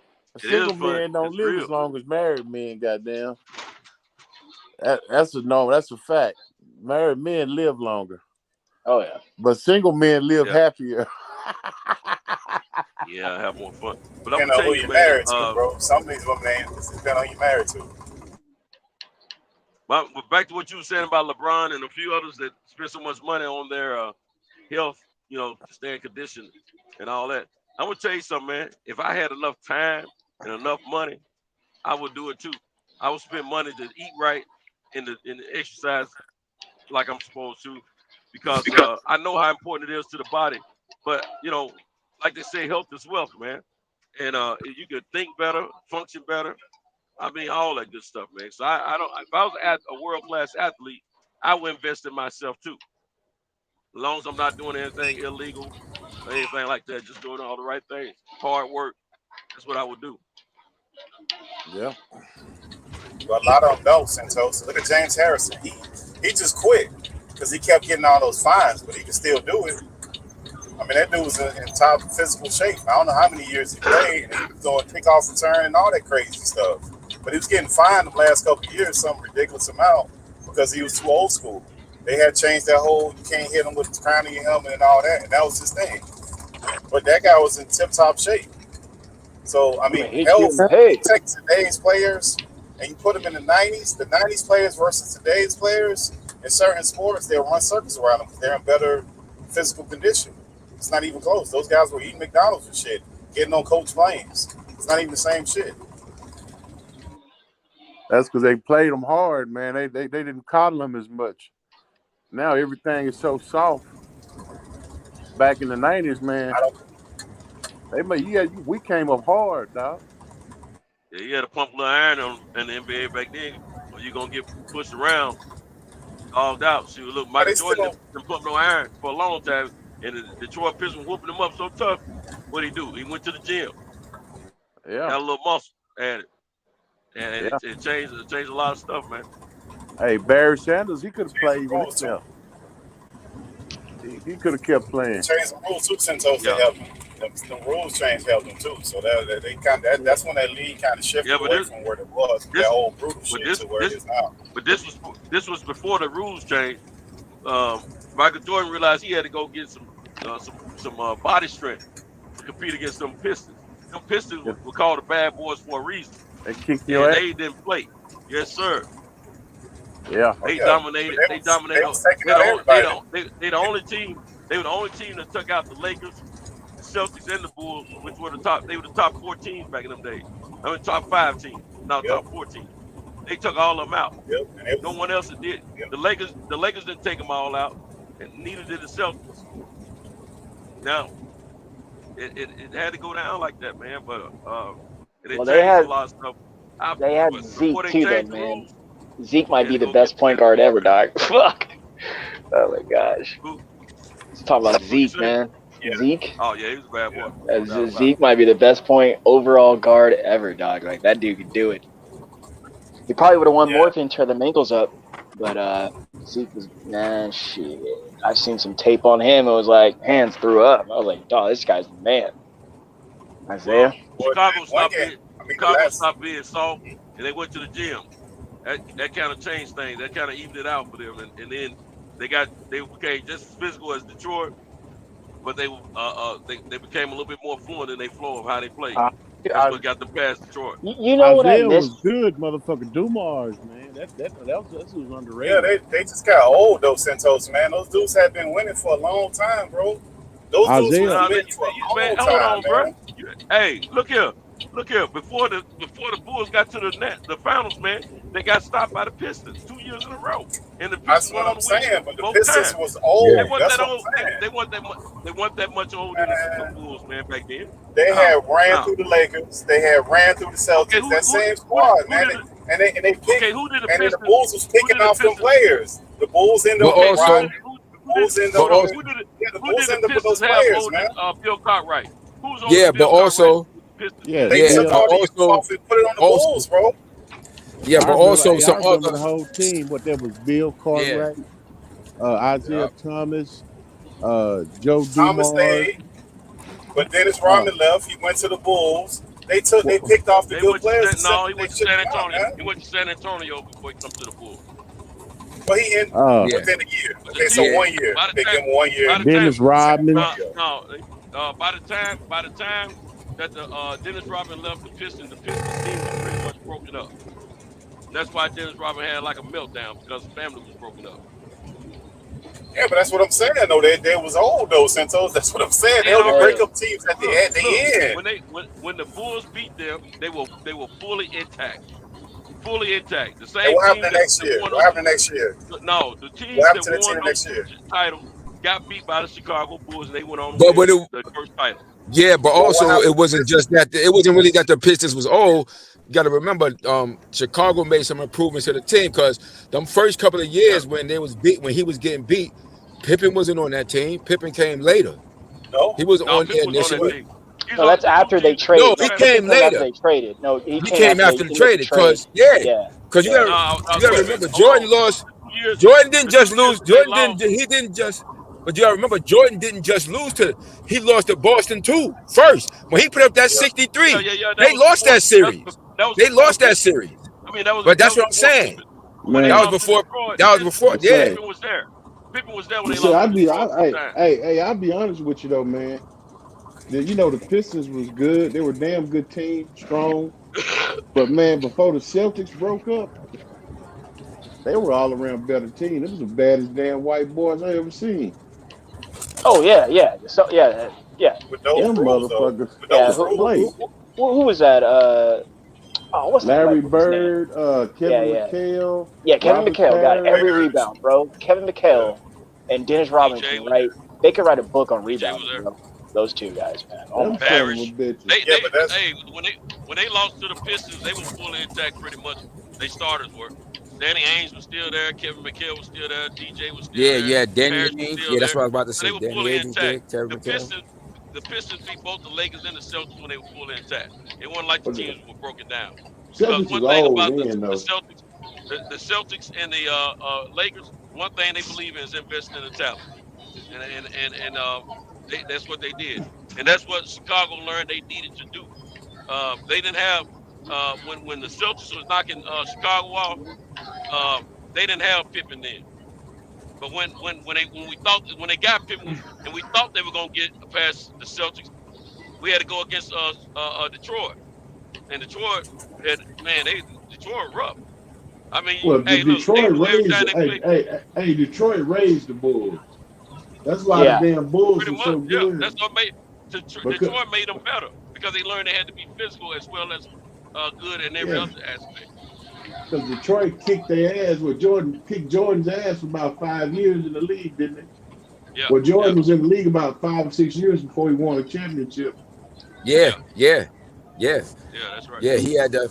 Yeah, he had to go through that. Hey, look here. I remember. Hey, look here. I'll tell you something funny. I remember the game when Jordan put up I think it was like 63 against the Boston Celtics, right? Yeah. And they still lost that game. And they lost that game.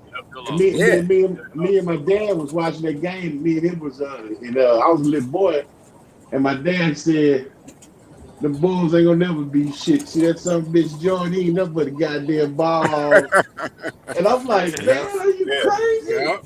Nah, but a lot of people felt like that. A lot of those older guys, they felt like that. But they felt like he love Michael Jordan. He really didn't have no real help back then, though. When I'm talking about nigga when Mike had her, nigga. Putting that team together. That's Michael had her, nigga. I saw that game. I saw that game at my uncle's house. Cause my uncle and them, they lived out in Long Island and shit. They had cable already. Cable wasn't where I lived at, so I went out there and saw that shit. Yeah. That game, he put up that 63. That was true when most every geographical location didn't have cable. I used to have to go to my cousin's house to watch cable. Oh, yeah, I had the cable. Hey, nigga, we had cable. They had their coach too. They got Jordan upgraded his coaches too and his teammates. He had the same coach that he had during those winter years that he had.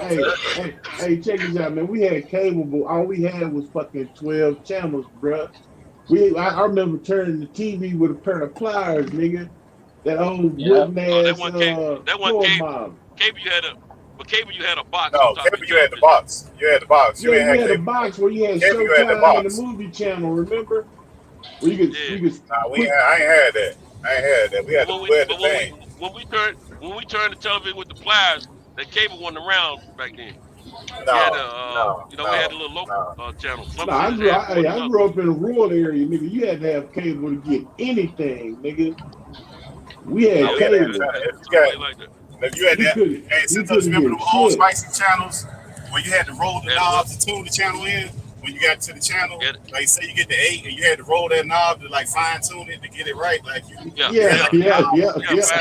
open up the panel, and you move it rapidly, so you roll that knob to get the channel. It was almost like the radio. Yeah. Fucking right. And sometimes you could get the movie channel remember that it used to be like Showtime. It used to be Showtime and the movie channel. And sometimes if you got it on channel on the U, you could turn that bitch a little bit. You could get the movie channel. You know what I'm saying? But normally, y'all had a different setup then. Y'all had a different setup.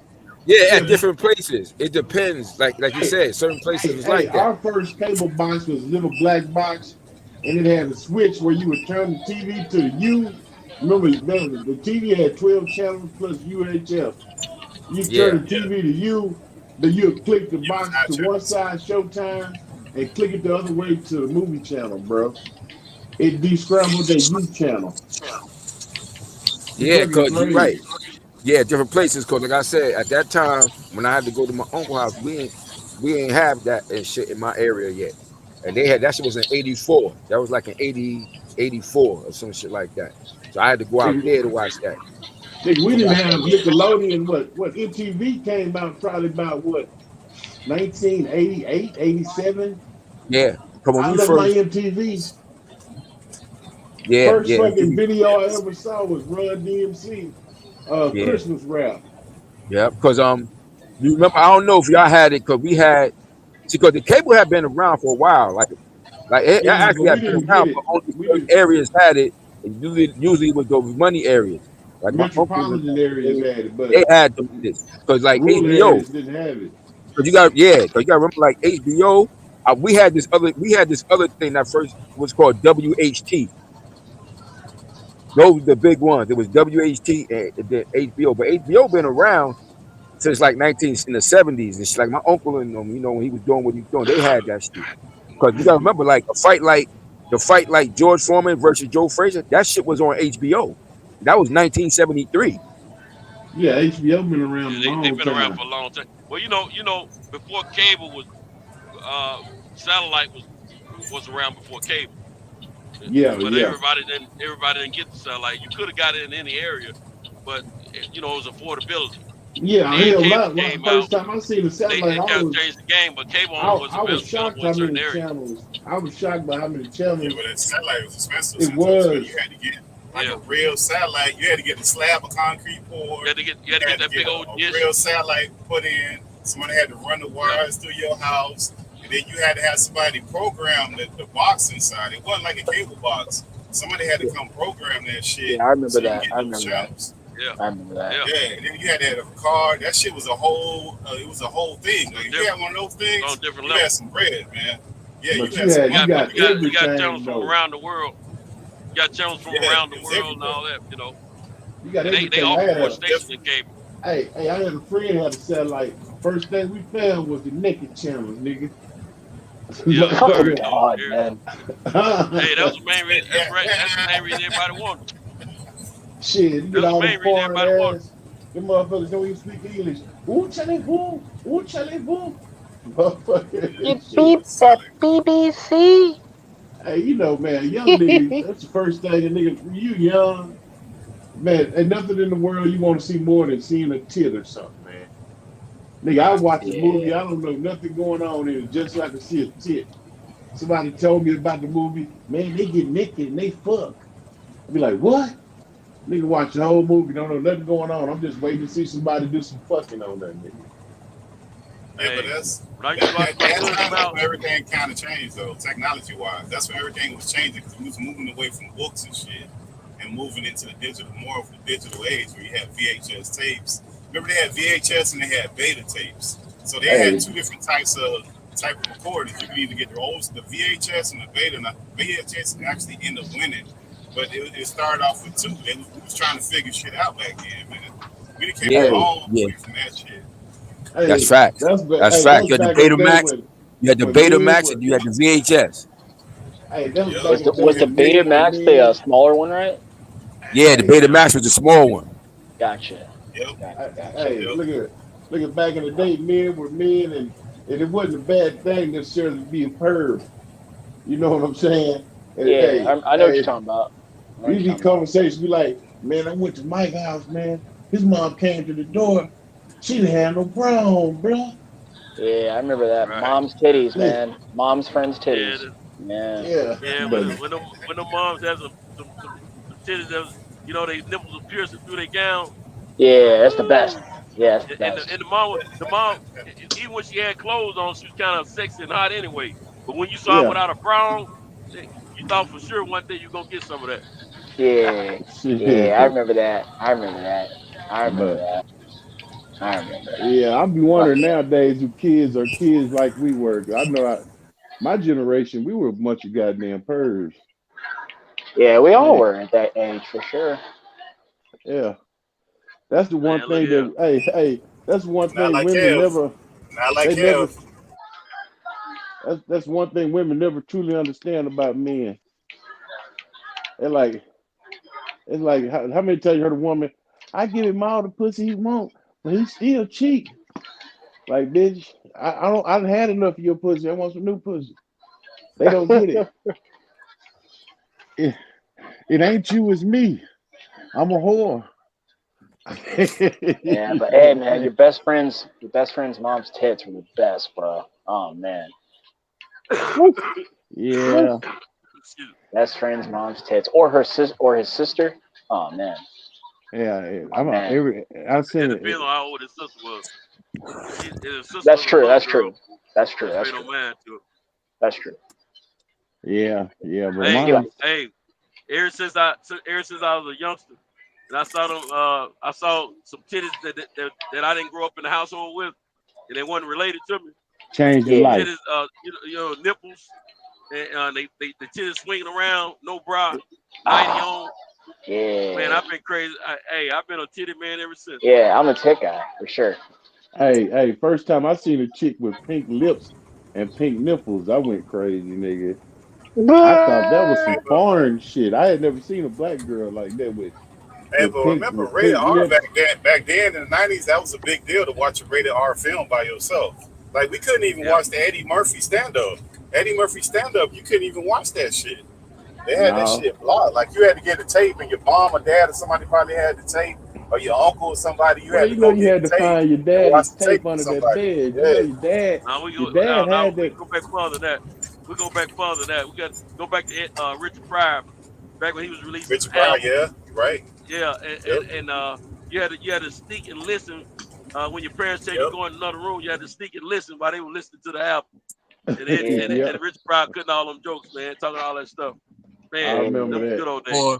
Or you wait till they go. Oh, we used to do that shit. Wait till they go to work and shit. We wait. Yeah, till they go to work. Bring out the vinyls. Yeah, you find that shit, the vinyl, and then find that shit. And see, my parents, because my parents they had that. When my parents used to have this shit. I don't know if y'all ever heard these shits.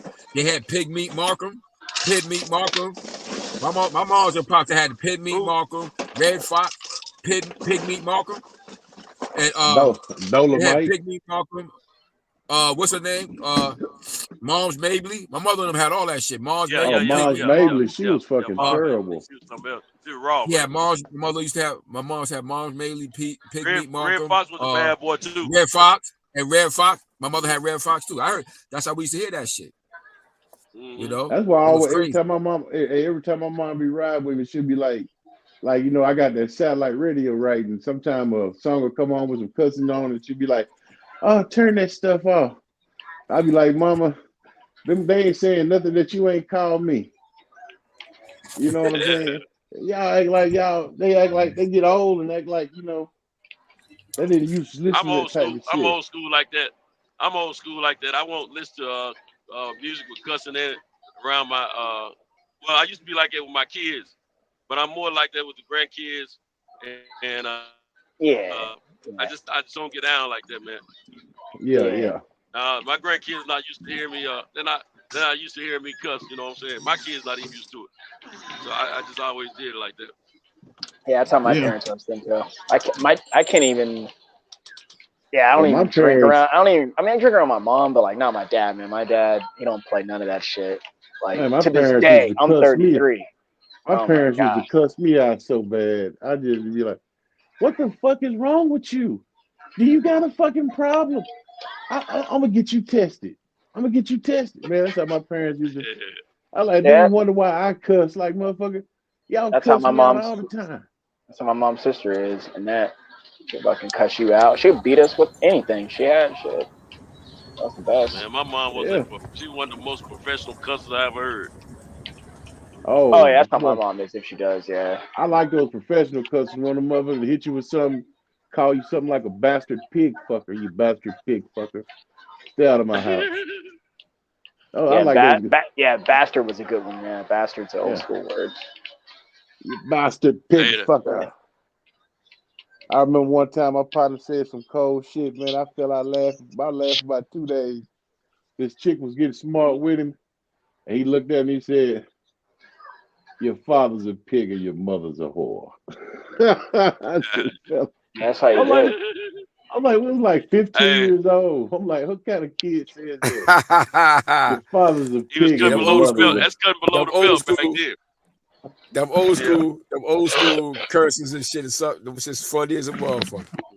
Yeah, man. Like your Hey, but I father's remember a that They be like, too. my Like those father and be like, videos yeah, were the same. they funny as hell with that shit. Father be mad as shit. Like you're filthy son of a bitch. I feel like just like you. You'll never mount to nothing. You'll never mount to nothing. Like you're filthy, you black filthy son of a bitch. I was like, damn.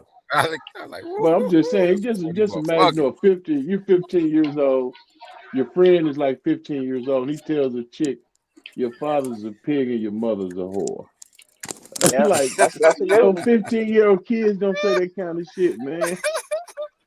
Nigga laugh like a bitch, man. Like, I'm like, nigga, where that shit come from, dog? That's some funny shit. Yeah, that's some funny shit, yo. Like, what the fuck you been watching over there, my nigga? God damn. Nigga, hey, Reggie Owen. Reggie Owen's in the chat. Yeah, shout out to Reg. That was a good live today. Oh, hey, so fellas, man, I know y'all been talking about it. What y'all think about EJ bringing that boy up to 154? I love it. Who else is going to fight? Yeah, who else is going to fight? I always hear people complain about it, but who else is supposed to fight? That's ready to fight within the next couple months. He's been sitting down for a long time. I don't think anyone. He not fighting because he wanted to fight.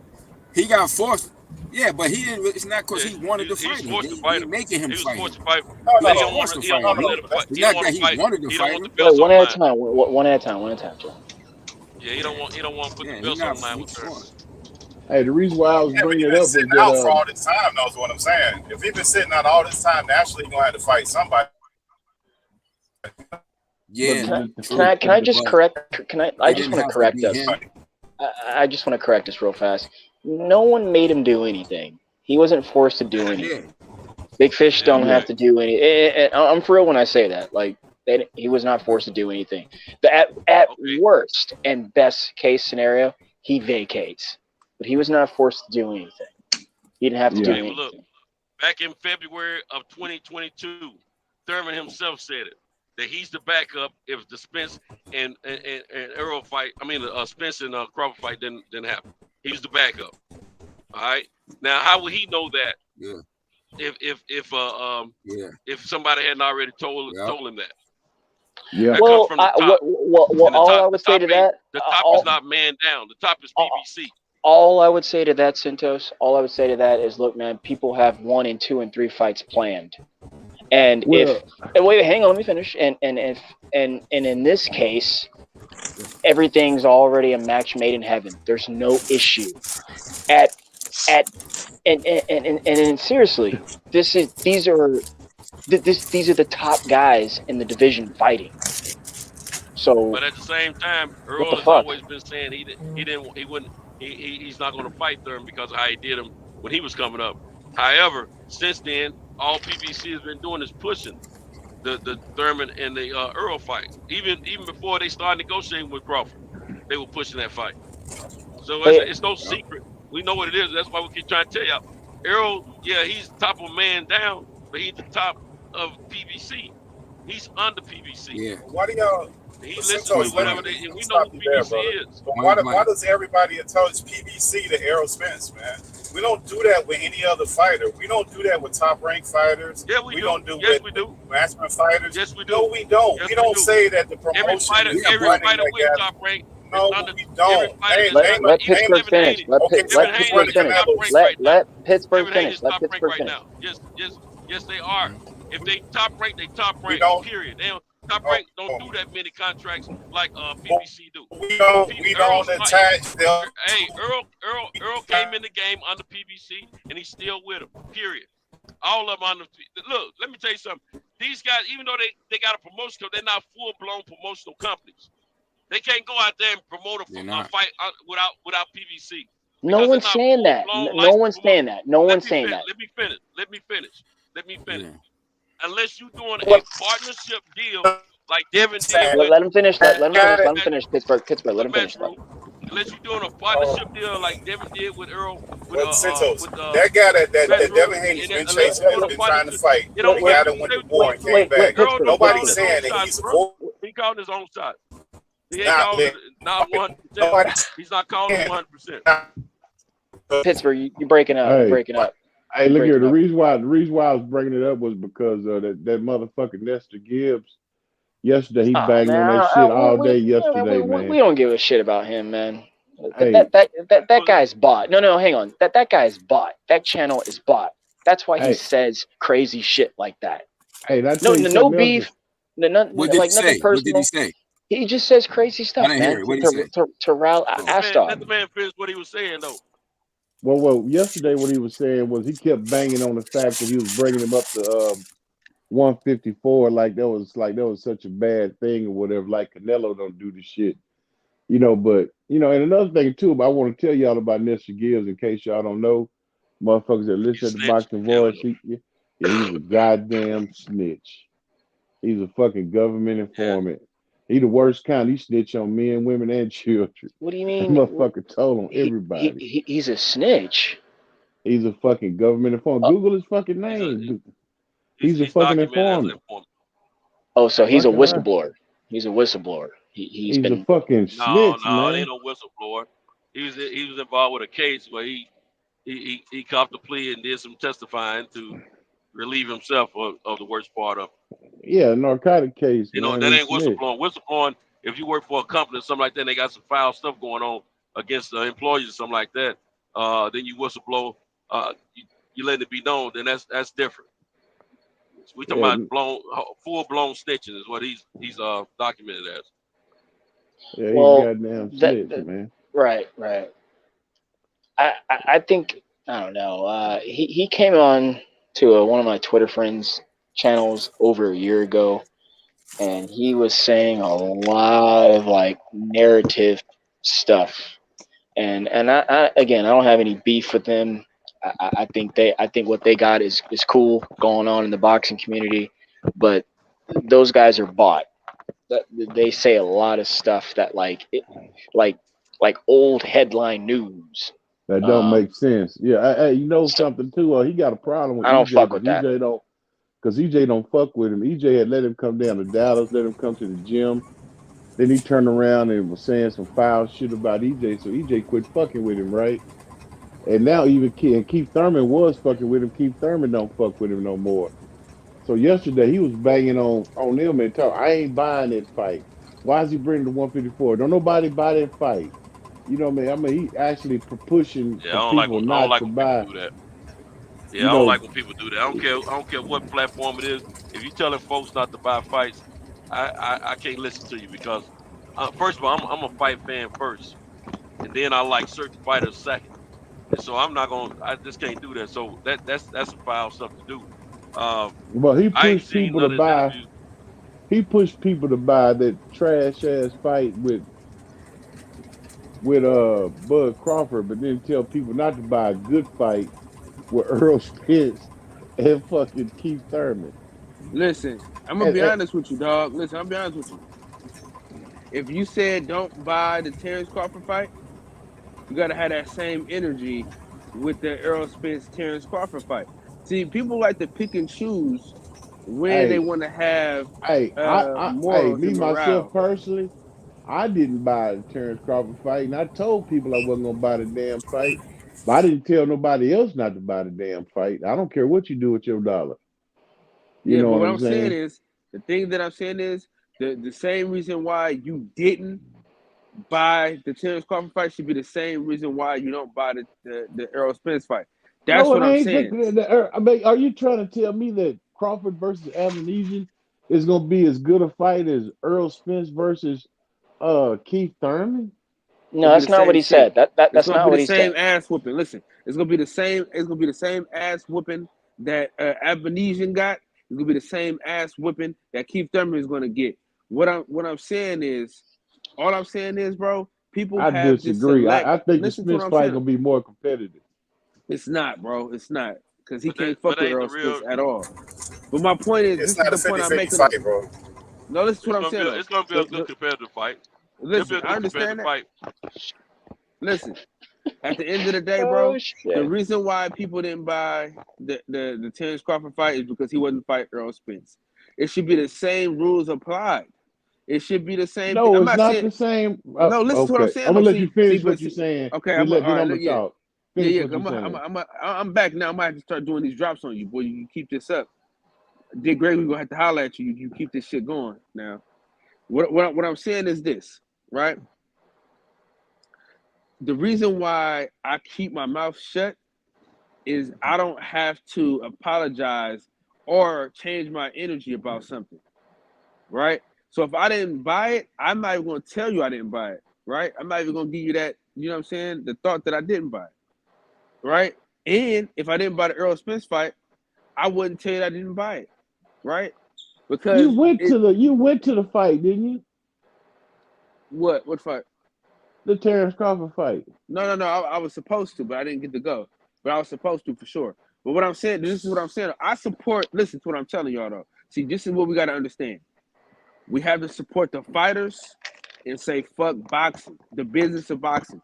See, the thing about it is we get too caught up in our favorite fighters that we forget, man, they not the ones pulling the strings. They're just a vessel. That's it. That's all they are. They're the vessel. They don't have the power in which we want them to have. It just don't happen like that. And I just want people to understand that the level of vitriol that we gave Terrence Crawford, if not Errol Spence, Al Haymon deserves that. All right, can I respond? No. I want to go first. So I have a very important question. Listen, I'm gonna finish this point, and y'all can go as long as y'all want. All I'm saying is this: no matter why the fight did not happen, it's not happening again. You dig what I'm saying? And so I'm gonna blame the business of boxing. I'm not gonna blame Errol Spence Jr. because he's not in charge. But go ahead, y'all go ahead. No. Before you go, one question for you.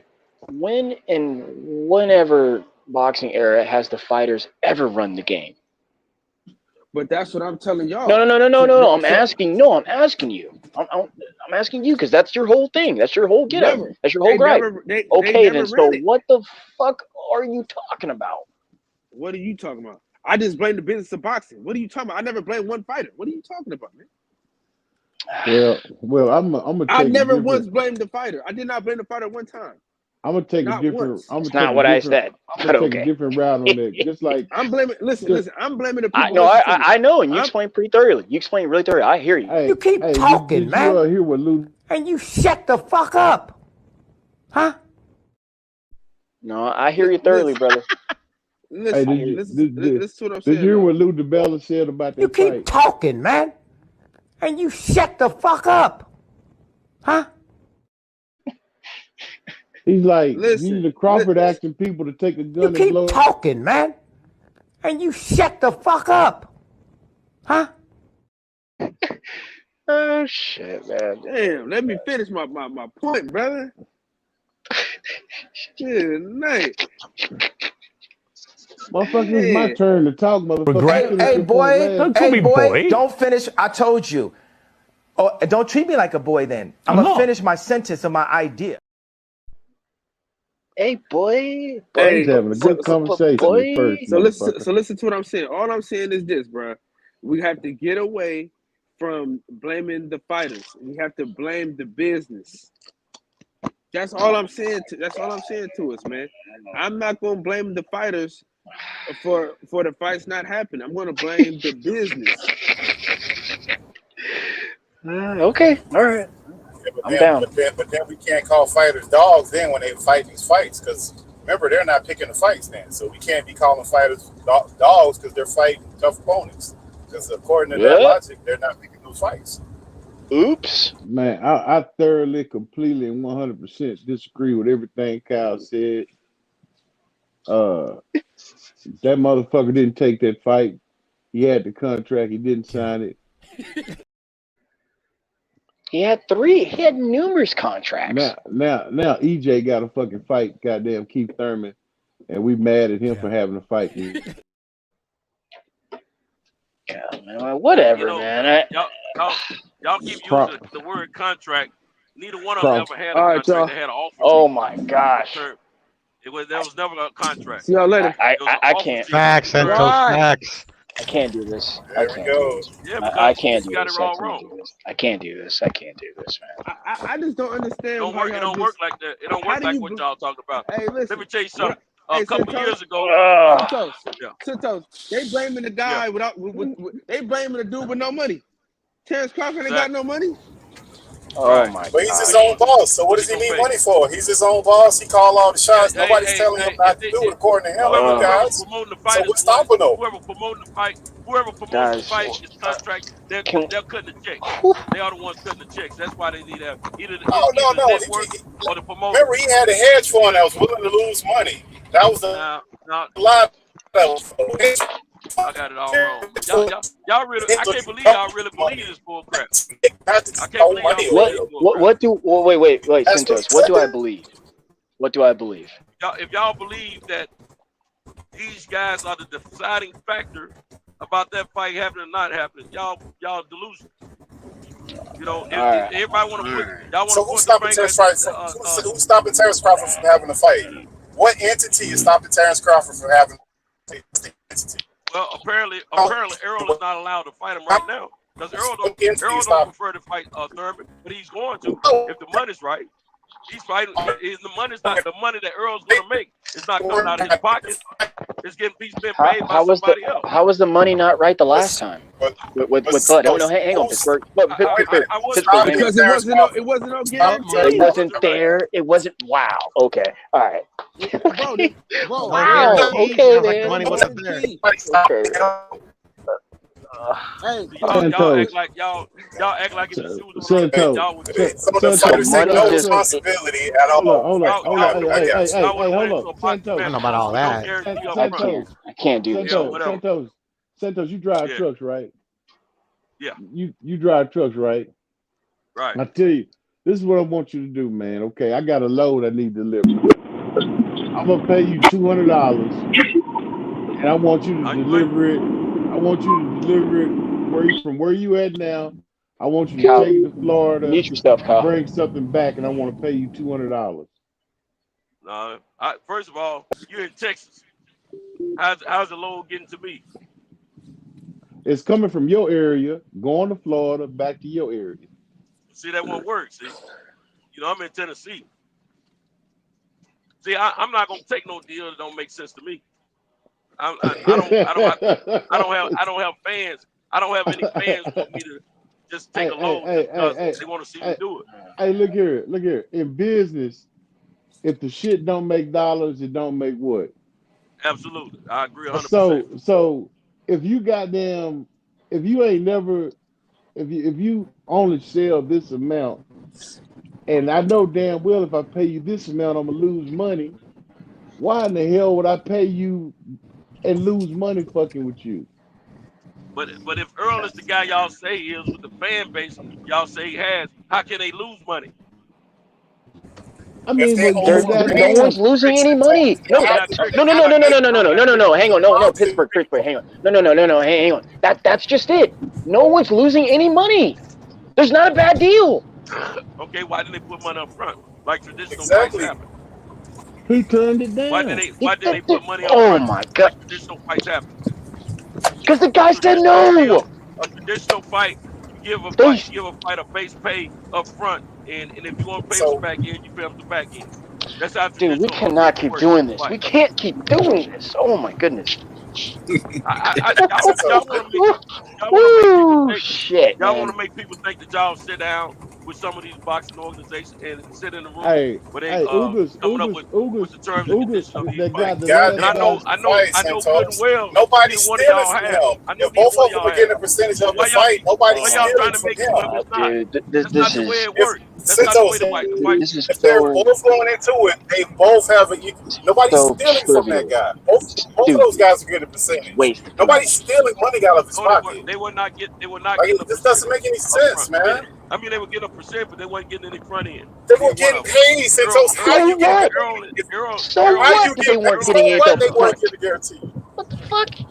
This is the most money you're ever gonna get. What are you worried about? The money, the guaranteed money that you get up front is the check that you get at the end of the fight that night. Santos, I don't care when they get that fucking money. They're still getting money. You're gonna go into a boxing ring, get your reels broken, and you're not gonna have a check at the end of that fight, man. Please.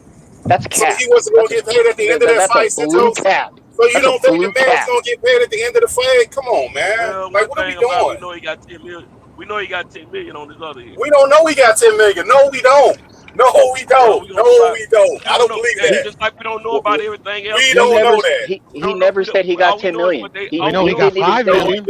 Okay, but he didn't say 10. 5 is different from 10, Piro. He never said 10. I'm agreeing with you guys. That's fact. Hey, man, dude, can we please talk about something else in boxing? Hey, we weren't even talking about that. Talking about this motherfucker. Man, can't keep talking about this motherfucker, man. That dude don't want that fight, man. I never want to talk about this guy ever, man. So you trying to say he was gonna make more money? He's made more money with that fight than fighting Earl, even with a percentage? That doesn't even make any sense, man. It's a bigger fight. And it's gonna be more than I got a question. I got a question. Who called for that fight? Who called for that fight? I got a question. Hold on, listen. I got a question. I got a more important question for the people at home. Okay, is Yordenis Ugas, does he sell more than Terrence Crawford? Yes or no? Yeah, more. Yeah. Does he sell? I don't know. Are you out your fucking mind? You think Yordenis Ugas sells more than Terrence Crawford, bro? That's not the same fan base, Kyle. We're not for the same fan base. That's a different fan base. No. It does matter. Terrence Crawford and Errol Spence are from the same fan base. Those are the same fans. No. That's it. Ugas brings a different fan base, bro. It's not the same thing, man. That ain't the question. The question is, who sells more, him or Terrence Crawford? That's what he was asking. Terrence does. Terrence Crawford don't sell shit. Terrence don't sell nothing. What are we talking about? So you don't think, bro? Stop this shit. Cut this shit, man. Listen. How many? He sold 150 during that last pay-per-view, bro. So you think 150 is a good pay-per-view? Listen. At that cheap ass price? He don't sell shit. Nigga, listen. Ain't nobody doing a lot of numbers nowadays. Ugas ain't sold shit. He never done pay-per-view in his life. He never headlined a pay-per-view in his life, bro. What are you talking about, bro? Let's be honest. So Errol carried it. So you're only proving my point. Errol carried the fight. Okay. This guy just fought somebody and sold 150 at a cheap price. Okay, hold on. Hey, did Ugas get a guarantee up front? Hold on. Hold the fuck on, man. Listen. So Yordenis Ugas got 1.5 million guaranteed. It's not a big money fight. Listen to what I'm saying. That's not a lot of fun. Bro, y'all over talking me. Y'all over talking me. Go ahead. Listen to what I'm saying. If y'all can give Yordenis Ugas a guaranteed purse of 1.5 million, why can't y'all give Terrence Crawford a guaranteed purse? That's the question that I have. Is how the fuck is Yordenis Ugas get a Originally they did. He didn't like the deal, so he said no. So they revised another one until we got to no fight. Come on, like. Hey, Steph. Exactly. Wrong yes, right sir. I'm listening. There's no way to give him a guarantee up front and then they take it away. It don't even work that way. Come on. Okay. All right. Hey, Steve Espinoza. Fuck with this right now, look here. man. Do you think Steven Espinoza's a liar? You think he lied on Terrence Crawford? But not Terrence Crawford. I think they all signed everything. I think them and PBC were all in on it.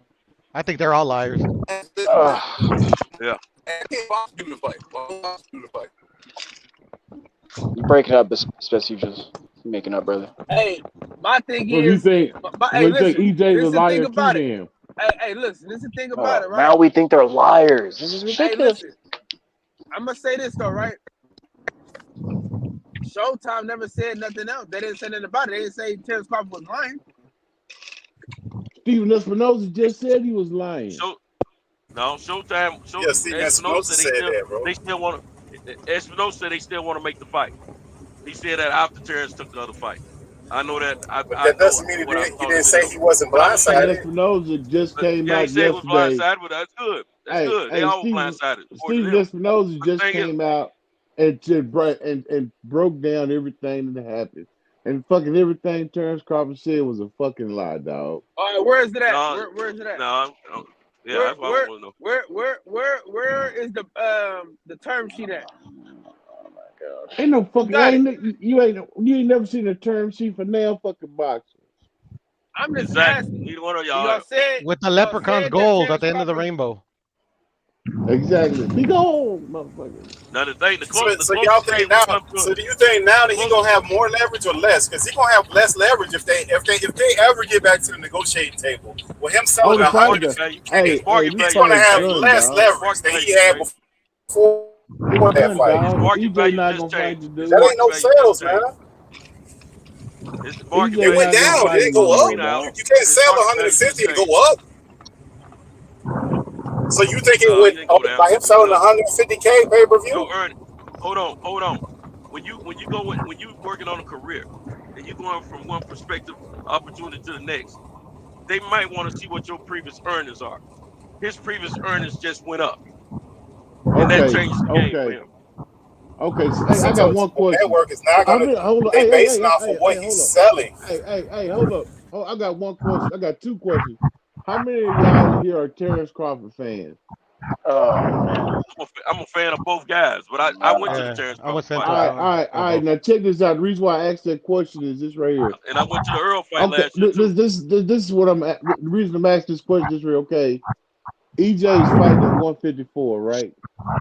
EJ walks away from this fight. Who the fuck is Terrence Crawford fight next? It's mutual. You got mute yourself, brother. Who is Terrence Crawford fighting next? Jake Paul? When EJ walks away from this shit, who is Terrence Crawford's next fight? Oh, he allowed to go up to 154. He gonna fight Virgil. Virgil already done. Virgil not fighting him. No, Terrence Crawford can sit out and wait for Virgil to get ready, and then you had that fight in Texas. It's a big money fight. Dude, Virgil is not fighting Terrence. Virgil is not even ranked in the fucking WBO, dude. You had like it, and you had like it's not like one email that needs to be sent for them to get ranked in any sanctioning body. Stop. Dude, he was ranked number 1 and he got out of it. You're right. He don't want to fight the motherfucker. Any sanctioning body, bro. He was in line to be Bud Crawford. It doesn't matter. You could be in any sanctioning body, bro. God damn. The dude took himself out. He took himself out of the. If you were number 1, why the fuck would you take yourself out of number 1 and go to the WBA? Oscar De La Hoya about that. I'll let Oscar De La Hoya about that. Well, it may more likely probably wasn't Ortiz. It wasn't Ortiz a call to make. The point I'm trying to make is that nobody's finna fucking do business with this dude. This dude's name is shit behind the way he walked away from this Earl Fist fight. I do remember. I remember when Terrence Crawford made a decision he made that De La Hoya supported him on it, and he was coming out saying some things against PBC why they hadn't had the fight with him. De La Hoya got Ryan and Tank. So I think that De La Hoya would do. I think De La Hoya would definitely do some business with him. He just wasn't ready for Ortiz to be in front of Crawford because he didn't feel he was ready. But De La Hoya got a problem with the PBC. De La Hoya had sued the PBC before. He felt like he was taking all the fighters. So he, of course, he will encourage that mess. Like nobody business now. Bro, nobody. Why can I tell you, bro? Yeah, about to. Why can I tell you his next fight gonna be fucking? Oh, he gonna be fucking fighting the fucking Aborigine out of Australia. His next fight. Okay, he gonna be fighting the fucking African pygmy, my nigga. Let him fight him. If he fight him on BLK Prime or whatever, he get another career high payday. Who cares? I mean, I'm just saying, who's gonna fucking pay? Who is he gonna fight next, dude? But you can't say who cares and then be talking about this fight that didn't happen. Is he gonna fight? I didn't say anything about the fight, sir. All in all, none of this worked out for either one of them. And it was the business of boxing that screwed it up. And it didn't work out for Crawford. He ended up fighting Avanesian. It didn't work out for Earl because he's fighting somebody he said he never would fight because of how he was done early in his career. So either way, the business of boxing screwed us, the fans. I'm gonna be real with y'all. It ain't working out. I think this fight's gonna happen this year. You wanna know why I say that? Because I think Earl's gonna look at the Keith Thurman fight as a tune-up. I don't want him to beat Keith Thurman, but if he beats Keith Thurman, cool, whatever. And then he's already at 154. He's gonna have a quick turnaround and try to fight Bud at 47. You're probably right. EJ taking this fight at 150. He's taking this fight at 150. I don't think he's gonna look back. To be honest with you. I think he's gonna move forward. I'm gonna say this. Fight better happen this year because Canelo's gonna be coming back to PBC, sucking up their budget next year. I'm telling y'all. Man, the shit ain't gonna happen, dude. That shit dead, dog. Why would you negotiate with a guy for 9 months? This motherfucker walk away from it, and then you go back into negotiation with him again. Why would you do that? EJ not finna go through that shit again with this dude. They'll negotiate with him, but they're not going to offer him the same money that they offered him last time. His value went down based on those pay-per-view numbers. It's not going up. Man, they not going. He personally made more money. Nah, they gonna. I'm telling you, dude. This dude is. They got to look at the numbers that he's putting out. Stick a fork in Crawford, man. He didn't make more money. Wait, hang on. He didn't make more money. According to these guys, he made more. According to these guys, but I'm saying that I know Pittsburgh, according to these guys, but those guys also so I'm know. just going by what they're saying. Right, but those guys also know that he wasn't gonna make more money with Avanesian versus Big Fish. That's just insane. So it wasn't the money. What I'm saying, Steph, let's use the argument that they're using. But if he made more money, let's just go where he made these $10 million. Is there any way in the hell that they offer him more money than they were offering him last time? That's what I'm saying. I'm even gonna go with their argument. No, it doesn't make any sense. It's unconfirmed. Right, and I agree with that. But he was gonna make more than $10 million fighting Big Fish. So it wasn't about the money, is what I'm saying. How? You think he was gonna make more money, or he made more money in his last fight versus if he would have fought Big Fish, Piro? I mean, at the end of the day, I'm asking you the question. I'm just asking you a question, brother. Brother, I'm asking you a question. Zero. I didn't ask you what you told me. I asked you a different question. What was the question, bro? What was the question? Did he make more money? Do you think he made more money than what he was going to make fighting versus Big Fish? It's a yes or no. Think it would make more money than Big Fish. Shit. I don't know. All right. I don't know. Okay. All right. I tell you what, Ugas was mighty happy with this goddamn chick. He was happy. Yeah, he had guaranteed. In fact, no one. In fact, no one ever complained when it comes to fighting Big Fish. When it comes to money. Yeah, but they got a guarantee though. Exactly. No one. Exactly. About fighting Big Fish and making money with him. Listen. Nobody cares. That makes no sense what you just said. Dude. I'm so sick of y'all niggas, man. I'm telling you, you know what? Hold on. I'm so sick of y'all talking about this dumbass subject. This is so stupid, trivial, small, and nothing. I'm so sick of these people. You know, oh.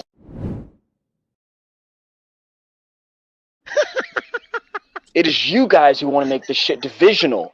I'm just calling it like I see it. I don't care about what these guys make or what they're trying to make. This is ridiculous. This is ridiculous, man. This is ridiculous. Listen, you said nobody else complained. Listen, okay, let me. They haven't. Hold on. It's a fact. Slow down, cowboy. You know what I'm saying? There's nothing to go against that thing. Hey, listen. Yell at your woman. Don't yell at me. Listen to what I'm saying. All right. Well, tripping, man. Goddamn. Y'all ain't man, because you're going against facts. Hey, listen. I need to tell you something real quick. Cause you don't lost your damn mind. I need to let you know something. This is my show. I do what the hell I want on my show. Man. I signed everything. Man. I signed it. All right, so let me get this point out. Let me fight with one arm behind. Can you not though, Cal? Like I don't even care, man. Nah. Y'all want to talk about this shit so bad? I'm gonna let y'all talk about it. I don't want to talk about it. I've been saying no since the begining. We gonna talk about this. Nah, you care a whole lot, bro. That's cap. No, I don't. No, I don't. I want Big Fish to move forward. I want him to move forward without Bud Crawford. What's up, man? Listen. Hey, listen. When Steph talk, this is all I can think of. Because I think you're lying. Okay. I think you are a lie. And what you continue to say continues to reinforce my belief that you are lying. You know, that's all I'm saying. That's all I'm saying. But I'm going to say this, though. Okay, I just want everybody to put themselves in Terrence Crawford's shoes just for one moment. All right? Fuck Terrence Crawford. Here we I go. mean, you can say whatever you want. I don't give a fuck. But, you know what I'm saying? But what I'm saying is put yourself in the man's shoes for a quick second. You've never worked with this guy before. Never, ever, ever in your life work for this guy. Everybody else that fought Errol Spence has gotten guaranteed money. You're the only person in the history of the program that don't get guaranteed money. So now all of a sudden my antennas go up. Okay, I'm not getting guaranteed money. And why is that? Right? So I'm gonna be a little skeptical because this is my first rodeo with you. You know what I'm saying? I just gotta have a long contract. So, you know, let me see what's going on. And my thing is, you got to know that right off. It's like, all right, hold on, this is all new to me, so I can't take your word for that. The reason why everybody else can take out him his word is because they worked with him before. Mm-hmm. Kyle, I got a question for you, Kyle. Give me your long ass question, nigga. Kyle, nigga, it's the short question. What does it mean if you tell me I signed everything? What do they want me to do? Fight the man with one hand behind my back? I'm tired. Because I think you're lying. Okay. I think you are a lie. And what you continue to say. So did he sign it? Did he sign it, Kyle? Listen. He never said he signed. He said he accepted. He never said he signed nothing. Agreed. He never said he signed it. He said he agreed to it. Okay. If he agreed to it, I want to sneak in a question too. If he agreed to it, why didn't he sign? Bro, this has been planned out. I'm telling you. Listen. He had the lawyer look over it. How do you agree without signing? What do you just nod? You nod your head at the papers? How do you agree without signing? How does that happen? You said a thumbs up emoji. Verbally. Yeah. Now you guys are joking about something serious. Let me say this. That was not a contract presented to him. That was a term sheet. There's a difference. Thank you. How do you agree to it but don't sign it? I signed it. Yeah. First he signed it. Then I didn't sign it. I agreed to it. He want to hear Dick Gregory again. He want to hear Dick Gregory. He loves to hear Dick Gregory. He just keeps fucking talking. Listen to what I'm saying, right? This is an Al Heyman special. This is a Al Heyman special. Here we go, Al Heyman. Who the fuck else? He in charge of the shit. What I'm saying Best thing ever happened in boxing. You gonna talk about Al Heyman? You keep talking, man, and you shut the fuck up, huh? That look like Kyle. That's your uncle looking motherfucker. Golly, boy. All right, that's a good one, man. That's a good drop. That's a great one. I'm telling you. Listen to what I'm saying though. This is an Al Heyman special. The same reason why I hated Sean Porter. The same. Listen. Don't talk while I'm talking. Not cool. All right. Listen. What I'm saying is, this is the same thing that happened with Sean Porter, bro. This is the exact same type of scenario, bro. Where it's like, okay, you're gonna fight who I tell you to fight. So you're not gonna fight him. I'm gonna have you fight this guy, and then you'll go back and maybe you can fight him. You know, that's what I'm saying, bro. It's like, dude, he doesn't like. My thing is, he is your cash cow. He is your number one guy, and instead of rewarding him as the number one guy, you fucking make him fight Keith Thurman's sorry ass. No offense, all offense. Who said that? Wait. Whoa. Okay. I've never gotten this side off my chest, so I just want to say this. And the information that I'm about to drop, I got it from a very known source. What is it? 3, 6, 7, 8 of us all know this guy. Hey, real quick. No, I thought you said you didn't care about this. I don't. Because I think you're lying. Okay. I think you are a lie. All right. Get Mathis off. What you continue to say continues to reinforce my. Get Mathis off. Okay. And then, but before I say that, I want to say this, as I always like to say. I was already connecting the dots similar to this plot line, to what I'm about to say, which is this. You guys keep saying there's no guarantee, and that he couldn't fight. He wanted to fight this or last year, but he couldn't. Right now, why is that? And then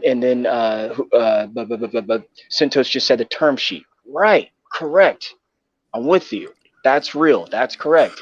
But you guys also aren't telling the whole thing in that term sheet has been revised numerous times. How do I know that? Why do I know that? Because Bud Crawford is the B-side. What is the B-side? What is their job? To negotiate as much as they can to get the A-side to agree. Why? Because they have no leverage. That's why. So that no guarantee, no, let me finish. That no guarantee, that was the final thing. That meaning that was the final agreement to get a contract signed. But again, that term sheet has been revised numerous times, probably 3, 4, 5, 6 times. Yeah, Stanley said they were supposed to fight. Let him finish. So that is not the final thing, my friends. And not only that, that moment took 6+ months.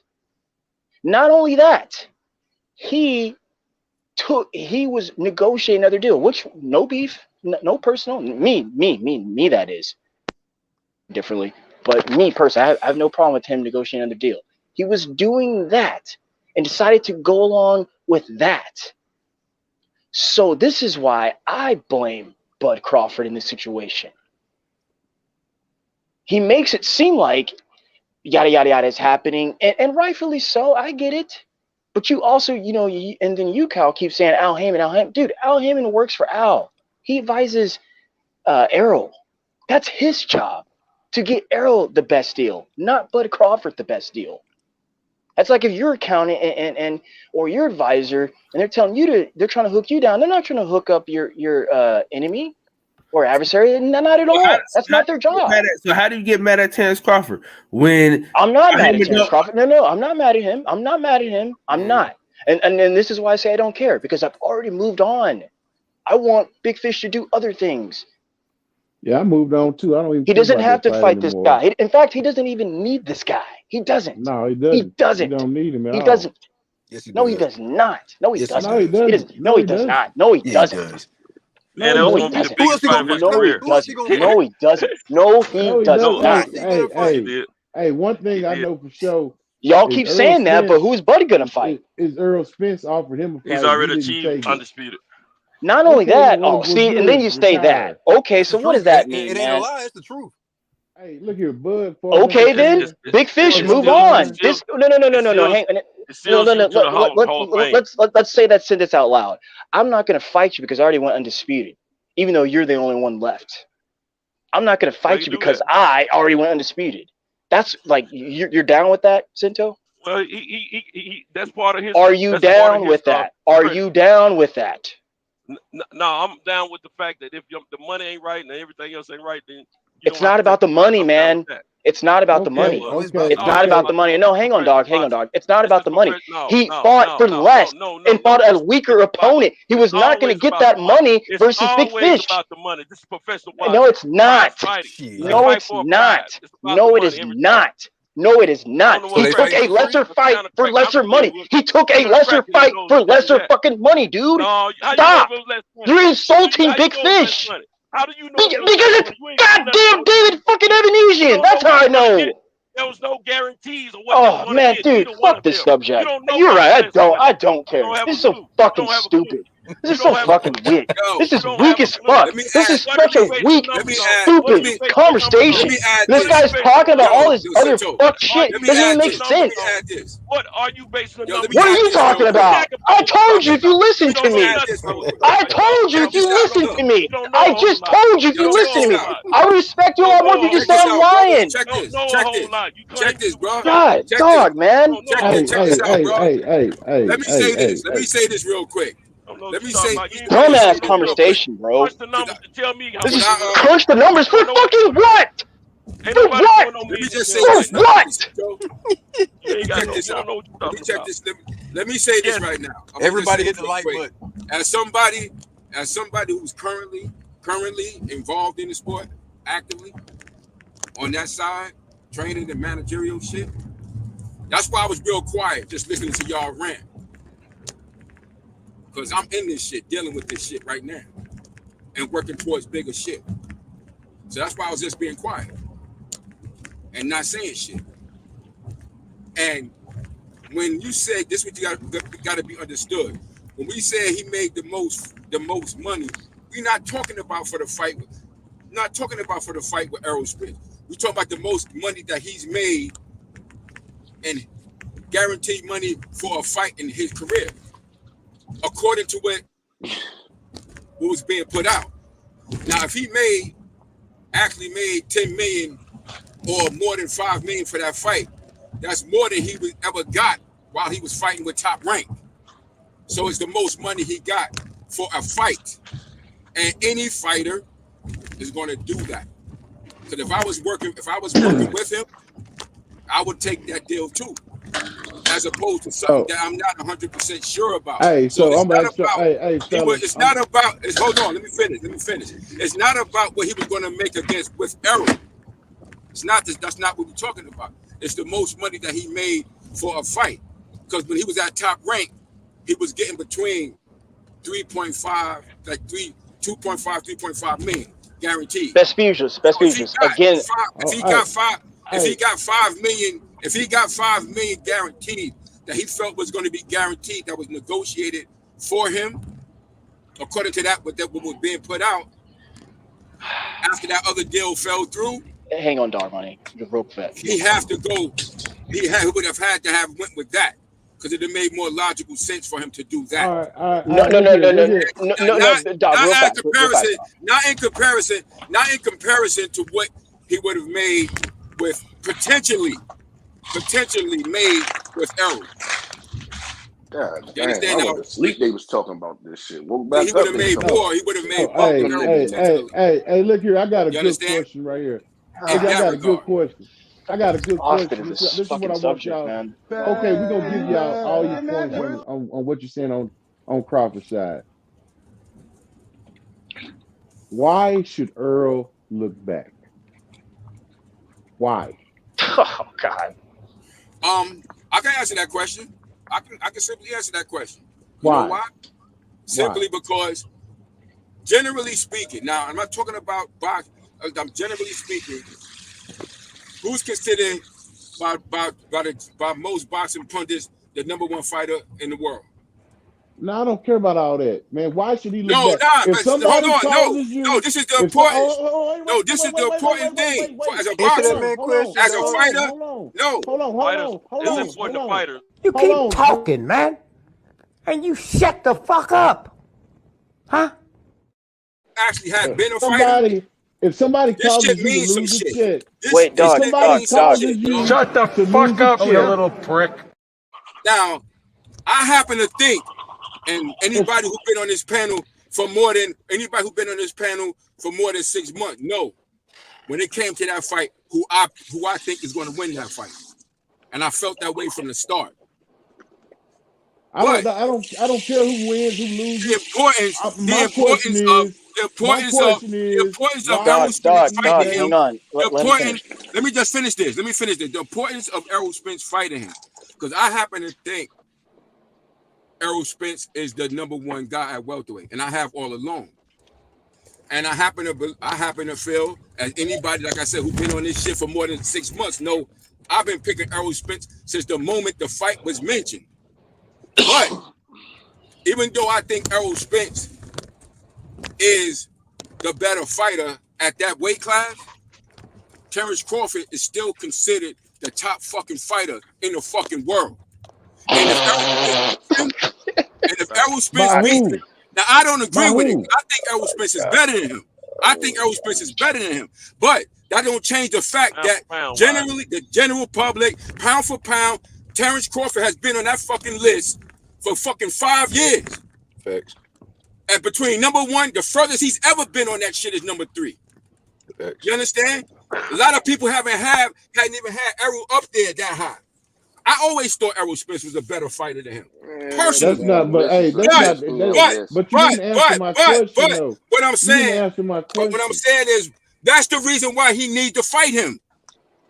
He has the reason why he needs to fight him. Hey, look here, dude. Every athlete wants to be the best. He wanted to be recognized. Errol Spence told you he wanted to be recognized as the best. And the only way he's going to be recognized as the best is if he beat him. Let me speak. Nothing less than that is going to get him that shit. Hold up, let me speak. Nothing less than that is going to get him that shit. Let me speak. This is me speaking. I'm not speaking for Earl Spence. This is me personally. Motherfucker, if I'm cutting a deal with you and you fucking burn me and walk away and you cause me to miss some money, you think I'm going to turn around and fuck with you again? Hell no, that means fuck you. It's fuck you forever. You play with you can't count what you didn't have because it was all potential. So yeah, He burned anything can happen. Dude. Hey, hold up. That's a goddamn lie. All they knew about what percentage. They didn't know about no That's dollar a goddamn lie. That's not true. You're not telling the truth. Hold on. You're not telling the truth. What dollar amounts did y'all know about? You're not telling the truth, man. You're not telling. Okay, what's the dollar amount? Wait a minute. When y'all talk about money, remember, if you get a deal with Walmart, you're not gonna go to Walmart and tell them how much they're gonna pay you. They're gonna tell you they're gonna move your product. You're gonna get. Wait, let me finish, bro. That's not a good scenario. That's not a good scenario. You gonna go in there. They're gonna tell you they're gonna get. That's not a good scenario. No, but wait. Can I finish my scenario? Can I finish? If you're selling goods and Walmart is the biggest one, you don't go in there dictating what they're going to pay you or how they're going to pay you. You don't have that type of dictation. You have to accept the terms or you move the fuck on. That's what it is. You don't go in there telling them what they are. If that's the business that you're in, there's always somebody that dictates those terms. And I think we're switching it up between the boxing side of it and the business side. The business side, this guy does not dictate the terms. You tell them what their wholesale price is. Anything after that they keep. But hey, but y'all overlooking one point. Man, listen, hold on. I understand what homeboy just said. I hear what he said. But according to that logic, according to that logic, why is he fighting Keith Thurman then? But why is he fighting Keith Thurman then? Damn. I mean, Keith Thurman took the terms. Keith Thurman took the terms. Keith Thurman accepted the terms. Keith Thurman said yes. I'm saying according to but I'm saying according to what he just said, he said, why would I go back to a fight with a motherfucker? No, but he said, why would I go back to a fight when somebody messed me up from getting money in a fight? He did that with Keith Thurman, but Keith Thurman didn't want to fight him. And he made him wait too. Man. Hey, one mic. I'm so sick of these people. You know, oh. If somebody say fuck you and play with you, you got the right to say fuck them. Listen, we all can't talk at the same time, though. The point I'm trying to make is this right here, dude. EJ missed the damn check. He, instead of fucking with that dude, he could have fought somebody else. He could have fought twice last year. He missed the whole goddamn check. Damn whoever he was fighting, whether it was Stanionis, Keith Thurman, Boots Ennis, he missed the fucking check, missed fucking with this dude. Hey, now you telling him to come back again and fuck around and miss another check, fucking with Crawford again. So yeah. Let me piggyback over that. That's a good point, dog. That's a real good point. You lost money fucking with That's a nice point. I got nice point. You lost fucking money. Let me piggyback over that again. Hey, let me piggyback. So y'all not mad at Bud for getting his money. You just mad at the timing in which he chose to get No. Bud said that. No, Bud said that in his mouth. It was timing and money. That was his excuse for not accepting the fight versus Big Fish. That's what he said. No. I'm with you on that. I ain't talking about negotiations. I'm talking about. Hold on. Listen. If Bud would have fought like immediately after Earl and Ugas fought around that same time frame, everything would have been cool. Everything would have been cleared. You would have had your money. So let's just blame Bud then. It's Bud for throwing That's what we did. Bud is the reason that the fight didn't happen. Bud is the reason that the fight didn't happen. Bud said that he signed every fucking thing. Bud acted as though he was posturing for the fight and that they ran away. And then it was Bud the one to come out and try to do a PR campaign because he knew he was getting killed. So he started talking shit about Al Heyman and Earl Spence. And not only that, his team was disrespectful. Bernie was calling Al and fucking Earl gay and I don't care about that. Hold on, but I don't care what you care about. I'm just talking. So just lay back in the cut. Let me talk. Okay, that's fine. Then they bragged about the nigga missing a check. We left him in the dust. We left him in the dust. Hold on. Let me talk real quick. Since you don't understand this, you in a strip club throwing your money with the bitch the whole time. I'm leaving with you. I'm leaving with you. You leaving with me when you get home. Now you sitting there, you waiting. You had another little piece you could have took home with you. But this bitch, you want the one you wanted. You watch her walk and hop into another nigga car. You can't be mad that she getting her money. But the fact that she played you and you missed out on your money. So you supposed to sit back and wait to go spend money on this bitch again? Man, fuck that bitch. It's up forever. Oh, I'm gonna make her for that money. Exactly. Ain't nobody going back. That's what I was saying. Why the fuck should EJ look back after motherfucking and burning? Why would you look back? Now he got it. Now he gotta go fuck with the bitch he didn't want to fuck with for real in the first place, which is Keith Thurman. He didn't really want to fuck with him. Exactly. But now he didn't want to fuck with that bitch. And you look how long he made him wait. And then y'all think he gonna look back and go back and fuck with this motherfucking choosy Susie ass bitch again? Nigga, he a prideful man. I mean, he a man with pride. You can't do shit like that. No, but business, there's no pride in business, bro. There ain't no pride in business. I caught that Jay-Z lyric too. I caught that Jay-Z lyric too. I wanted you to know that. I caught that, bro. Dude. If right now, if I'm talking to y'all, any one of y'all, if somebody calls you to miss a fucking check, you'll lose your goddamn mind. But you telling Big Fish, hey, you telling Big Fish, hey, you just lost a check, but it ain't nothing. Come back and dance with this hoe again that you watched walk off with another nigga once already. Fuck that bitch, man. You know what? You know what? Bud really fucked himself over because everybody's saying he can go to 54. No, the fuck he can't. Because I ain't even got that whole division, bro. His body can't. I'm saying I ain't got that whole division, bro. I don't think his frame can hold 54 either. That's why my point when I asked you now, who Bud gonna fight now? Who gonna fight? Who he gonna fight? Shit. It don't matter who he fight. If BLK Prime gonna pay him top dollar, it don't matter. Shit, I'll fight that nigga for 100,000. Shit, fuck it. It matters, man. Why wouldn't it fucking matter? So why the fuck we care about if Keith Thurman fight Earl? If it don't matter, then we don't care about no fights. Nothing matters. If that's the case, but that's the logic you. Nothing matters. It's the next best thing because he could afford Keith, and we would have been complaining this man.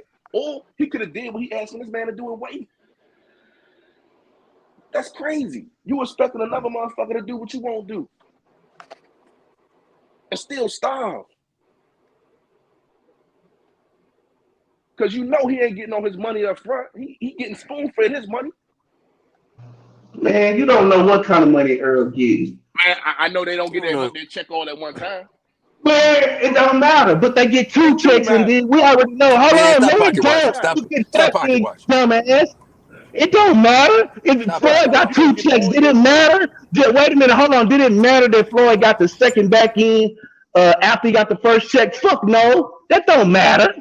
What matters is what matters is we worried about somebody. They ain't getting paid. Man, this dude got a fucking ranch. I live in Dallas. Earl looks like a fucking king out here. Drive fucking Ferraris and all. You know why I'm mad? Look at the Charlos. You don't know what you're talking about. And look how they living, bro. The fuck you mean? Money is money. If you ain't got out your money, but your bills is right there, what you gonna do? You gonna do something to try to generate some more revenue? They not check to check, bro. That's not even a fair comparison. They're not check to check, and they're not complaining, and they're not complaining. Stop that, man. EJ paid. Still gotta get paid. You still gotta fight. You still gotta get paid, bro. He's never said he hasn't gotten paid. He's never. None of those guys are saying they haven't gotten paid. I'm not saying that he's saying he hurting, but I'm saying he know he gotta pay for the shit that he got. If you don't fight, if you don't make no money, you don't fight. You can sit here and keep waiting for this guy. You're putting words in his mouth. You're making him but you're making him complain about something that he's not complaining about. You're making a complaint that the fighter's not complaining about. You're taking on a fight that he's not fighting about. What I'm saying is, what I'm saying is, if you sitting back and you're gonna keep waiting for somebody and waiting for somebody, then what are you missing out on? Money. So you may not feel it right now, but down the road, what happens? You become Charlo. No, that's what I was saying. That's what I was saying. Charlo, have you seen? Hold up. Have you seen the fucking house Charlo lives in? Have you seen these people lifestyle? Man, people get evicted every day. They don't. You just talking, bro. I've seen these people. These boys live on spreads down in Katy, Texas. What are you talking about, man? All right, cool. When they get that shit repossessed or they ain't got the money to pay for that shit, cause see, they gonna have to pay taxes on it. Weirdo shit you talking. What do you mean? Weirdo shit. So you don't pay property taxes. So you all don't pay these property dudes taxes. is millionaires, bro. All these dudes is millionaires, bro. You talking like they us. All these guys are getting paid millions every year. At worst, let's say they're getting $5 million annually. That's way more. They're not check to check, bro. You're making a way bad argument here. I think what bro trying to say is they got to maintain that lifestyle, bro. But they're not complaining. So how are you making an argument? Like if they were complaining, cool. What you saying is valid. But none of those guys are saying that. You're saying something nobody else is saying. They're not going to complain until it's too late. They're not going to be like, oh man, listen, my money getting low. Go to public, listen, my money getting low. Woo. So they're going to sit there and have faith in Al Heyman they have, and Al Heyman they son. Eventually he's going to give me a fight. Eventually, so you don't think they know their money's getting low? You don't think they realize their money's getting low? I don't think they monitor it that way. I don't think they monitor it the way that we. They don't check athletes. I don't. Man, I don't want to talk about these people money, bro. The way that we do. Yeah, I'm with that. Come on, man. This is talking about the fight. I don't want to be pocket watching. Yeah, man, because this don't make no sense, man. Them dudes not hurting for no money, man. It's talking about this fight that they don't give a fuck about. Money management's not my strong suit, so good luck to them. Let's talk about the fights, bro. Let's talk about Thurman and fucking Spence. Goddamn, we talking about people's bank accounts and shit. I don't care about this shit. Man, but like I say though, man, I think that all that talking about Bud Crawford and EJ, that shit is dead, man. That shit ain't gonna never happen. I knew when he walked away from that shit, it was over with. That was a big fuck up, dude. You know a funny ass fight? Bud against Blair Cobbs. Bud against Blair Cobbs. That shit would be funny as hell, bro. And to be honest with you, it was expected. Would you be surprised? Hey, the second time. Hey, listen, guys. It's all that shit is a fantasy, man. I just felt like arguing with y'all tonight, man. That's why we talked about it. You just want to start some bullshit. What the fuck wrong with Kyle? It's been fantasy. Thank you, Kyle, for indulging us in our fantasy. I'm just trying to figure out like what the problem is. I don't really see the problem. As y'all see it, as y'all call it. Y'all keep saying money and timing and the business.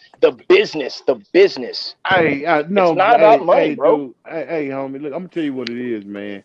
It's the same shit when that motherfucker re-signed with Top Rank the second time. All he did was found some way to avoid the motherfucking fighters at PBC, dog. You know what I mean? Now it wasn't Top Rank, now it's BLK. They stay away from them fucking killers. He'll go work with a motherfucking company that just opened up.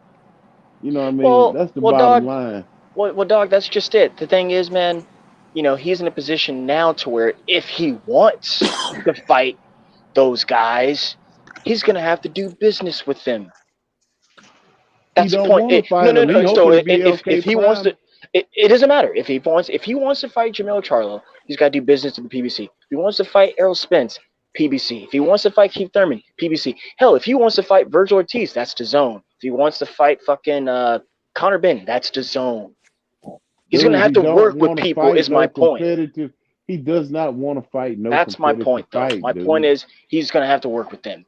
And thus far, he said no. When was the last time you seen that dude try to fight a competitive fight? Honestly. Last 5 years? Motherfucker, who? That motherfucker ain't fought a healthy, y'all must forget. None of those fights were calling Terrence out. None of those fights were calling Terrence out. He was doing the calling out. I don't recall. Man, do you think Terrence Crawford sued his promoter because he said his promoter could not get a fight? None of them called him out. He sued his promoter. His promoter said that he lost money. His promoter said, I lost money. Fight him. Not only that, he even admit to Bob Arum that he never asked Bob Arum for none of these big fights. So why the fuck would they be calling somebody out who never asked for these big fights? Terrence Crawford has never in his life asked for a big fight. He admits that. He admits that Bob Arum, and they admit in the lawsuit, Terrence Crawford admit out of his own mouth that he's never asked Bob Arum to fight Errol Spence ever. That's true. He acknowledged that. He didn't even say it last year. He didn't even say it one time. He didn't even say it one time.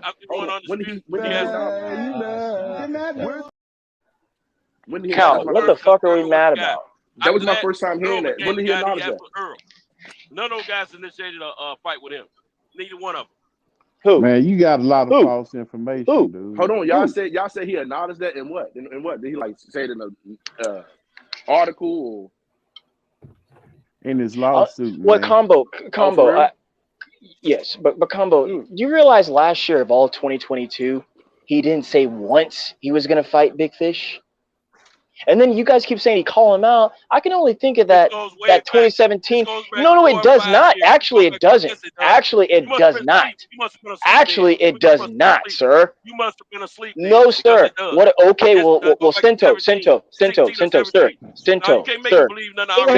not trying to make you believe shit. I'm not trying to make you believe shit. I'm not trying to make you believe shit. I'm not in the ring in Omaha. Or you gonna fight I'm sorry. I don't be knowing. What Imagine a fight that somebody cares about. But they asked all Spence in the ring in Dallas once he won the third belt. He said, Terrence Crawford, I'm coming to take your motherfucking belt. So what are you talking? So all that shit y'all talking about? Nope. Not true. No, not true. It's not. I'm talking about not only that. Terrence Crawford never asked his promoter ever to fight Earl Spence. Never. Not one time. Not one time did he ask for that. That was according to Bob. I go for the videos. Bob never lied on him. Believe Bob, right? Bob said he didn't say that, but now when he fits your narrative, then it's true. Bob said he was difficult. Macho man. I'm sorry. Bob said he didn't sell him. Bob said he was difficult. Bob didn't lie. Hey, listen. I'm about to go lay it down. I gotta be up in 4 hours. So y'all can hold it down if y'all want, but I'm gonna holler at y'all niggas later. Right, man, you know this conversation goes to that height. You know this be here when you wake up. But say, we man, talking about this Terrence Crawford bad shit. We're gonna be here when you wake up. You ran the inmates run the jail tonight. My head hurts now. This is fucking ridiculous. Hey, look here, we don't care about that. I went to sleep. Y'all was talking about God. I can't go back. Ridiculous. Hey, hold on a second.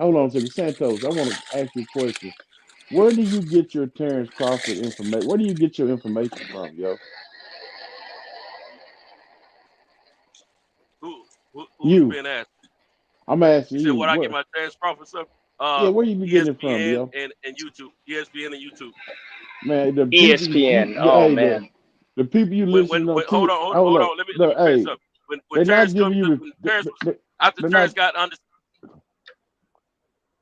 What about it? On a press conference with Stephen A. and some more of them, they asked him who do he want. He said he wanted Thurman. Yeah, Pac-Man and Thurman. Pac-Man and Thurman. Hold on. Thurman had 2 belts.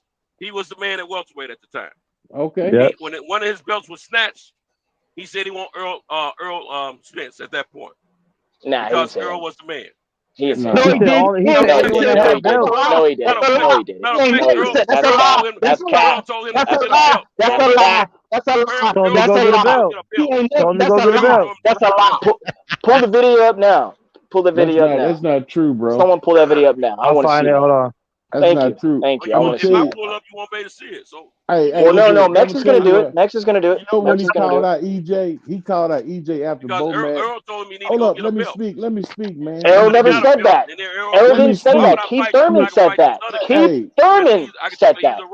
Hold up. Let me speak. Dude, this is ridiculous. Let me speak for a second. Look at Santos. He did say ESPN. That shit started on Trill Boxing Talk, bro.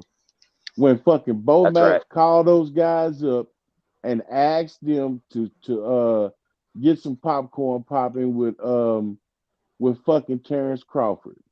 It was a fucking play, my nigga. Wasn't nobody calling out Crawford because Crawford was at 140. And Bomac wanted to get Crawford to get some fucking spin, and he attached his name to Earl Spence, bro. The son of a bitch. He wouldn't even call EJ out. But why would Earl tell him to go get a belt? Earl didn't say that. He never said that. That's a fucking lie. Stop repeating that shit, Santos. He never said that. Stop repeating that. Earl never said that. That's another lie. I know it's there. Santos, that's no. He's talking about that. No, he's talking about that meeting. No, he's talking about that meeting. I know what you're talking about. EJ said, if you get a belt, I'm going to take that hoe. He didn't tell him to get a belt. In the same video that he's talking about, the red jumpsuit. I know what he's talking about. Yeah, no.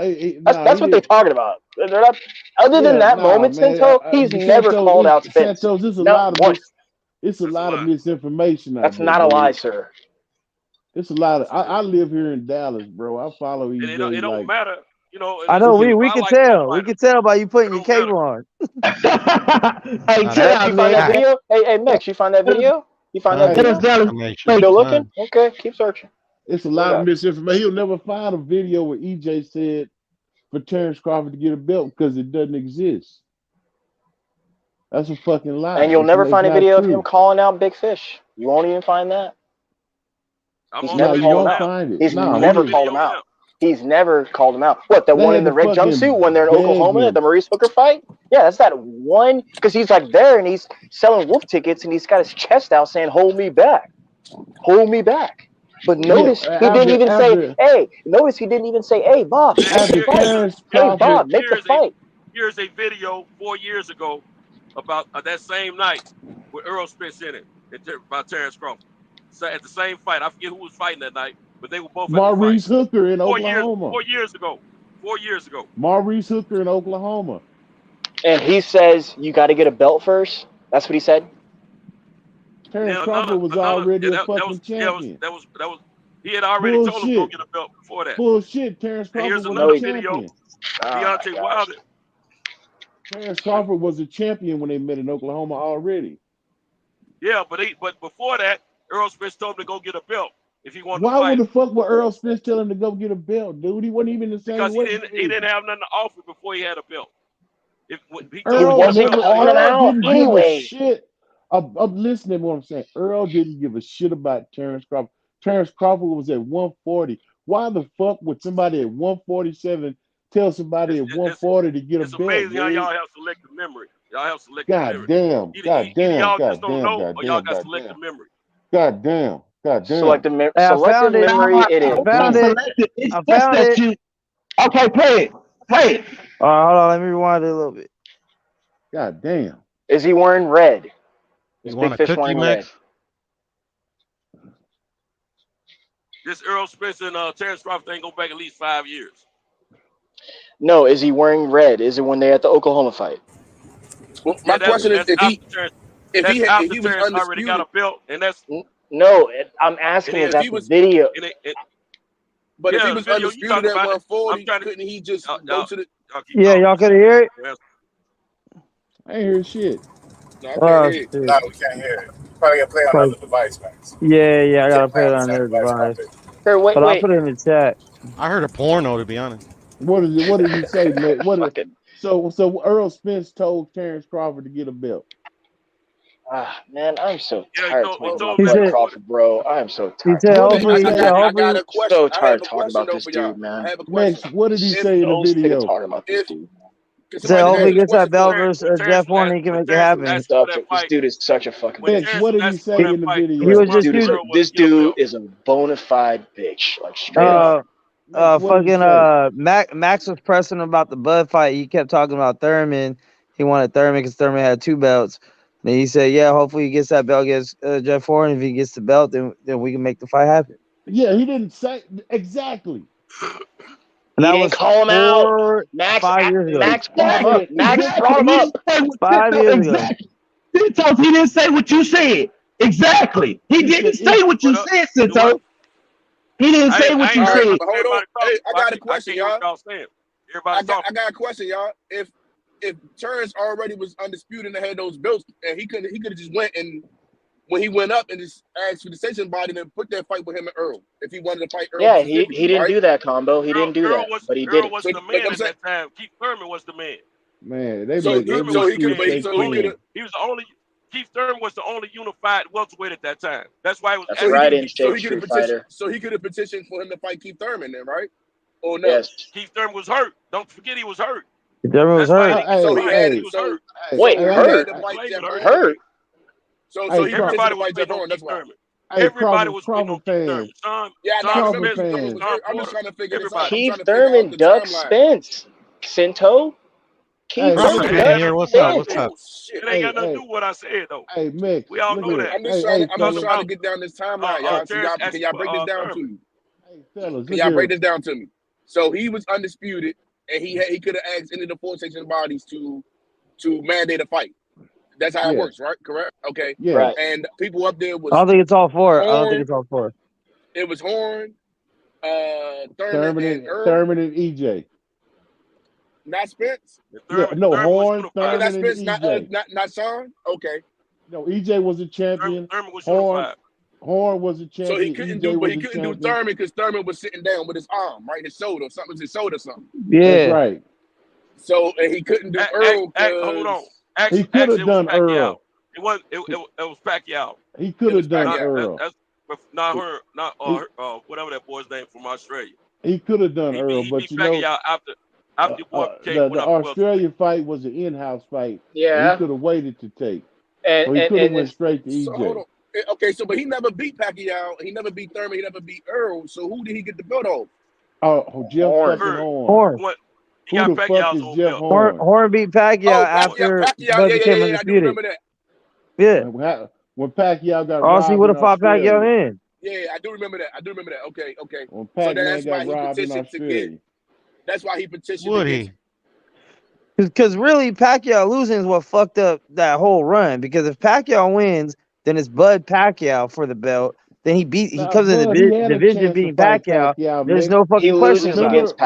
Remember, nah, he would have beat the fuck out of Pacquiao. If Ugas could beat Pacquiao, Bud could whip Pacquiao's ass. Okay, but this is a question. Hold on. I still got questions. Bob Arum blocked that fight. Yeah, Bob Arum didn't want to feed Pacquiao. That hit stick, he blocked that shit. So on his table, he had Earl, Horn, and I heard Thurman. He could wait for Thurman. He could go straight out to Horn, and then probably was like, wait for an Earl fight? Because I don't know the timeline when Earl had just fought or not. So he chose to go with Horn. It sounded like he just picked the easiest route. Yeah, no, PBC didn't want to do business with him. No, what's his name? You gotta also remember, he did not call the shots. All he can do is ask for the fight. That don't mean that he should have fought Bob Arum. That's what he should have fought, man. Maybe we got some control. Hey, do y'all ever get tired of making excuses for Terrence Crawford? Do you ever get tired of making excuses for a guy you don't even know? Hey, question though. Is that the matchmaker who makes the fight? Because your matchmaker is the ones who be like, yeah, this fight is either good for you or bad for you, right? Hey, y'all make more excuses for Crawford than y'all do for y'all own kids. If Aaron can block a fight with Pacquiao, he can block a fight any other way too. My question is this: if your matchmaker is saying this is the best fight for you, Terrence had the Pacquiao fight and refused to sign the contract the same way he did with EJ. Bob killed that fight. Bob said, Bob said himself. No. That's what about the time Bob was saying Heyman is known as this, right? He was like, Heyman's a ghost or something like that. Say, bro, Bo Mack said he told Terrence Crawford not to sign the fucking contract to fight Pacquiao. The money wasn't secure. Okay, why when it comes to Terrence? Well, why wasn't the money secure? Yeah, why wasn't the money secure? The second time that they were going to fight, the second time they were supposed to fight Terrence and Pacquiao, Bob didn't secure the money. That's why Pacquiao didn't sign for the fight. Yeah, why Terrence Crawford got so many excuses, my nigga? Like that. Why Terrence Crawford got so many excuses, my nigga? So he got Bob an excuse for everything. Wait. So Bob, hang on, dog. Excuses, hang on, dog. So Bob couldn't secure the money, thing. right? Y'all twist yourself up in knots making excuses for this dude. I do remember hearing something about Pacquiao. The fight wasn't in the money. Pacquiao signed the contract. Wait a minute. Wait, Dog. I'm asking Cinto something. So Bob couldn't secure the money. I'm not gonna ask because I already said you know the story. I don't know the story. Well, you missed it then.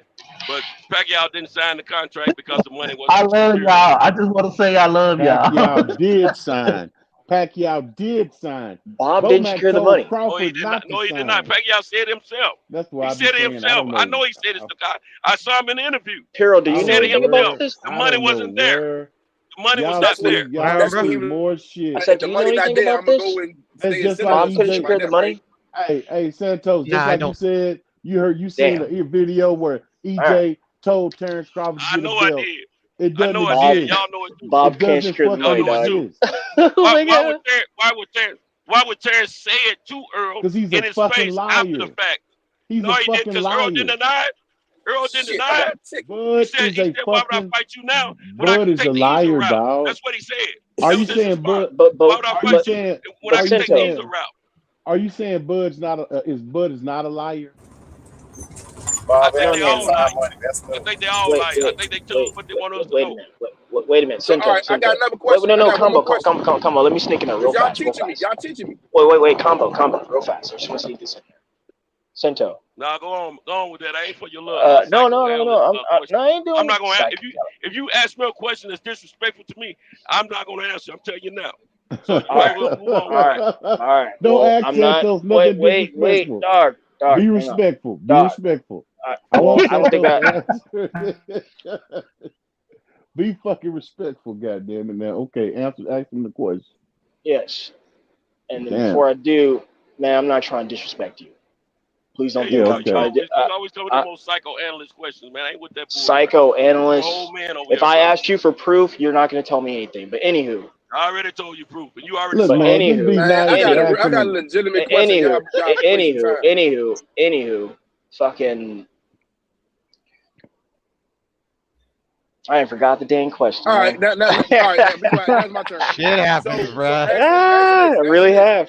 So once EJ goes up, really, Steph. Once EJ goes up, I really forgot. Thurman's ready to retire. Does that leave the division for Bud to become undisputed no, because again? he ain't gonna fight nobody. No, let him ask. That's this question. Does it leave him does it make it easier for him to become undisputed again? Because Thurman retires, EJ goes up, because EJ can't stay in his weight forever. The next person, we can see that he can beat Boots. Speedy, we can see he can beat Speedy. So where does his competition come at, or do he just get to clean up all 4 belts? He's not gonna fight anybody, bro. I'm telling you, it don't matter. Well, he's not gonna fight nobody. I mean, okay, so I think. Wait, I'm gonna answer your question. I'm gonna answer your question because I said this earlier and I think it glossed over. I said regardless of any of this stuff, if he wants to fight whomever, he's gonna have to do business with them. So if those belts, let's just say if Big Fish decides to vacate, they're gonna go to the 4 corners, and he's gonna have to do business with whomever. So it really doesn't matter. It doesn't matter. But who's left to really give him competition in that division? There's a lot of 147. There's a lot of people, man. You got Virgil. You got level Boots. Of competition. I don't think they're at that level of competition that really. Okay, that's fine too. That's fine too. I just sent a link to the private chat. It is a interview with Bob Arum when Bud made his announcement to 147 before Thurman beat Garcia even. So this one it was Garcia, Thurman, and EJ as champs. And he was lined up to fight Horn, and he mentioned all 3 of those. He said Garcia, Thurman, and EJ. This is 2017. But did you find a video where EJ said that's not a call out, Crawford that's just names? Yeah, I did. It's in there too, and I gave it a timestamp. I gave it a timestamp. Watch it. That's a hit list. No, he's not. That's a hit list. That's a hit list. That's not calling anyone in particularly out. That's it. That's all he wanted was a chance. Now they're gonna move the goalpost. All he ever wanted was a chance. Goalposts. I got actual links and proof, and y'all still going like it didn't happen, bro. Like, so you saying? Hold up. Time out. Y'all still didn't answer my question. Who gets the belts when EJ drops? Why don't y'all just look at the videos? Hold up, mix. Look, so you saying in the video, EJ says play it for Bud Crawford to get a belt. Play it. And then they'll fight him. Like, he hasn't proven anything at 147. Right. Hopefully he gets the belt against Jeff Horn. Exactly. Okay, and then he did it. And EJ, and then he did it. Because what they asked him about Bud Crawford, he's like, why the fuck would I talk about Bud Crawford when he isn't in my weight class? But he was the undisputed champ moving up into your weight class, just like anyone else. Yeah. What do you mean? So if Devin Haney moves up to 140, then none of the champs at 140 should be interested in fighting him because he ain't proven nothing. That what you telling me? EJ said if he gets the belt, he'll fight. I'm asking you a question. He did not say for. I'm asking you a question. Oh God. Would that be acceptable? Would that be acceptable behavior if the undisputed champ is moving up and all the other champions say, "Oh, well, we don't want to fight him because he ain't proving shit at this weight"? All right, come on, you guys put your cape on just because it's a fighter you like. You know that's not cool. Drops the belt, who gets the belt? That's ducking shit, bro. Well, the fighter, as a champ, you should want to fight that undisputed dude moving up to prove that you're better than him. Man, they said it all the He's a small Don't forget, he also said he was on the wrong side of the street. He the one Yep. started that talk. The wrong side of the street. And Bob told him he was smart for avoiding him. All right, so if EJ drops the belts, who gets them? That's what I want to know. They're vacant. Yeah. They probably have some people fight for them, eliminators. They have some people fight for them, right? Then fight for a vacant belt. So can he participate? Well, actually, Boots will get one. Boots will get one because they're the intern. Okay, the But intern. the thing, but hey, Mex, but the point still remains the same. EJ did not tell Terrence Crawford to get a belt. He said yes, he did. He said if he gets a belt, no, he'll fight him for the belt. Oh, here we go. Here we go. Get a belt. Bullshit. But that sounds different than saying go get a belt and I'll fight you. That's Bro, not the that's what I'm same. telling you, bro. You can't make people believe something they don't want to believe. That's not the same thing as go get a belt. The video's right there, bro. I think too much. Video's right I there. can't play the video. I can't get back in here if I look at the video. So why didn't he ask his promoter to make the fight? Why didn't he ask his promoter to make the fight? If what you're saying is true, He did. Why That's what he didn't sued ask him his promoter for. to make the fight? That's why That's he not sued him. He what said that was Bob part of Arum the said. contract. That's not what Bob Arum said, bro. Oh, now you believe him.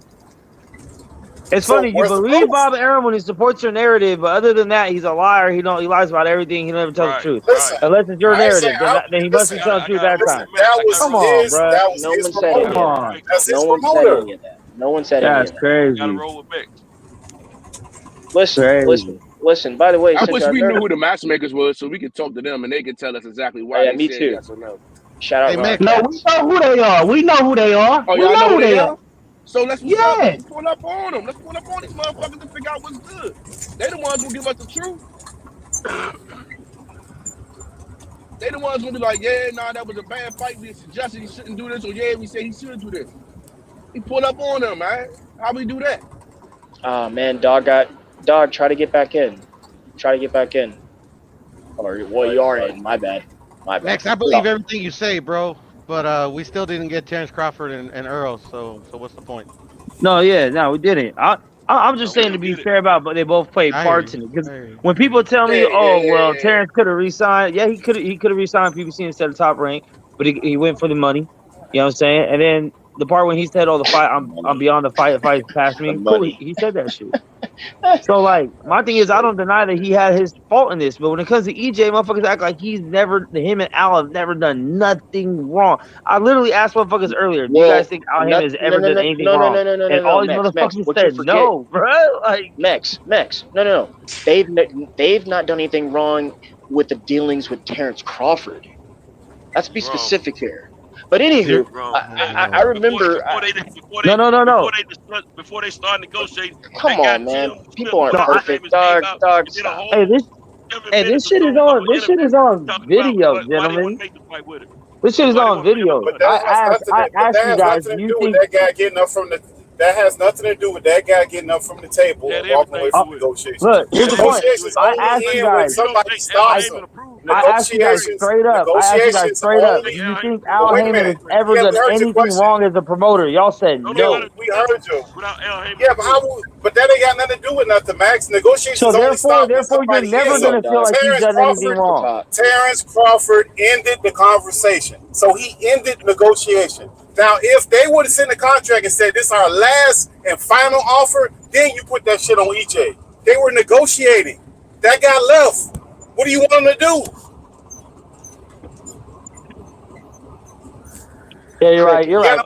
Crawford should just be a hoe about it. He waited 5 years to even get a contract offer, and then he's supposed to just accept whatever the fuck they give him or else. But then the person that's been avoiding him for 5 years don't get no credit, don't get no blame for nothing. Why are we talking about 5 years? We're talking about a negotiation. You're talking about internet stuff that you can't even find. You can't even find what the guy said. Go find the belt, the link back in the chat. I got the link right there. The video is right there. It's video. That's not what he said, Max. What he say then? Tell me what he said then. Did you watch it, right? Tell me what he said. Dog, I put the link back in the chat. Oh my god, man. This is like this going in circles, man. And even if it has nothing to do with the negotiations, because again, that guy got up and left from the table. So the moment he gets up and leaves from the table, negotiations are over. Okay. They're done. So forget all the packages, everything came before that, though, right? If you're negotiating, I could have called. Like, it doesn't matter. Companies negotiate for all kinds of things. But you can get up and leave. But wouldn't that be a negotiation? Once you get up and leave, it's a negotiation, not an ultimatum. Like the fuck. But if you leave, then we're not negotiating no more. How can I negotiate against myself? If you leave from the negotiating table, how am I negotiating with you? So hold on. I don't know. I don't know how it works in the private world, right? But I know, for me at work, if I put out a contract for procurement and I start negotiating with a person, and then I just drop the contract and I just go give it to somebody else, they have the right to ask why the contract wasn't given to them, what parameters was the decision made for, and then they can also sue the government for not negotiating outside of good faith. It doesn't work like that in the fight thing? It may not. Well, that's the time. I don't know about all that. But that ain't had nothing to do with what I was saying. Is the guy left. One thing, y'all forget, there was never a contract signed by either fighter. There was only offer sheets given to the other side. So no, you don't go to court for that. You don't go to court for that. No, you don't go to You don't go to court, but Cynthia, wait, hang on, combo, combo, hang on. Like the term sheet that was sent to him, that's Big Fish's term sheet. He's the one who sent it. He and his handlers. I said a term sheet was sent to the other side. I'm not saying anything different than what you said. No. Let me finish. I'm not done explaining that. So it doesn't matter if Big Fish signs it or not. It's his contract. It's his term sheet. It's not a contract. Term sheet's not a contract. Look it up. I understand. Right. I understand that. But what I'm saying, listen to me. Because he submitted it, he doesn't have to sign it. Right. It's his. Until it's signed and sent back, though. When you sign it and sent back, they weren't ready until 23. Bud said he ready in April. He said he's fine Keith instead. So if Bud said before this fight was made he's ready in April, then why did you find someone else in April? So forget the negotiations. You're talking about some stuff that was happening here. Forget the negotiations just happened. So we're gonna be doing internet clips from 4 or 5 years ago. So when Bud said April, the response was Spence wasn't gonna be ready till May or June because of the accident. It probably will. And then all of a sudden he's ready in April. Thank you. I don't even know what you're saying right now, Max. Max, they had a negotiation. The guy walked away from negotiations. Why aren't we talking about that? I'm talking about right now. When Bud said he's ready, and all this other stuff. If Bud said, "Hey, if you're ready to spin the block, I'm ready." So they got a contract signed. And he said, "I'll be ready by April." Hang on, dog. And the response originally was because of Earl's accident, he wouldn't be ready till May or June. And then it was like, oh, okay, Bud's just wait until May or June. Oh, I don't know. And he said April. He said March, April. Max. And then all of a sudden he can fight in April now. Wait, Max. Wait, hang on, Pittsburgh. Max. What's up, man? Yes, but you also know, I'm talking about you, Max. Yes, know. Yes, but. You know, third time I'm going to say it, that this fight was already sanctioned moments after the negotiations with Bud failed. So he was already going to be fiting this guy that he also said he would never fight. No. At 147. Right. No. At 147. Obviously, that doesn't matter. No. Okay, listen to me. That doesn't matter. When have you ever seen a mandatory at one weight class and then they fight at the next weight class, not for the belt that they're a mandatory because Big Fish is flexing his permissions, his blessings. Oh, okay. Yes. So if that was Canelo, it would be a duck. If it's him, it's not, right? He's doing what Canelo. Canelo did all that franchise shit. It was duck. But when it's EJ, no, it's different. So wait. So just making sure. No. So just make sure we're on the same page. No. Let's just make sure. I just want to make sure I'm on the same thinking as you. Shout out to Smoke. That's one of his lines. Fucking. So because he's fighting Keith Thurman, that you've already known about for November, December, 2 months. February of last year. No, sure, fine. Well, I'll agree to that. That you know. So since he's fighting Keith, he's ducking Terrence Crawford. No, he's not ducking. No, I'm asking. No, that's what Mex. I'm asking Mex. Sento, hang on. Neither one of these guys ducked each other. Mex. I'm sorry, Sento. I'm asking Mex. This is why. Okay, this is why I say what I say, because I had to hear as soon as Bud made the I don't give a fuck about what you think about those people. All you EJ fans call Bud a duck when the Avenesian thing happened. This is so keep that same energy and call your own fighter a duck when he did the same shit. They weren't actively negotiating, Max. They weren't actively negotiating. They could have been though, but they chose not to. They could have been, but they chose not to. I could be a millionaire tomorrow, but my lotto ticket come in. Okay, what was stopping them from talking to Bud?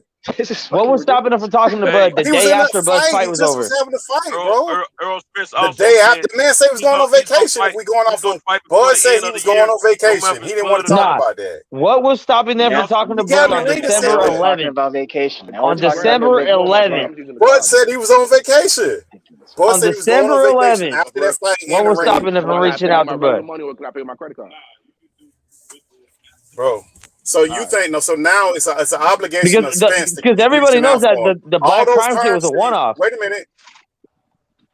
The Black Prime shit was a one-off. So once that fight was done and David Adenisa was knocked the fuck out, Bud no longer had a fight. From that point on, they did not enter negotiations again. They just ran with Keith. Wait, so Max, so they obligated to keep chasing. And this fight is not even for the belts that he's a mandatory of. That don't make no fucking sense. How you be a mandatory at the belt at 147, but you're gonna fight at 154 for not the belt? So if Keith does happen to win, he doesn't even get a belt, even though he's a mandatory for a belt.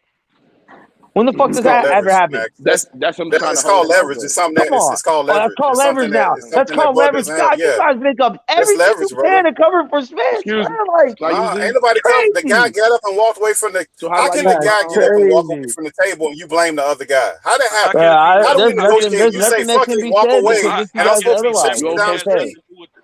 It's not the same division. It can't be leverage. It's not the same division. That doesn't even make sense. Errol asked for it. Why are they fighting at that fight? Why are they fighting at that weight class? EJ requested that weight class. Exactly. Go. So that's leverage. Why are they fighting there?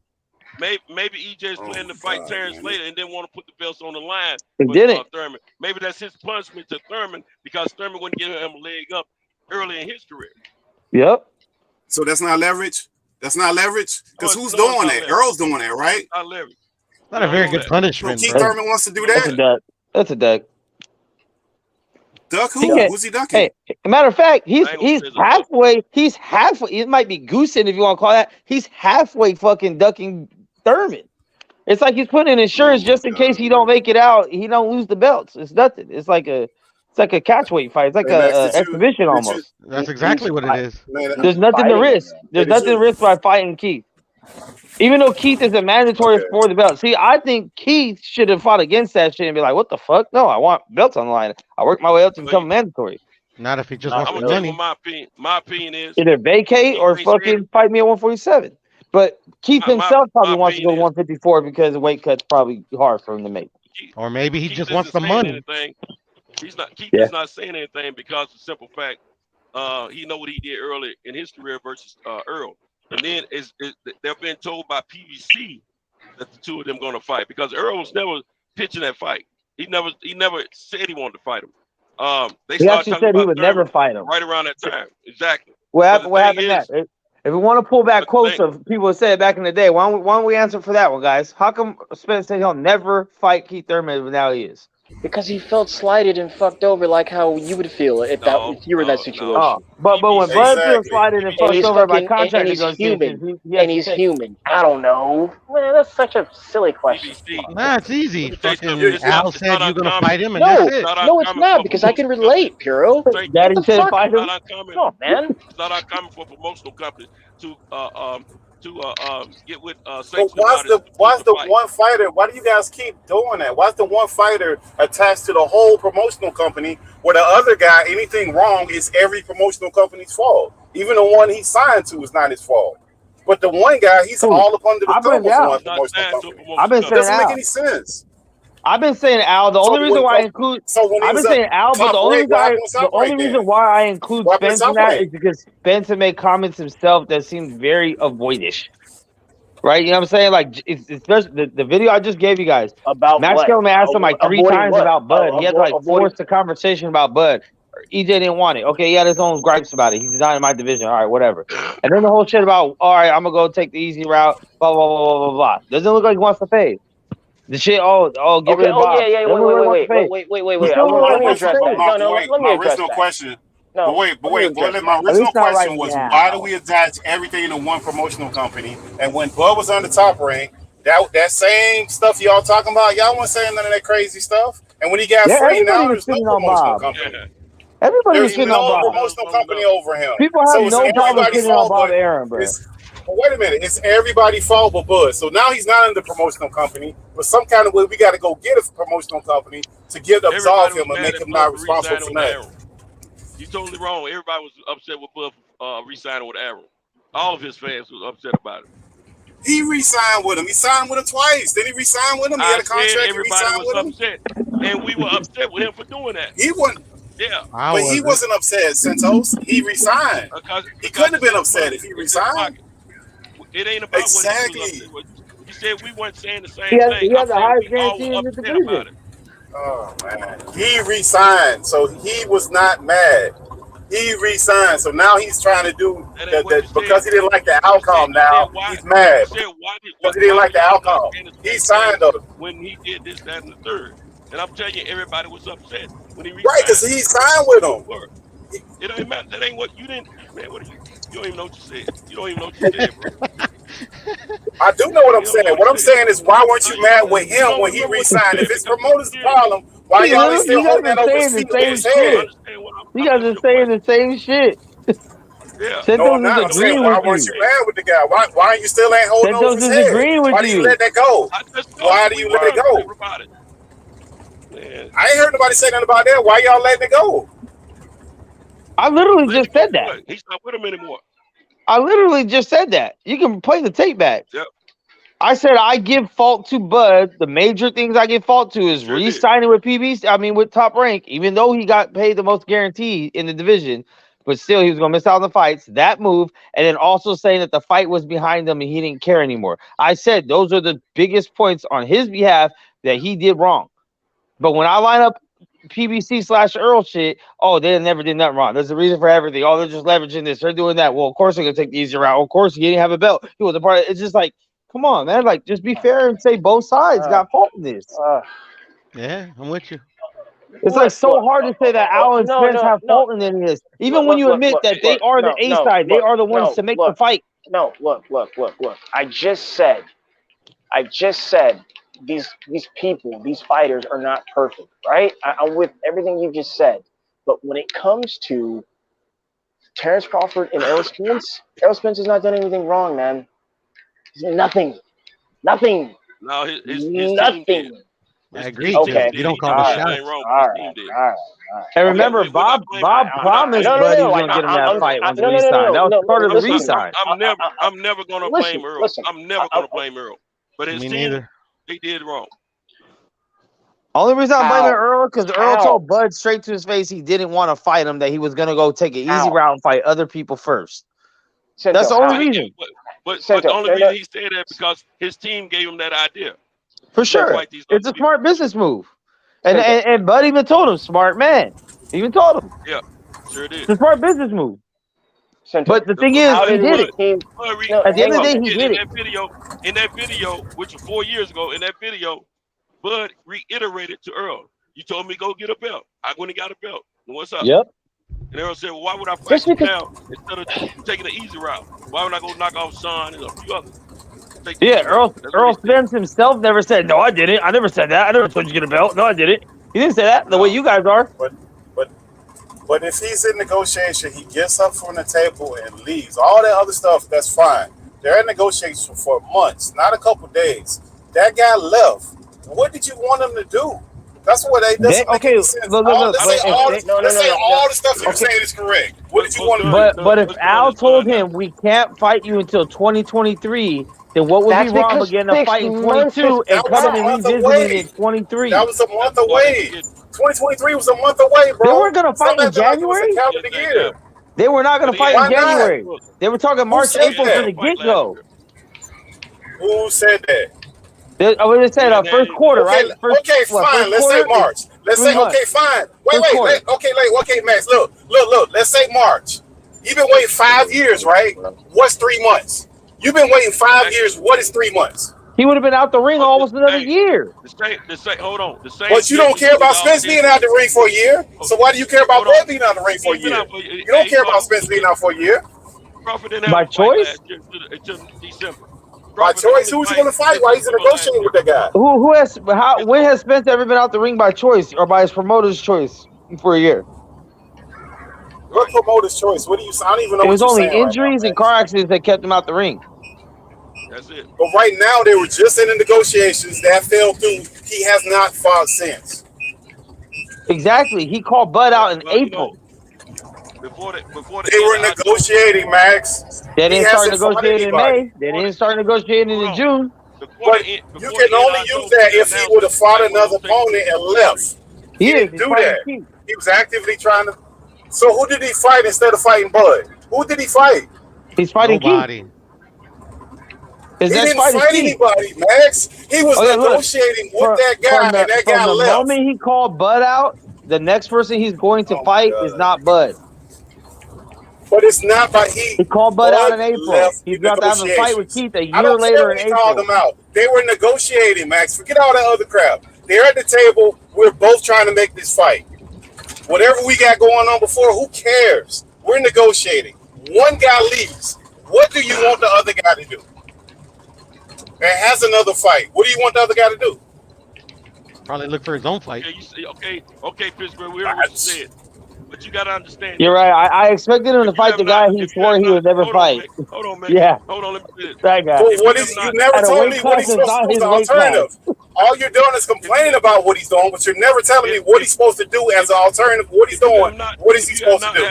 Tell me the alternative. If you have not had an opportunity to put some money on the books for a particular calendar year, and you got an opportunity to do that, what are you going to take, the bird in the hand or the two in the bush? The announcement that the fight would happen to 20. Hold on. The announcement that the fight would not happen until 23 was announced in October. I know that for a fact because I was leaving. I was leaving New York when it happened. When I saw that, so that's when he flipped and said he's going to be fighting this other guy. And they weren't going to get the fight until this year. So why we give up? Hold on. No man in his right mind will give up a possible $10 million just to wait for next year's income. We don't know he got paid $10 million. Even if it was only $1 million. Even if it was only $1 million, who cares? It's $1 million. What do you mean? Who cares? He's fighting. The reason why he's not fighting extra $1 million he's not going to get waiting around though. Wait a minute, time out. So now he shouldn't get no money because Al don't want him to. You said that no. You said y'all be trying to hold grown ass men. I wish another man would tell me I can't go get some fucking money. I wish a motherfucker would tell me I can't go get no money. I better wait on them to give it to me. The fuck? Ain't nobody said you had to do anything. But his reason for not fighting the guy was he wasn't getting paid. So now you're saying it doesn't matter because he's not fighting. In 2022. So what are we doing here? Hey, Bud never complained about the payment, the back end, the percentage. He said transparency in 2022. That was it. He agreed to 35. He already got a video with a hostage video doing that. What are you talking about? And he talked about the transparency and the not fighting this year. He never said what they offered. He never said, I'm not going to make no money from this. No, he did say he didn't. Again, what's the alternative? What is the alternative to what Bud is doing? What is it? Who is he? What is he supposed to do? Piero's trying to talk to you, haven't told me what he's supposed to do. Piero's trying to talk to you. No, you guys got it. No. Hang on. I have to say this. You gotta say a lot of things, bro. Yeah. No. I said this, and it glossed cutting over. up motherfuckers all day. Anywho, fucking you guys keep saying this like he wanted to fight and he can't fight this year. That's because you guys have been negotiating for 6 months. At any point in time, you could have said, "Hey, man, I want to fight soon, now." And if I don't, no, he didn't.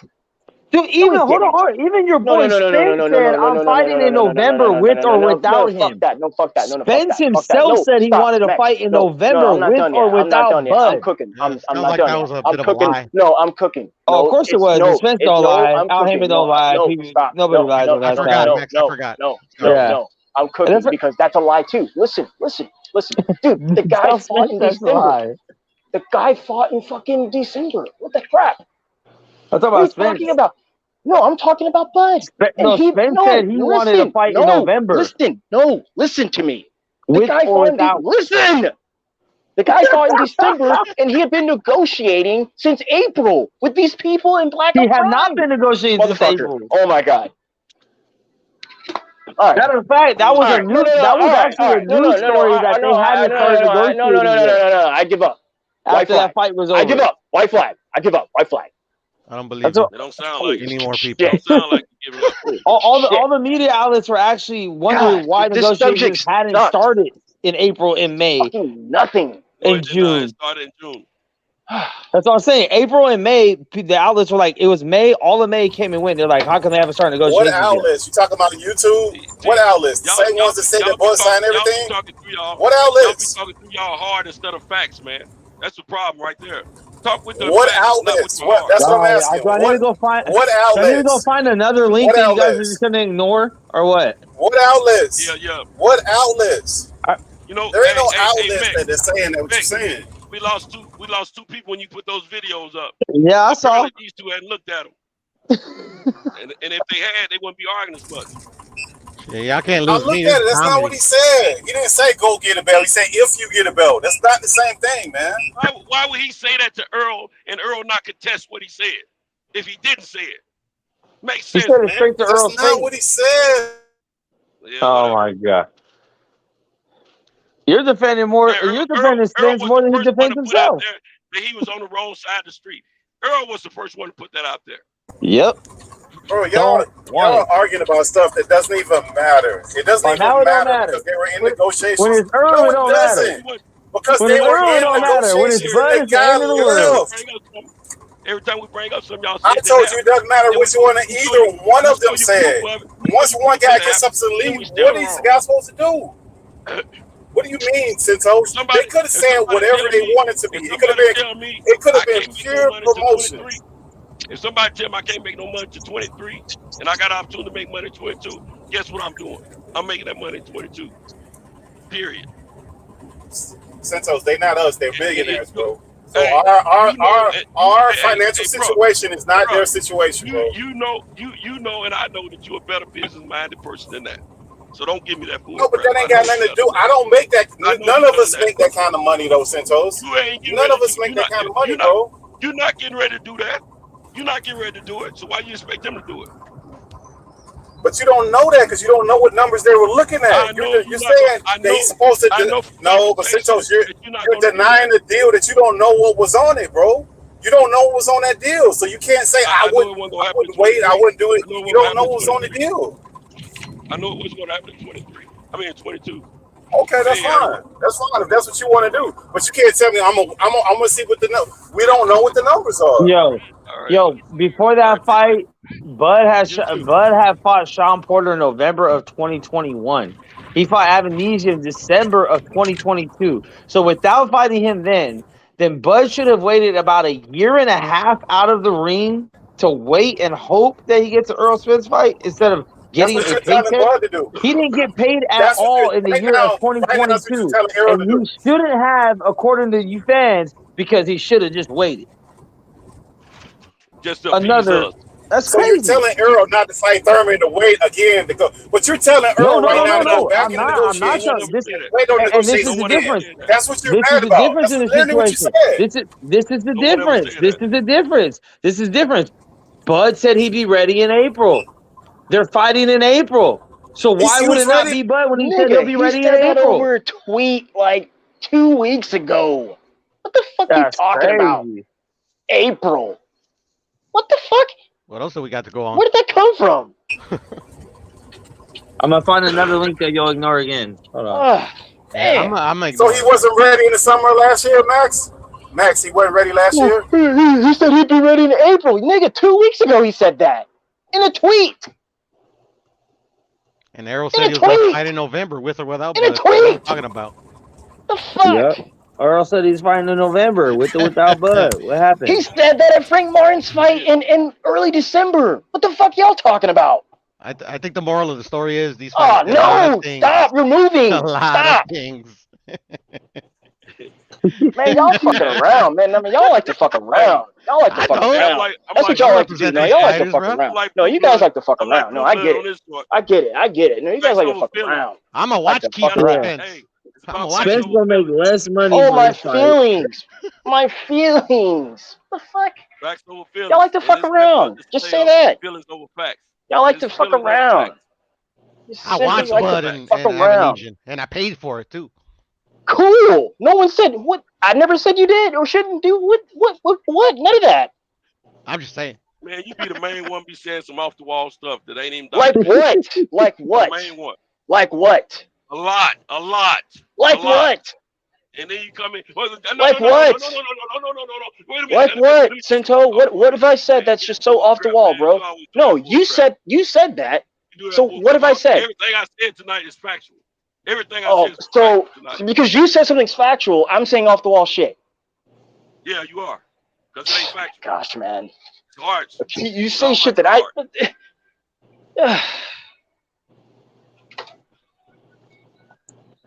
The night of December 10th, after his post-fight interview, they asked him what's next. He said he should be ready.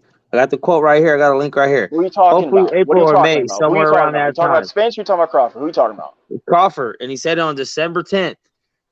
So you think this fight was already locked in and signed with Keith Thurman on December 10th? He was ready in the summer of last year, bro. He was ready all last year when they were negotiating. Ready and having a contract signed, ready to fight. Ready to fight in 2022. Bro. That's how ready he was. He was ready to fight. Contract to fight, bro. That's how that works. You gotta have a contract. And then y'all try to push it out. They try to push it out. So then right after he got done knocking out Amnesia, he said April or May, somewhere around that time, he does not want to be out of the ring for another year, like last year. He specified that shit. So if he said the night that he beat Amnesia, he's ready in April or May, he said that night, fresh in the ring. So you think this fight with with Thurman was already signed, sealed, and delivered the night of Bud's fight, is what you're telling me. I never said that. I never said that. So if it wasn't, then why would they not go for Bud? He's got to go in negotiations with Bud, bro. Wait a minute. Time out. You're acting like Bud is saying, hey, just send me a contract. I'm going to sign it. We're going to fight. We literally just watched them go in negotiation for months. We just saw him going on negotiations for months. So now, Earl has his fight in 8-9 months. You want him to go a year and a half without fighting. So you cool with, you're mad about Bud doing that thing, but you want Earl to do the thing that you didn't want Bud to do. Well, I figure Earl and PBC don't have a problem with it, considering it's the same date they're fucking fighting right now. Bud ain't asking them to stay out of the ring any longer than what they are already intending for themselves to stay out of the ring. Bud's not asking for shit. How's he gonna fight on Max with no contract? How's he gonna fight him with no contract? Bud's not asking for shit. He didn't even ask to fight the guy. He just said, I'll be ready. What the fuck does that mean? For what? That means nothing with no contract. Yeah, but you always say he had a contract. Now it means nothing without a contract. No, Max is saying he's ready as though they've still signed glossed over my point. I addressed that earlier. You glossed over it. You glossed over that. I addressed that already. You glossed over it, Cinto. I addressed that very thing. Contract. So we all agree that the Thurman fight was not signed. Who offered it? Till recently. Who offered it? It's still not signed, Max. Who offered it? Oh, it's not signed? It's not official? It's not signed. It's not official, bro. Oh, this could all be a bunch of bullshit, bro. Oh, so you mean they can still be negotiating with Terrence Crawford right now then? Okay, cool. Yeah, I don't know. But they're not. Well, they're waiting on Terrence Crawford to sign it. They got to do a fight at 154 for no belt. Crawford to sign it.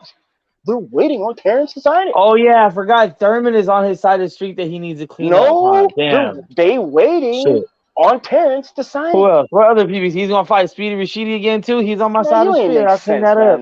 Hey, bro, all I know is that Bud don't need to get ready because he stays ready. so he doesn't have all to the get ready. time. But they never duck smoke for nobody. I certainly hope so. This fool came into the division like I want all the belts off top. And Whoever has got fought him, I want him. nobody but And at Sean that time, it Porter was Garcia, just Thurman, 13 months Horn, ago. and Wow. Earl. I'm not gonna He's lie. so cool. I hope they keep jerking us around, because this is like the gift that keeps on giving, bro. I'm just like, It keeps conversations going to the late night. Look at the fucking time right now, bro. No, man. East Wasting Coast too is much already time, up. man. I've done no work, but I'm about to be pissed. The sun's up on the East Coast right now.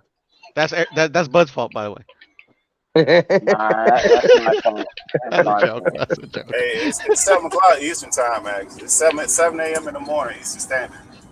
Yeah, man. 7:03. Yeah, y'all up. Man, I ain't even gonna sleep. I gotta work tonight. Shit. I wonder if Bud and Earl are this like fucking passionate about getting this fight done. Hey, they're probably just laughing at us. Probably got the contract signed. Those motherfuckers is asleep, man. No, the It's gonna look like Keith Thurman at the press conference. He's gonna pull off a mask. There's gonna be Bud underneath, like Scooby Doo. Yeah, but y'all say it's the matchmakers. The matchmakers got the contract hidden inside already. We're probably never gonna see this. It's probably gonna be the greatest what if fight of this generation. We're probably getting Wilder Joshua. Will go on, bro, and life will go on. I don't know. Some of these motherfuckers sound like they might kill themselves. I ain't gonna lie. You speaking facts there. Fucking big fish to move forward, man. Big duck. Quack. Quack. Keep saying that, Quack. Max. Quack. Ducks fly What together. would be better if you just say you don't fucking like big fish. That's all you gotta say, man. That's all you gotta say, man.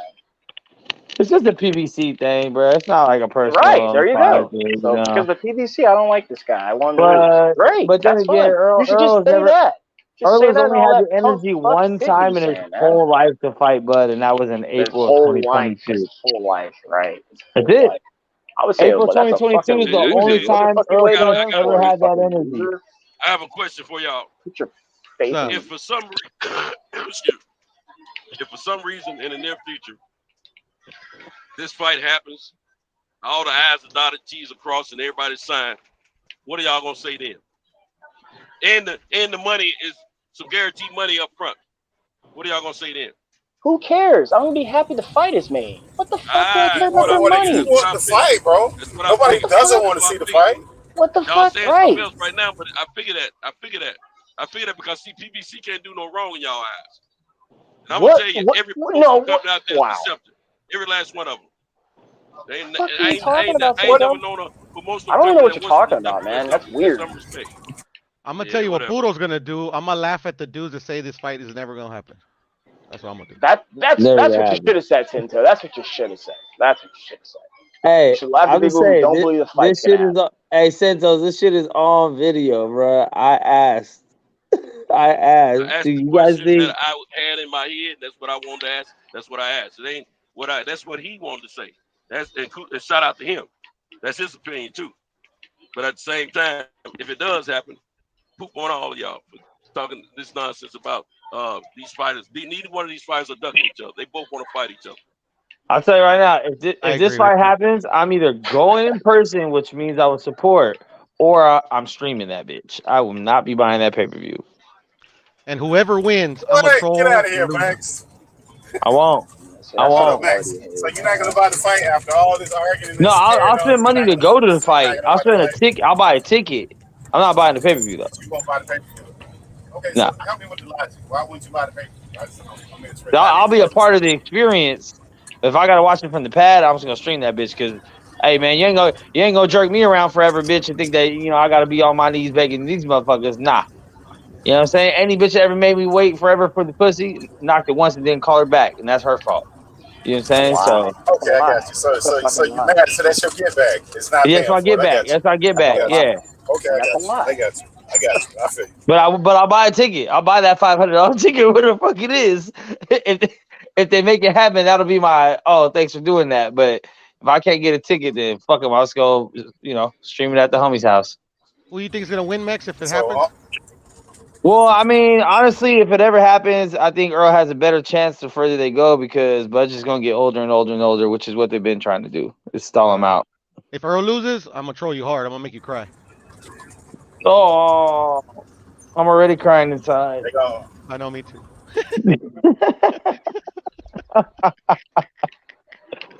Bro, you know how many people just lost a couple years of their life with the extra stress of talking about this bullshit on a daily basis? Right. We wasted a whole year. Taking minutes. I mean, every minute we spent talking a minute off of our life. I wasted 1 year. It was crazy. 1 year. One exact. Yeah. And in that 1 year, I met a lot of people. I met a lot of boxing fans. I even met you guys. Shit's crazy. Fuck yeah. We're doing it though, man. We real. Straight up.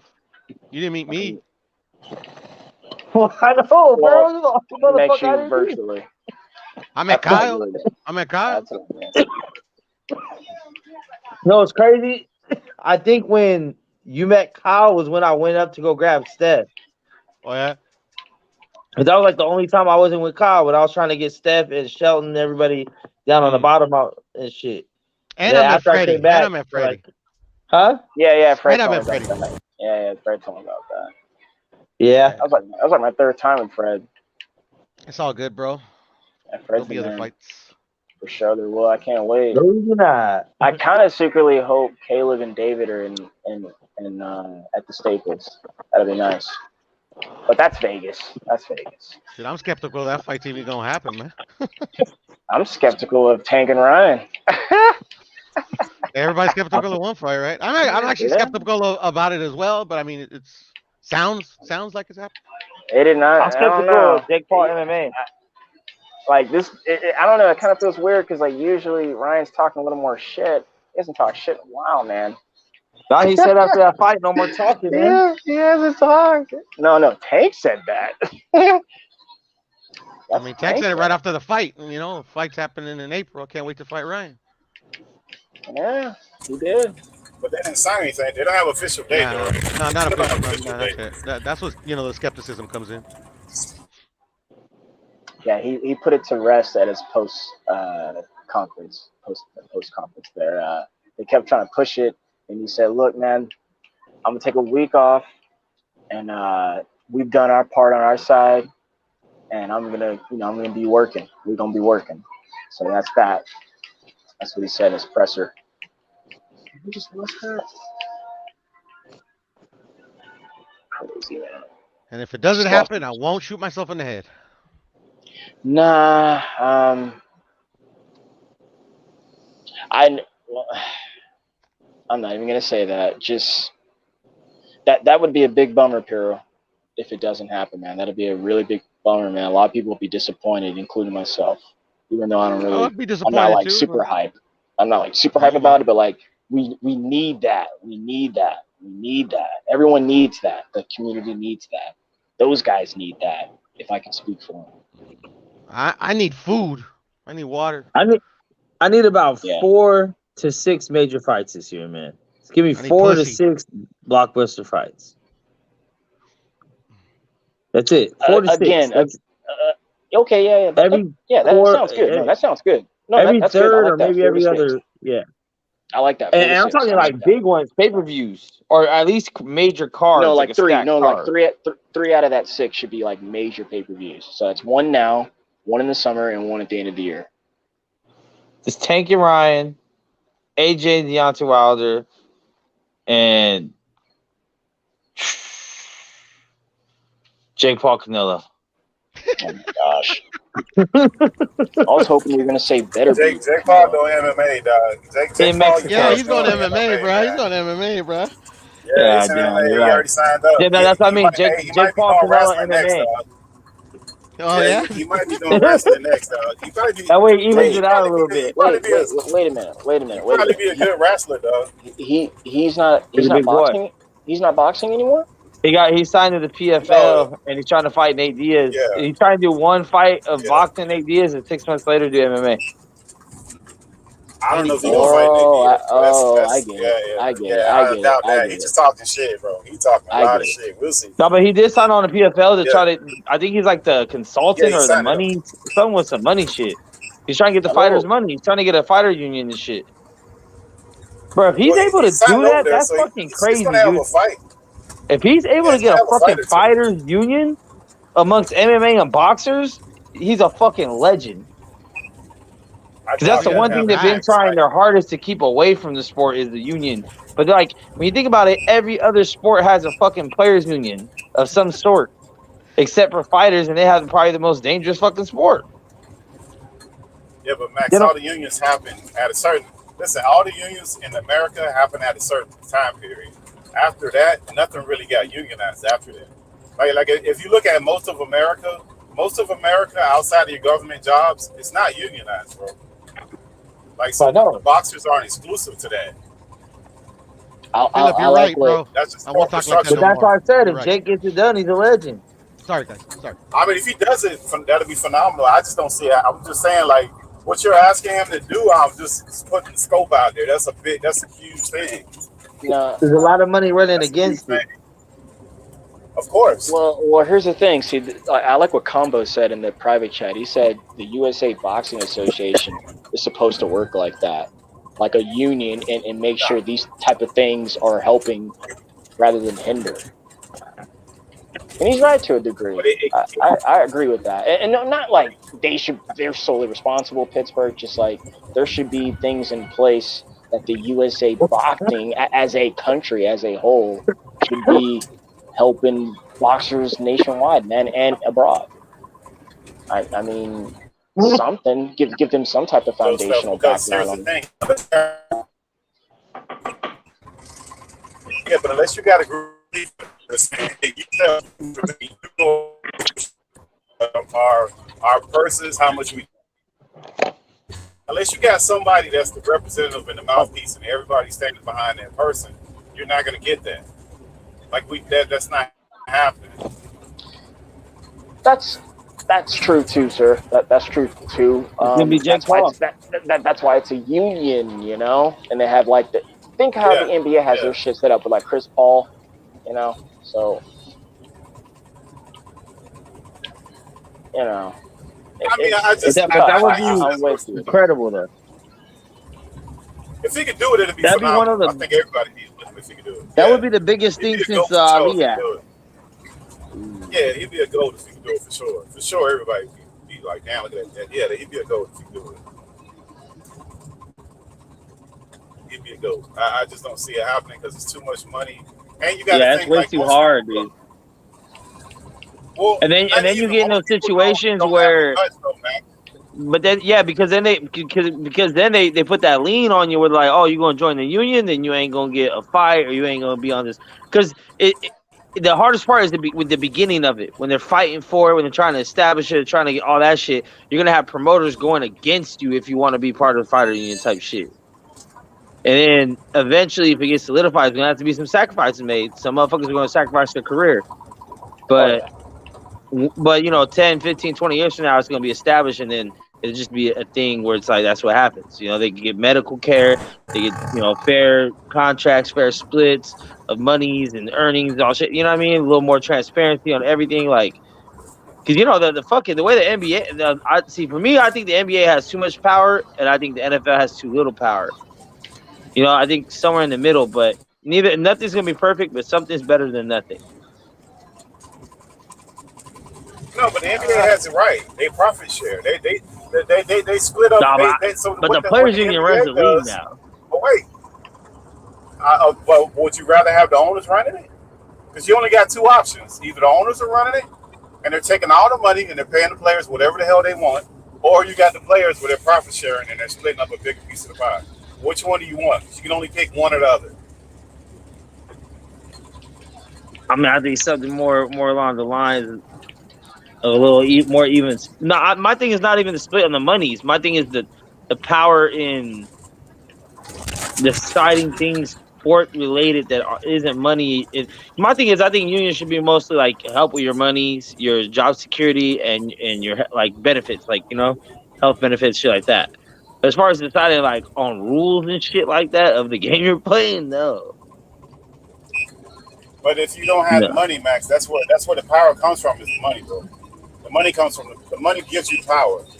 Without the money you don't have power. Money and the power. Good morning, fellas, man. I'm out. Peace. All right, bro. All right, brother. Later, brothers. Damn. Thugged it out to the end. If he can do it, man, he'll be a legit GOAT for real. But I just don't. Because look, he's got some fighters on his side. He has Anderson Silva said he's down to like go. Like a lot of these dudes he's worked with, are like, hey, this dude like he really gives a fuck, you know. So they're down, which isn't a lot of people, like, but it's enough to get some. Like Anderson Silva is a good name to pop off with. George St. Pierre probably be a good name if you get him involved because George St. Pierre ain't attached to UFC no more, and he was talking about Fighter Union a while back. I believe like there's been a couple, you know, big name fighters that spoke of it in theory that would support it if it happened. So, but it's just the whole him versus Dana shit. But now's the time to attack when Dana's weak with the whole video with slapping the bitch. Now's the time to make a push to really demean Dana's character to try to. That way, if Dana tries to come back on him later, try to demean his character, it's like, oh, you're gonna listen to you know what I mean? It's a chess match because Dana does have a lot of power, influence, and control. Yeah, but Max, the problem with the whole union thing, the reason why I say what I say, is in order for you to force a union, you have to literally people are gonna have to lose money, and most people are not willing to lose money because especially in that sport where the top 10%, they're all looking real good with money wise, and the bottom, the middle to the bottom ranks, they're making no money. So you're really asking those guys to take a bigger sacrifice than the guys at the top. Yeah, the lower guys. Yeah, the middle and the lower guys. Which is way more of them than those top tier guys. So you got to have a large. I mean, it can happen. I just don't think in the day and age we in now, with the type of people that are walking around here, I don't see it, man. I mean, I'd love to see it. Hopefully, your optimism works out. I just don't see it, Max, man. No, I think he's gonna have to get a bigger group of fighters to back him up than just a couple heads because he's gonna have all the powers to be against it. He'll have all these promoters coming together against it. He would have Al Heyman and Bob Arum working on the same team against it. You know what I'm saying? So. They like the way things are right now. They don't want it to come along and fuck that up. So I think it's probably something that it'll probably take at least another 20. But the thing is just to spark the flame, you know? If it's not him, at least get the ball rolling. Maybe it'll be the next wave of people. Maybe it'll be someone like a Devin Haney who by the time he's 30 or something, he can have more power to do shit. Because he's already doing his thing independently. You never know what his push could be for or whatever. It's coming, though. Yeah, it's coming. I don't know, Max. I'm telling you, bro. I mean, you out here especially with the deaths. Especially with these deaths, I feel like there's been a good amount of fucking boxing deaths in particular in the past couple of years. Did we have one last year? Or that was the year before? We didn't have one last year, right? I don't know. I feel like we did. I don't think so. I kind of feel like it, but I can't think of a name. So I want to say no. I could be wrong. You know, that kind of stuff, unless it's in people's face, they ignore that kind of stuff, man.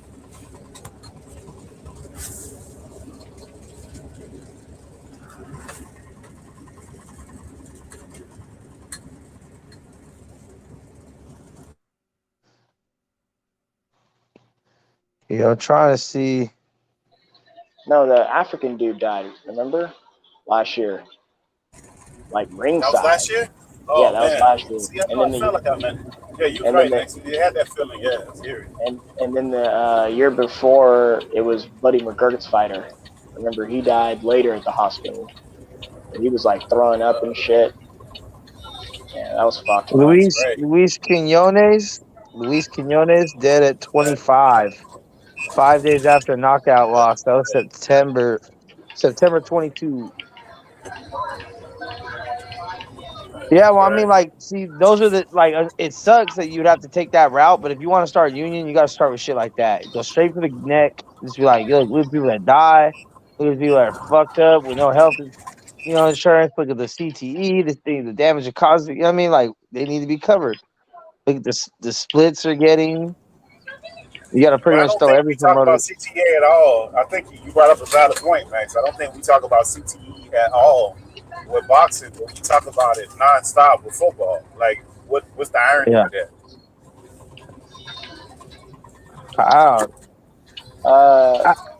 So boxing is like it's combat, so it's like brutal, it's brutality, and comes with like that not caring of inhumaneness / it's a part of gambling. So like, who do you think is in that type of field? Everybody, numbers wise, but it's what I'm trying to say is that like it's a part of a crowd that's that carries on like that. It's kind of like you fight with the sword, you die by the sword, Yeah, but they kind of get away with not having to address the after a boxer like football got pressed into it because of that whole CTE issue. The movie. Oh yeah, Will Smith. They had no choice. Yeah, before they had to. They couldn't walk away from it. Like boxing hasn't been put in that position where they have to address like after the fighter's not fighting. Now what? What do we do? What do we do now?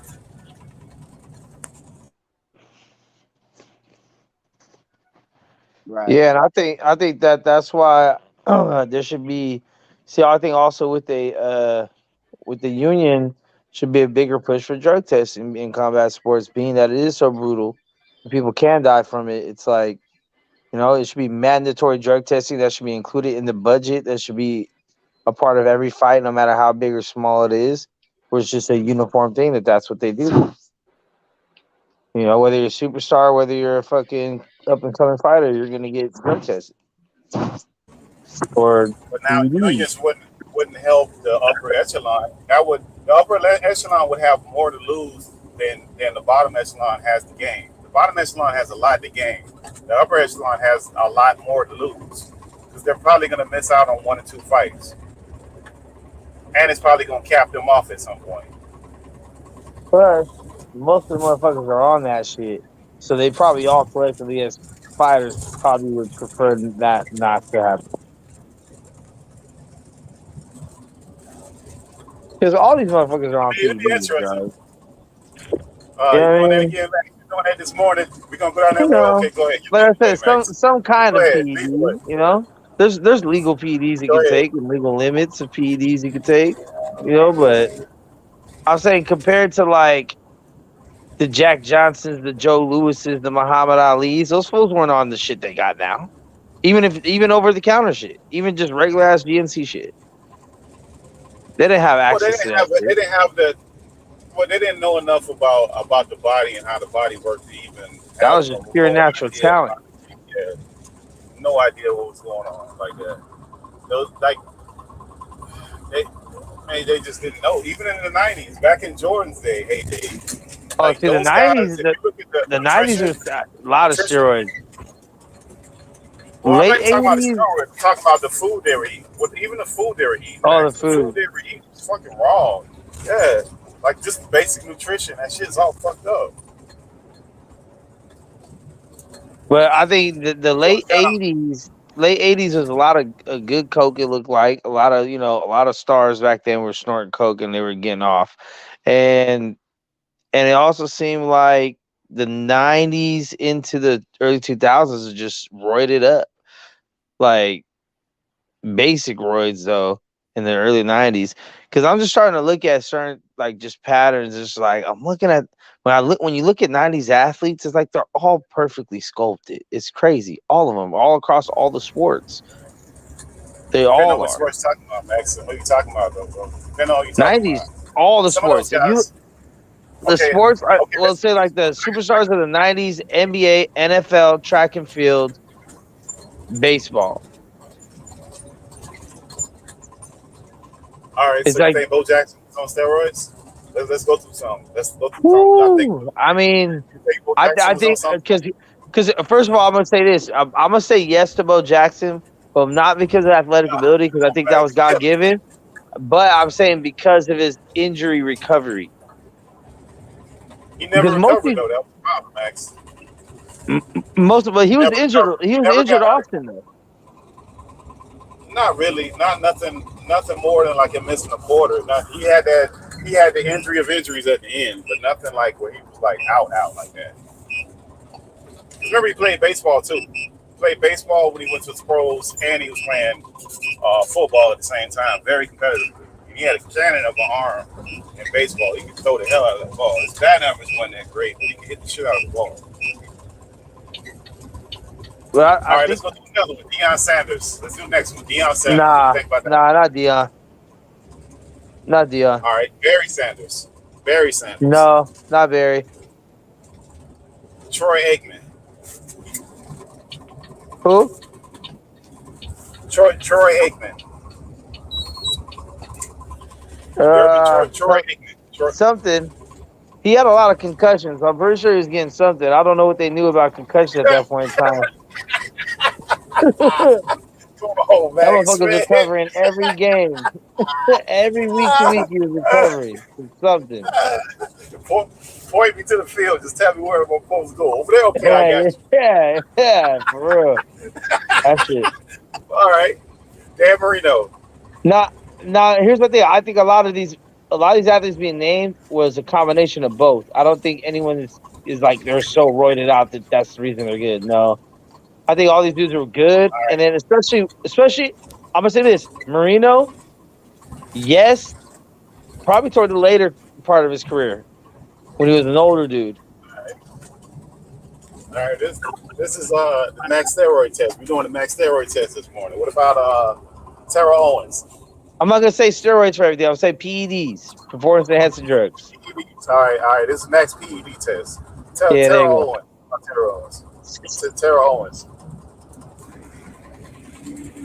Both.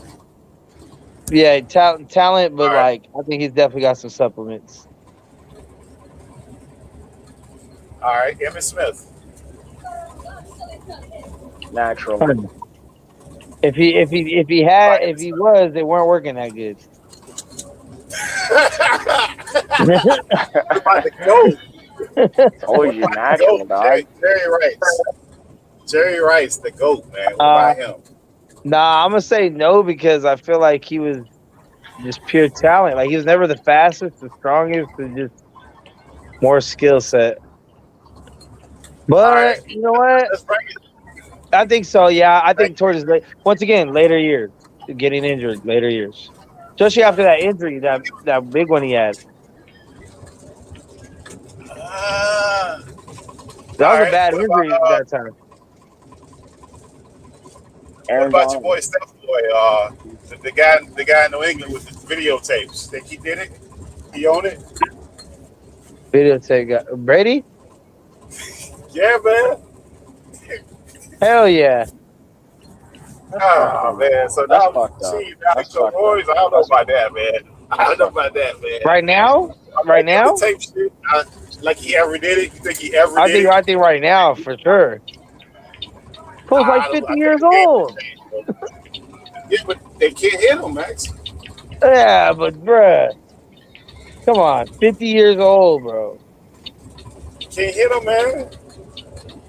And they don't have a video production. I'm saying like your 50-year-old uncle that just gets off the porch. Ain't nobody hitting him, just playing catch. Come on, a season in the NFL? He's got something. Yeah, but Max, if you look at that guy's game, he's mentally way ahead of those guys, man. See, but the thing is, also if you look at these leagues, drug testing policies and the way they do the shit, it's not that hard. Like majority, I believe the NFL and the NBA are the same, where they test you once before the season. As long as you pass, you don't get tested unless there's some big suspicion on something. All right, I got one for you, Max. I got one for you. What about Usain Bolt? Yes. Come on, Max, man. I'll have faith into you, dog. I thought you was gonna get this right, man. I think all of the Olympic athletes got that shit, bro. Man, that dude never test positive, man. He down there in Jamaica. Nah. You know what? No, I'm gonna say no because they have to shoot the Olympics now where they save your samples. They save your samples and they test them in future. So I'm gonna say no. Yeah. Yeah, just the way his body was built, bro. You could legit see how that happened. Because it's a twofold, right? Because it's also how does the organization test for your shit, right? Like Where now the Olympics, because the Olympics are pretty much also the Olympics of PEDs, right? It's like everyone's trying to get over. It's the biggest thing. So it's like they now that they have the shit where they're like, hey, we save samples until 5-10 years from now, we can test your shit again and see if you were just on something that was undetectable at the time. Like they're thinking in the future. So now I'm like, yo, that's where it's at. Because that's pretty much what happened to Barry Bonds. Like I said, Barry Bonds was the most tested athlete for a while. Never popped dirty. But he was on PEDs that were not illegal at the time that he played. They became illegal after he was out the league. Because he was just ahead of the curve. I don't know about that, Max. Man, but that's pretty much what happened with him. But once again, he's not guilty of that though, because if they give you a clear list to say you cannot take anything on this list, and you find something that's not on that list and it's working for you, then I mean, how are you gonna say no? Yeah, but they were trying to. They were headhunting that guy because remember they locked up his boy, and they were trying. Barry's a goat to me. Barry's a goat to me. That's a whole. That's a whole different thing. I stopped watching baseball when Barry Bonds retired. That's when I stopped. Yeah, that black guy. See, back then you had Ken Griffey Jr., you had Tony Gwynn, you had Nolan Ryan. I met all of them. Not Nolan Ryan though. You had a lot of big names. All that stuff. Dwight Gooden, man, all those guys from back in the day is like, yeah, like all those guys back. Those were like household names for us back then. Everybody knew who these guys were. Bro, I met all those. Like, because you know, my real dad was in the military, 30 years in the Navy. So you know, like when you do those little like programs they always like have the local teams come in, you know, or you get to go to a game, you know, with the rec center and shit. So you get to meet all the motherfuckers. So I met all the Mariners, all the Seahawks, all the A's, and the Giants, and the Padres of like the 90s, early 2000s.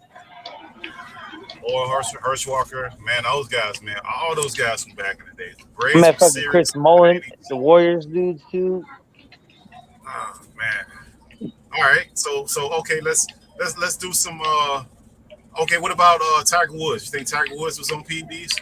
Hell yeah. Come on, Max. You know what? I think you would actually be surprised on how many golfers are on PEDs. Yeah, Tiger is definitely on that shit. Yeah, man. But that dude was beating the shit out of everybody when he first came out. Like no, but once again, mixed with he still had the skill. You know, it wasn't because of PEDs. It's just also with. He's still a skillful dude, and the dudes he's playing against are on PEDs. You know what I'm saying? They're all like. I didn't notice that. Okay, when I worked at Pebble Beach, right? When I worked at Pebble Beach, I met a couple of these professional golfers. These dudes are fucking ripped, bro. Jack, man, especially up top, they're jacked. Oh yeah, they're absolutely jacked. And I never knew because I never met one really up close and shook their hand. And I'm like, oh shit, like all that to string a fucking club around, like. But yeah, so those dudes are off the shit. And I don't know shit about PGA, but I don't think I've ever heard of one golfer in the history of the sport ever testing dirty, which makes you think they don't test at all. Nah, they don't. Because it's more of a skillful game, man. It's not, even let's say you get right into the gills, it's not going to, you still got to finesse that ball around that golf course, man, on that grass. So I don't know how much that stuff is even going to help invest that kind of energy into. What about tennis? What about Serena? What do you think about Serena? Greatest woman tennis player ever. Hell yeah. She on it? She on it, Max? Yeah, hell yeah. Nah. Serena? Come on, Max. Serena? Once again, later years, longevity, recovery. You know, just to stick around longer. I'm not saying her prime years had it. I don't know about that. Huh? So you saying her later? So you saying towards the back end of her career is when she started using PEDs? I'm thinking maybe because I don't think she used them as teenagers when she was still under her dad's tutelage and shit. I don't think her dad had her and Venus hopped up on shit. But I think once she became a superstar, she had access to whatever the fuck she wanted, and she took her game. You know, she tried to take her game to another level, or maybe because here's the thing too. Sometimes motherfuckers do it because they know the people they're playing against are doing it. So they tell themselves, you know what? I wouldn't normally do this, but I know this motherfucker is on the shit. Now I got, I mean, like, a little something. Little bump. Little bump with some PEDs. What about an assistant then, Max? Yeah, but Venus took that break, right? And she retired early and she came back later, right? Yeah. Nah, she never was right. She never was right when she tried to come back. She never. Yeah. I mean, at the same time, she should have took those PEDs. Okay, because you remember for a minute, for a point in time, hey, for a point in time, Serena was looking real masculine. For a point in time, Serena was looking real masculine. Really, man. She was like looking like baby Dwight Howard with them shoulders in the beginning. Hey, Max, you gonna have to hold up with the Serena, man. You never seen Serena, bro. That is a different situation. She got them dunk. She got that dunk for sure, but that is a brick house. No, she is put together very well. Let's just say that. Put together very well. TV does her no justice. She is, you know, she's a notch on anyone's belt for sure. But I'm talking just about her physique throughout the years, right? But I'm gonna say this. You know what? You really want to just go down with it. Jordan's my GOAT, but I'm pretty sure that all them Bulls were on some shit. Ah, come on, Max. You went there now. And that's my team, bro. You see me all the time rocking Bulls, everything, bro. Bulls, everything. I just got to be realistic about the 90s, about the era they were in. There was no drug testing. And then you think about who was the main trainer, Tim Grover, right? The same guy that helped Dwayne Wade in the Heatles. And we know all them motherfuckers are off the juice. All of them. Yeah, Wade, Braun, all them motherfuckers. Even Ray Allen. Yeah, but Wade might have been getting high off fingernail polish. You never know with that guy. But you saw that motherfucker's jawline and the shit that was going on with him. And once again, recovering from injury. A lot of this shit recovering from injuries, man. Like, it helps you. It's probably one of the main benefits. To be fair, Wade was a hell of a player, man. That dude. No, he was. Man, especially that first year he won that championship, that was all him. 100%. That was all him. Some favorable calls also, but yeah. Yeah, but he was, I mean, at some point it's like he had it, man. That dude was nasty, man. I think the beginning of the series, he was really balling, and I think because of it, they kept it closer than it needed to be because there was some really bad calls. That was actually one of the worst officiated finals, probably. No, you know which one was? Those Allen Iverson's ones. Because remember, he got into it like during the playoffs with one of the refs, and then they just started making these, like they had a whole game where they just made like a bunch of carry calls. Yeah, but those 76ers are never going to beat the Lakers. The Sixers are never going to beat the Lakers. Nah.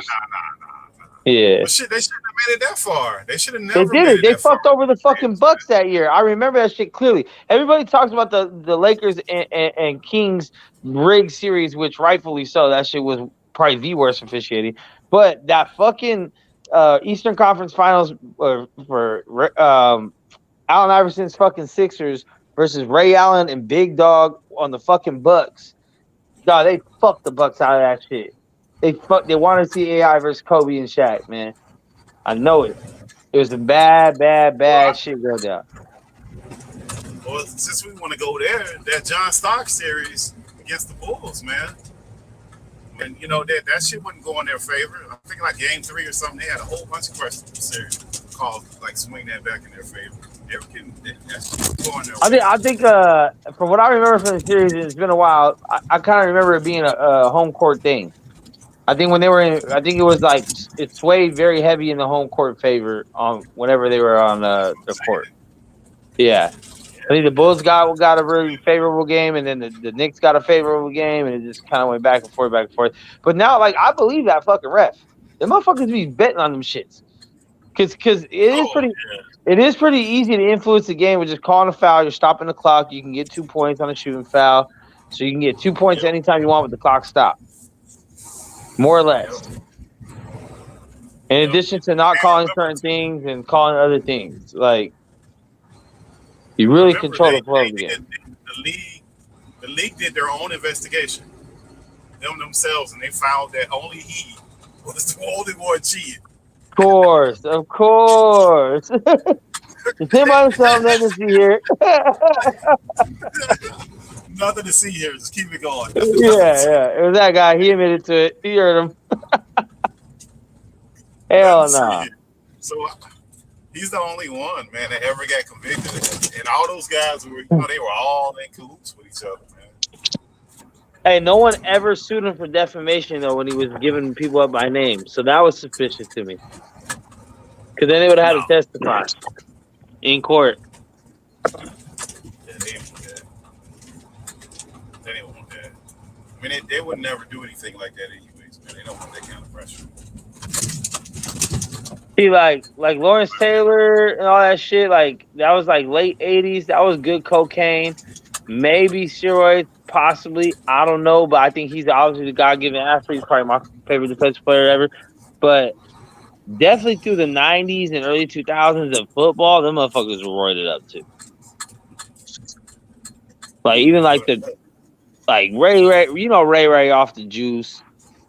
Was off the juice for a while. Brian Urlacher was probably off the juice for a while. I mean, you got these motherfuckers. Larry Allen's probably off the fucking juice. Like, I mean, these dudes are still they're still good athletes, you know, but it's just a lot of. And the thing is, once again, in these sports, and you start becoming a superstar, you have the money to keep that shit up and get the good shit. So what about? So you think Ray Lewis was on that shit? Ray Lewis, you think he was on that shit? Yeah, I think a lot of them athletes were. A lot of the ones from the time. I mean, I think some dudes. There's some dudes where you're just kind of like probably not like. So that's why when you said like Dion and Barry, I look at them as like you see a lot of examples of their character as men. You know what I mean? So you, especially now with the Dion shit, him being like a lot more transparent with this whole coaching shit, you see what he stands for as a man. And so you know, like he would never put no shit in his body, like, you know what I mean? That would jeopardize what he's focused on getting. But I don't know, the Raven years, he might have had a little help. Wait, what years? The Raven years. He was just old and hurt and turf-toed out, and you know, I'm not even saying he knows what the fuck he's doing. He's just getting a shot to help him recover from his fucking injuries. They might not fucking know. And you know they're not going to tell you, these are stories. They're going to be like, this is blah, blah, blah, blah, blah, blah, and this is actually, you know what I mean? They're not going to tell you the fucking professional name. You're going to be like, okay, yeah, I don't know. Unless you're someone that's in tune with like, hold on, let me look it up before you give it to me. I'll come back if I need, you know. A lot of athletes ain't doing that. Take away the pain. Help me get out there on the game next week. Like, what do you got for me, Doc? Boom. Hey, what about Shannon Sharp? He's always been like cock diesel. Yeah, I think he got some supplements. No, he's definitely got supplements. I don't think a lot of these dudes are like needle in the ass in it, you know, but I think, you know, some shakes, some different pills and shit, like.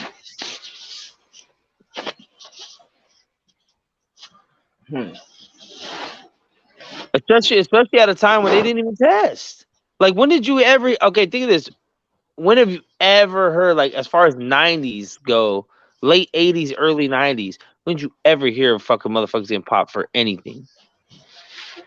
Never. It was a wild, wild west at that time. Well, you could sock a fool in the fucking court in his fucking face, dog. Like, they didn't give a fuck. Like, about steroids and shit. All right, but I got this. I got one to add to you. I'm gonna help you out here, man. You remember when Kobe had that knee thing and he went to Germany? And he had like some shit done in Germany that they were all. Yeah. And after he did it, like a whole bunch of other those basketball players went over there and got that. You consider that PEDs or no? They did it off season. That's PEDs, yeah. That's PEDs. I mean, in a sense, it's not because it's not a drug, right? It's a surgery. And it's natural, right? Because the stem cells, it's not a. I was gonna say, yeah. I was gonna say, yeah. That I think pretty sure that's stem cells. So like that's just like a placenta bag. You know, you get that fresh cellular stuff. Plus, I don't think there's nothing in the NBA rules that say you cannot get stem cell surgeries. It's just a USA thing. Not you, my bad. Yeah, so I mean, I don't think I'm not really against them going to get surgeries that the U.S. doesn't allow in other countries if it helps them out. But it's like, now what are you using to recover from those surgeries? What are you using to recover from those injuries? You know, what are you using when you're trying to do your physical therapy to get back, and you realize you're getting tired faster, your shit's fatigued more, so you need a little pick me up, you need a little something, help get you right, help your tissue heal up better, your ligaments heal up better, like, and that's why a lot of these dudes, you know, are on that shit. Like, you know, Connor's on that shit right now. But like, it's like, dude snapped his fucking leg. Of course he's on that shit. That's what they give you. If you're a regular civilian and something happens like that, you're gonna get steroids. They're gonna give them to you to help you heal up faster. They work. You know, not a whole cycle, but some form of. Not necessarily. But you know when you'll get it, Max, is when you go on your job and you strain your back, and then they gave you pain pills and they're not strong enough. That's when you get the fucking steroids. Yeah. That's when you get fucked up behind that shit. Let's shoot your ass up with this shit real quick. Yeah, that's when you get fucked. What about the glasses? Because you know, baseball players, they get these motherfuckers like a certain glass that got a certain tint and a hue to it where they can pick up the laces faster. And they get a surgery to go with that shit. Yeah, man. Look it up. Glasses or eye surgery? It's both. They have a surgery that they get to enhance them, pick up the ball, and then they have a certain tint that they get with the glasses that helps them. So it's both. I don't know if they're still doing it, but they were at one point. They probably didn't get advanced. This was years ago, so they probably in advance women had to have the glasses now in advance. What about that? What about the LASIK surgery? Because now is that a PED? No, I think it's a surgery.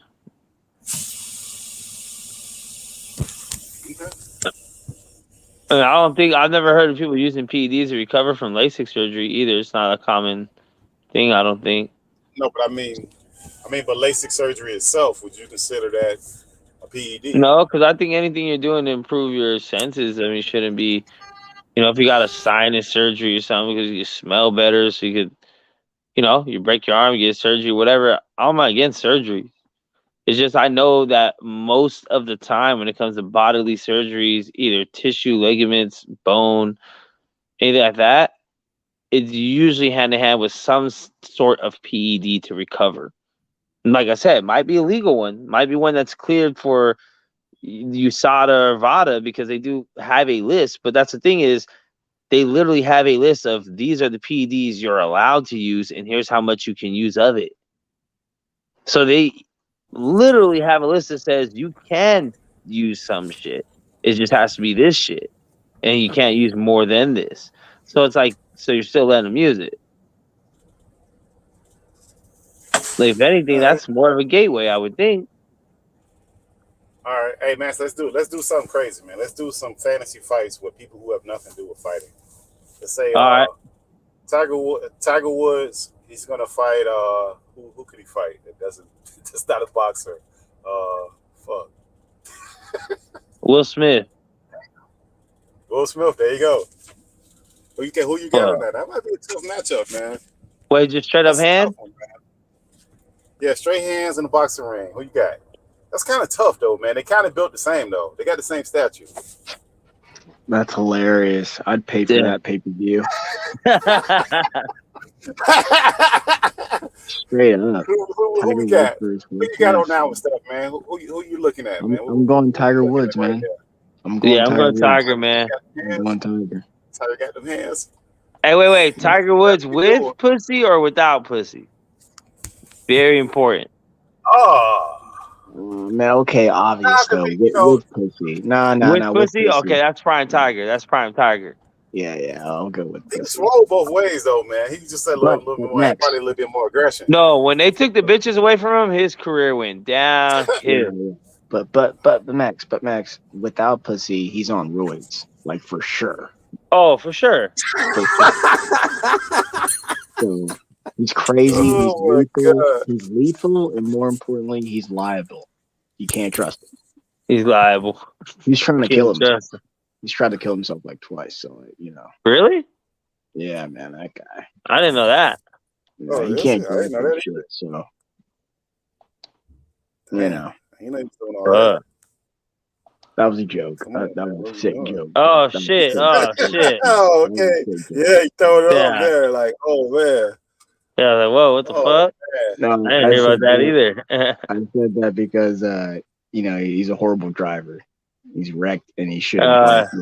Well, he's half Asian, so there you go. There's that. Max just put it out there like that. Oh my goodness. Oh my god, man. All right, what about semi-actors that's supposed to be boxers, like, or fighters, period? Like Jean Van Damme, if he fought Jackie Chan, who wins that one? Oh fuck. I'm taking Jackie. Prime in their primes?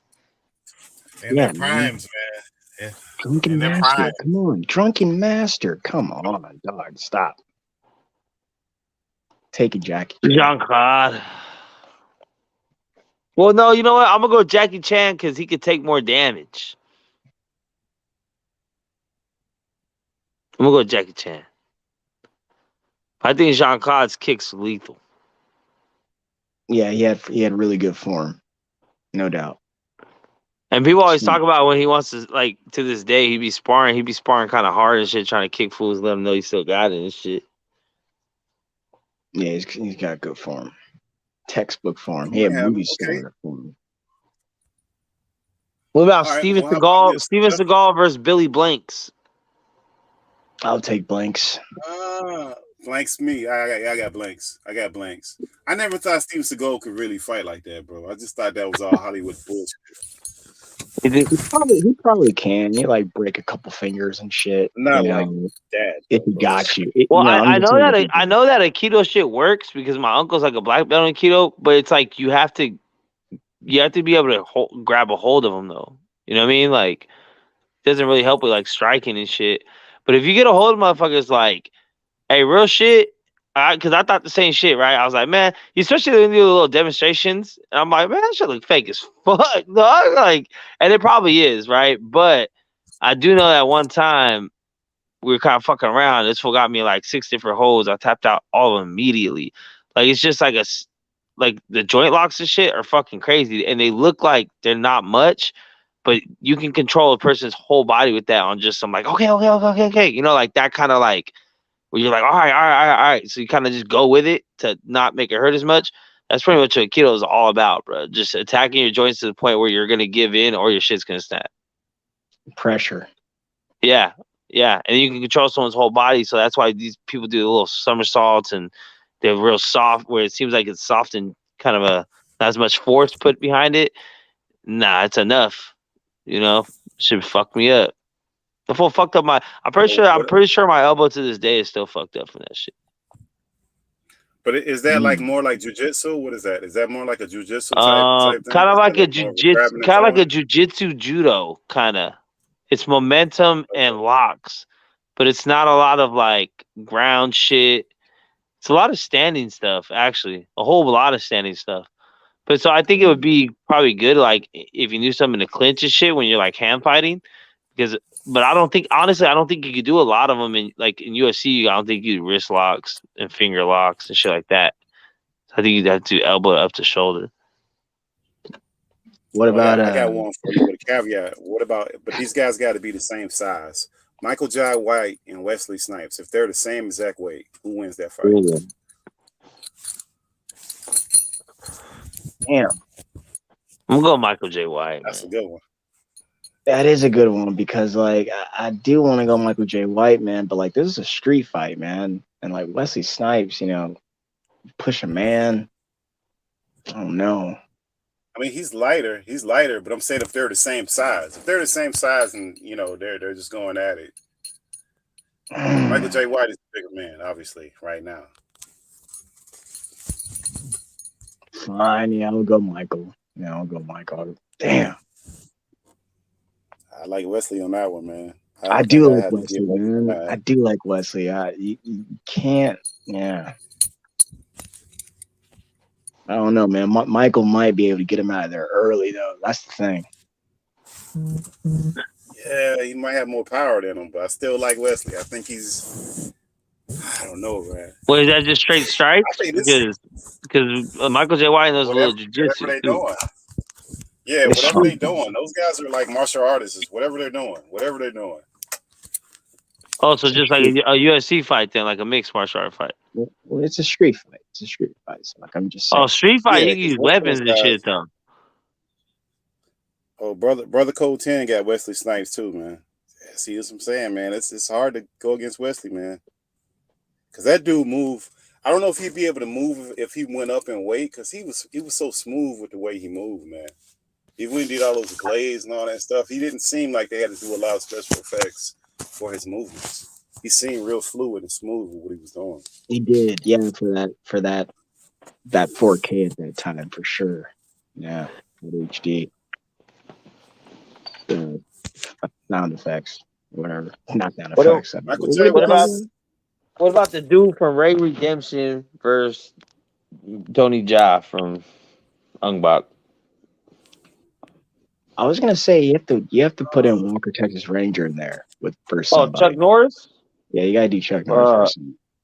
All right, Chuck Norris versus. Chuck Norris can really fight, bro. I don't think he can fight like that, bro. Bro. He could. 7 to go, bro. He could fight like that for real, man. He got trained by Bruce Lee. He was actually a kickboxer and won championships, all that shit. Yeah, he's real. He's the real deal. Like, he can fight. Okay, I'll take it. Man, Bruce Lee pulled off his chest hairs, man. Yeah, he did. Oh shit, we lost Pittsburgh. Well, on that note, dog, I think it's gonna be a good time for me to lay my ass down, so I'll catch up with y'all in the morning. I'll holler at y'all. Much love, Steph. I'll holler at y'all, man. Holler, man. Holler.